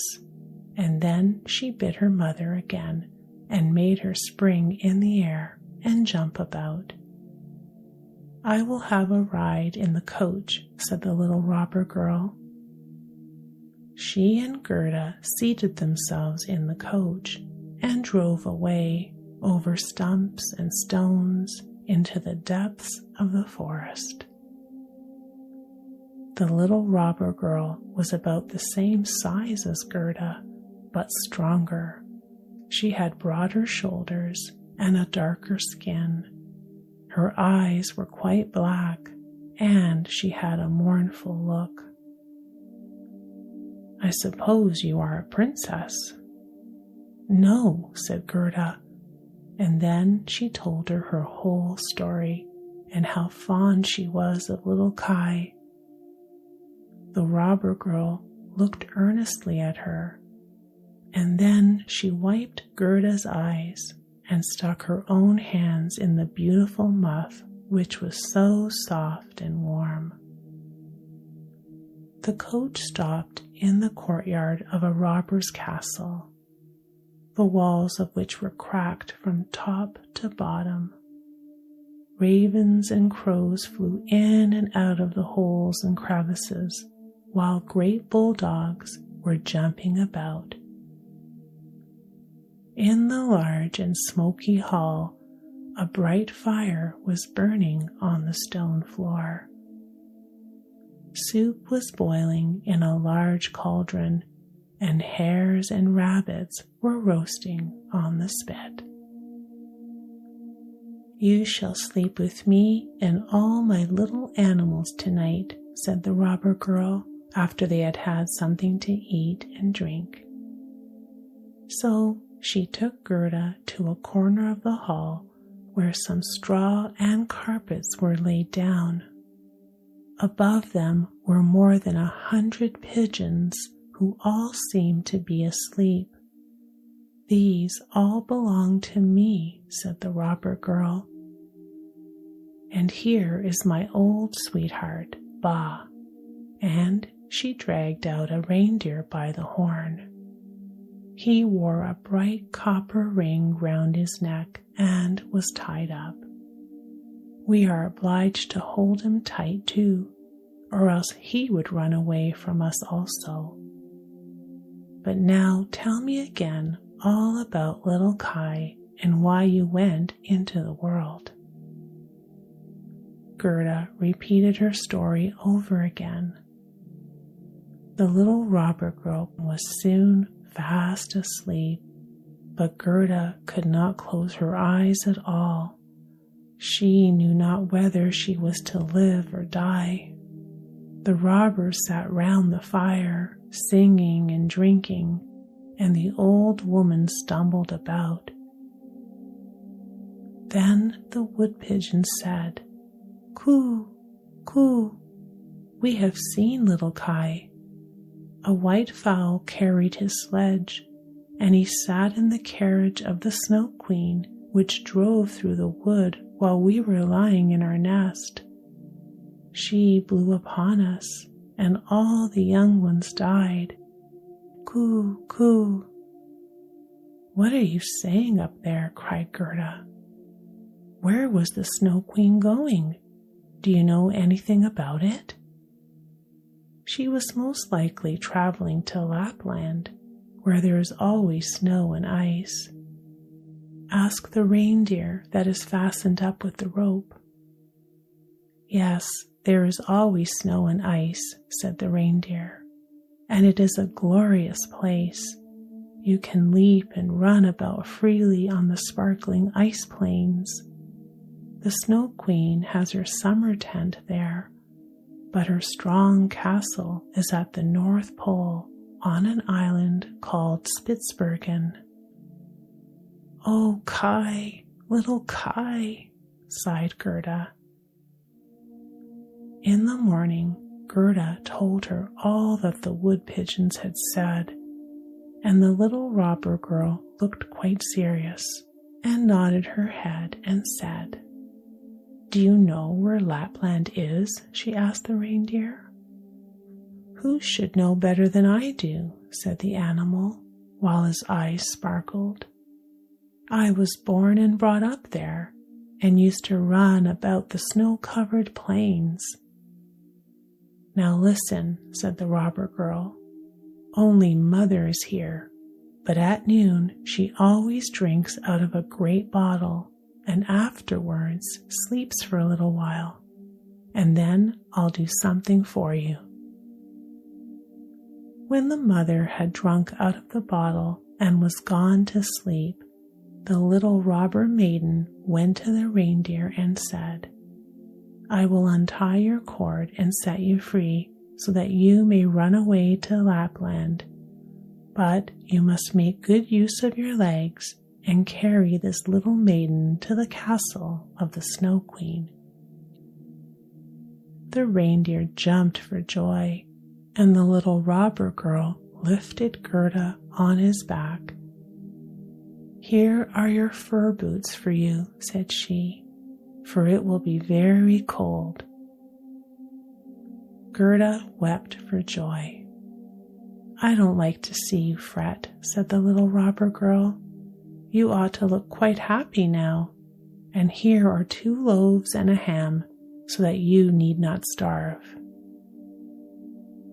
They were fastened on the reindeer, and then the little robber maiden opened the door, coaxed in all the great dogs, cut the string with which the reindeer was fastened with her sharp knife, and said, "Now run, but mind you, take good care of the little girl."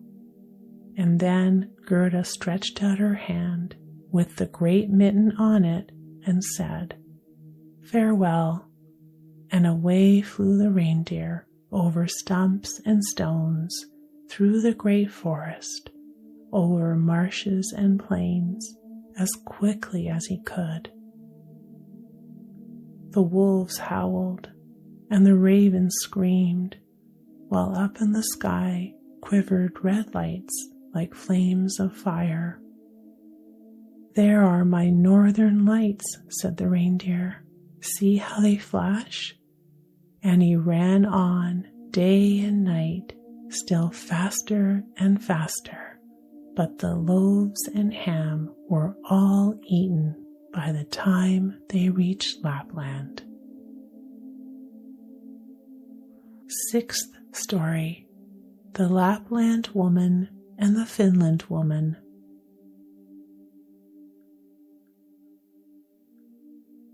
They stopped at a little hut. It was very mean-looking. The roof sloped nearly down to the ground, and the door was so low that the family had to creep in on their hands and knees when they went in and out. There was no one at home but an old Lapland woman who was cooking fish by the light of a train oil lamp. The reindeer told her all about Gerda's story. Gerda was so pinched with the cold that she could not speak. "Oh, you poor things," said the Lapland woman. "You have a long way to go yet. You must travel more than 100 miles farther to Finland. The Snow Queen lives there now, and she burns Bengal lights every evening. I will write a few words on a dried stockfish, for I have no paper, and you can take it from me to the Finland woman who lives there. She can give you better information than I can." When Gerda was warmed and had taken something to eat and drink, the woman wrote a few words on the dried fish. Then she tied her again on the reindeer, and he set off at full speed.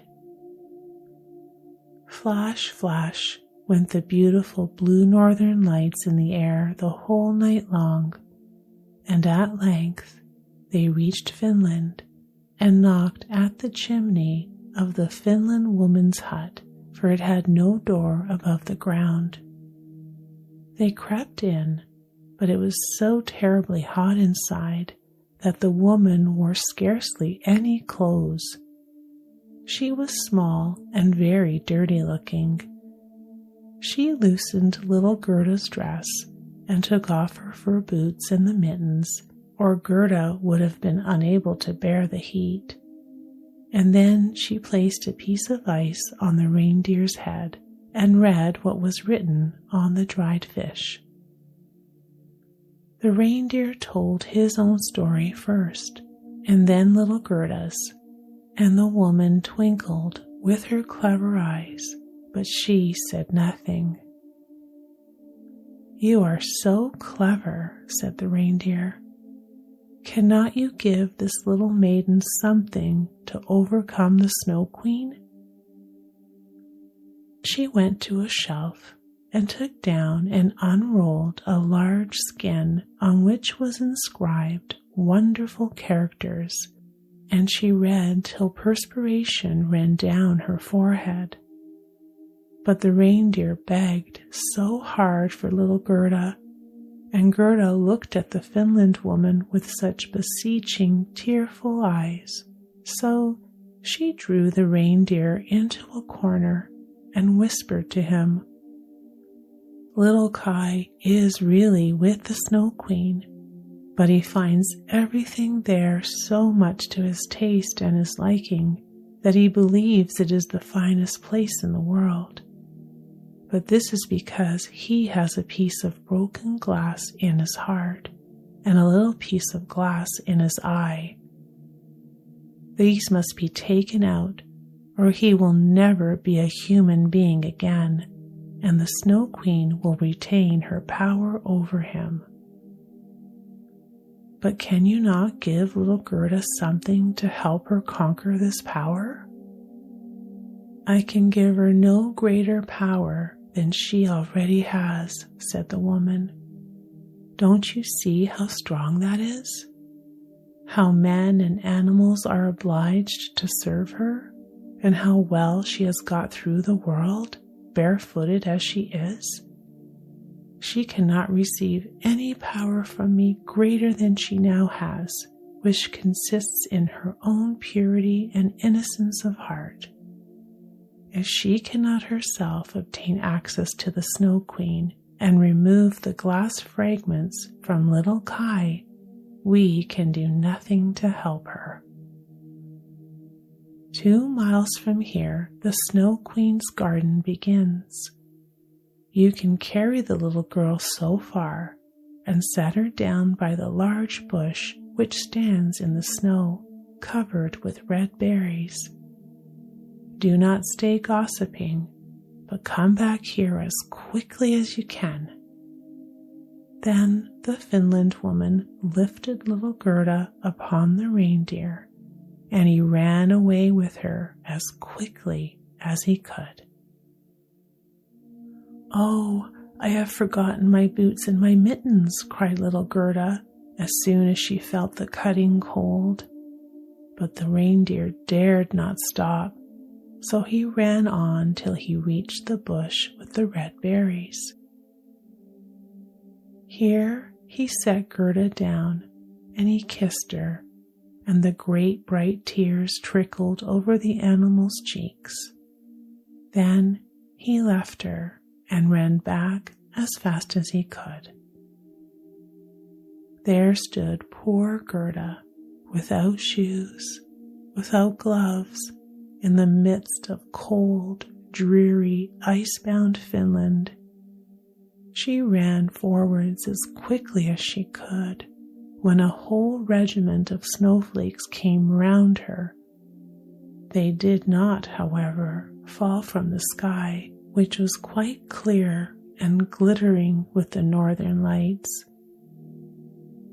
The snowflakes ran along the ground, and the nearer they came to her, the larger they appeared. Gerda remembered how large and beautiful they looked through the burning glass, but these were really larger and much more terrible, for they were alive and were the guards of the Snow Queen and had the strangest shapes. Some were like great porcupines, others like twisted serpents with heads stretching out. Little Gerda repeated the Lord's Prayer, and the cold was so great that she could see her own breath come out of her mouth like steam as she uttered the words. The steam appeared to increase as she continued her prayer till it took the shape of little angels. They all wore helmets on their heads and carried spears and shields. Their number continued to increase more and more, and by the time Gerda had finished her prayers, a whole legion stood round her. They thrust their spears into the terrible snowflakes so that they shivered into 100 pieces and little Gerda could go forward with courage and safety. The angels stroked her hands and feet so that she felt the cold less, and she hastened on to the Snow Queen's castle. But now we must see what Kai is doing. In truth, he thought not of little Gerda and never supposed she could be standing in the front of the palace. Seventh story: The Palace of the Snow Queen and what happened there at last.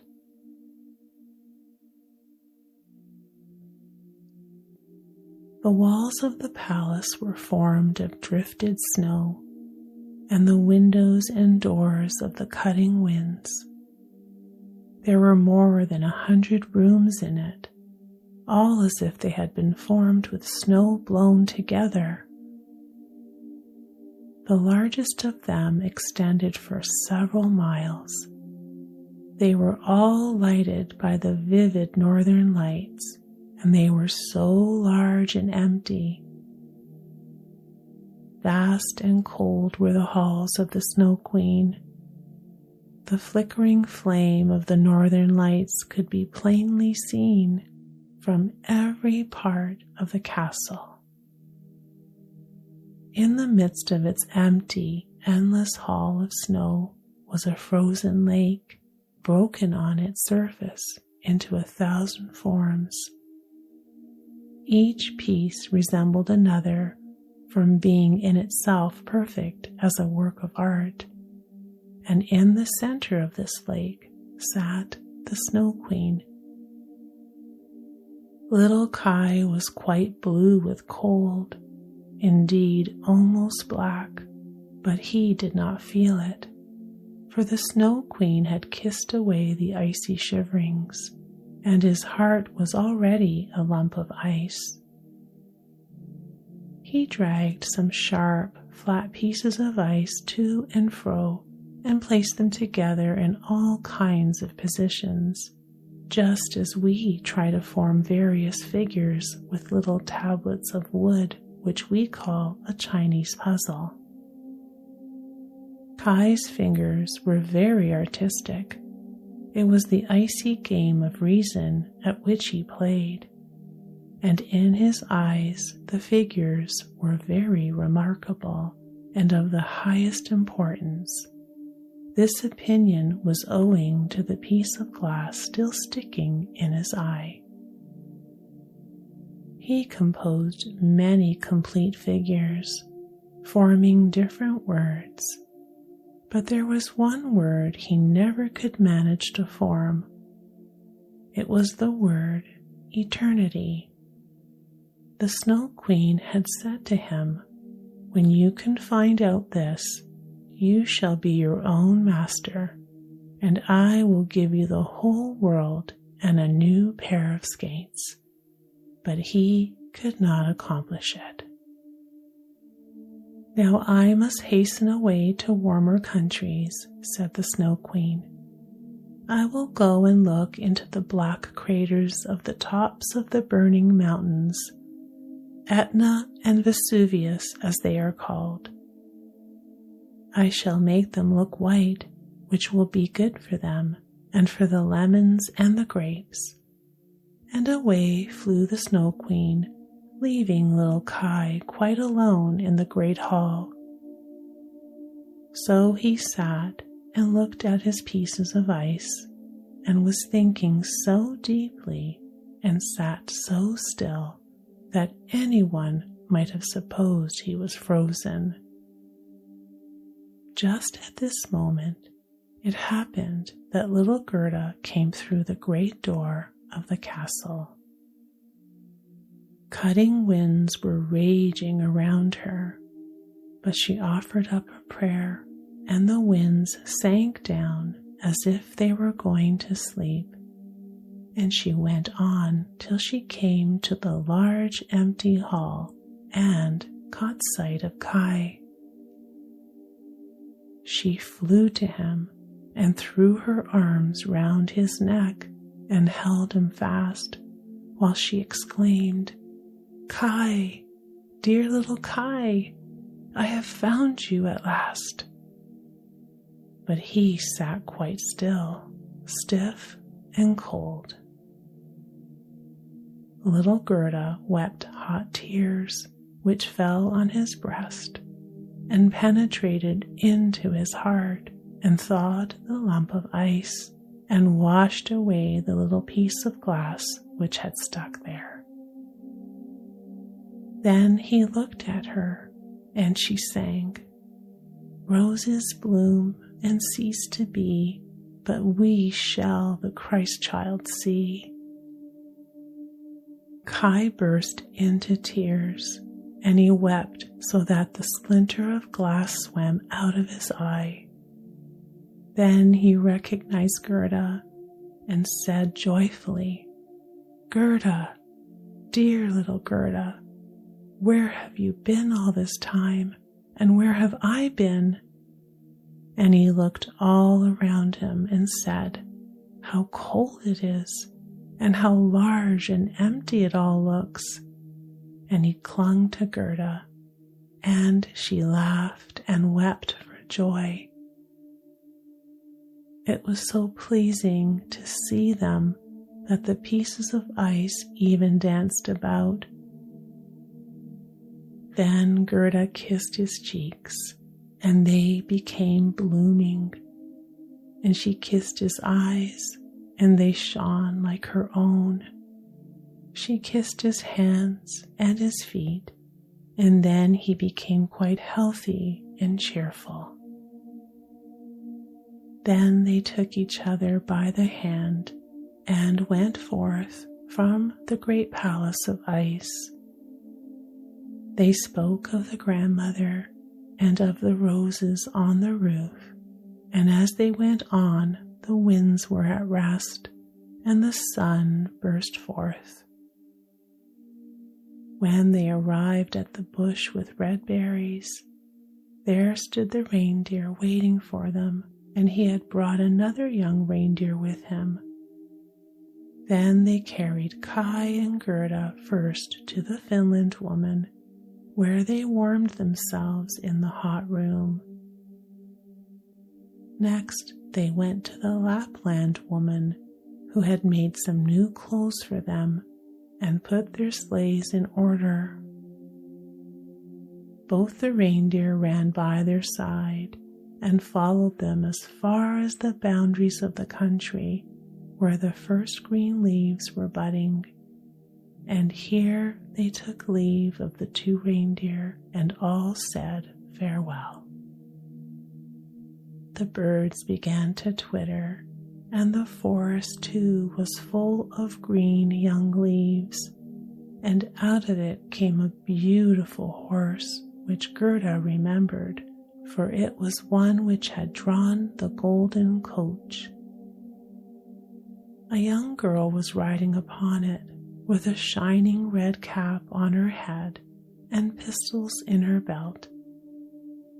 It was the little robber maiden who had got tired of staying at home. She was going first to the north, and if that did not suit her, she meant to try some other part of the world. She knew Gerda directly, and Gerda remembered her. It was a joyful meeting. "You are a fine fellow to go gadding about in this way," said she to little Kai.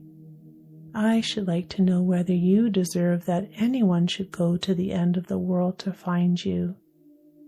But Gerda patted her cheeks and asked after the prince and princess. "They are gone to foreign countries," said the robber girl. "And the crow?" asked Gerda. "Oh, the crow is dead," she replied. "His tame sweetheart is now a widow. But now tell me how you managed to get him back." Then Gerda and Kai told her all about it. "Snip, snap, snare, it's all right at last," said the robber girl. Then she took both their hands and promised that if she ever should pass through the town, she would call and pay them a visit, and then she rode away into the wide world. But Gerda and Kai went hand in hand towards home, and as they advanced, spring appeared more lovely with its green and its beautiful flowers. Very soon, they recognized the large town where they lived and found their way to their grandmother's door. They went upstairs into the little room where all looked just as it used to do. The old clock was going tick, tick, and the hands pointed to the time of day. But as they passed through the door into the room, they perceived that they were both grown up and become a man and a woman. The roses out on the roof were in full bloom and peeped in at the window, and there stood the little chairs on which they had sat when children, and Kai and Gerda seated themselves each on their own chair and held each other by the hand, while the cold, empty grandeur of the Snow Queen's palace vanished from their memories like a painful dream. The grandmother sat in God's bright sunshine, and she read aloud from the Bible. "Except ye become as little children, ye shall in no wise enter into the kingdom of God." Kai and Gerda looked into each other's eyes, and all at once understood the words, and they both sat there, grown up, yet children at heart. And it was summer, warm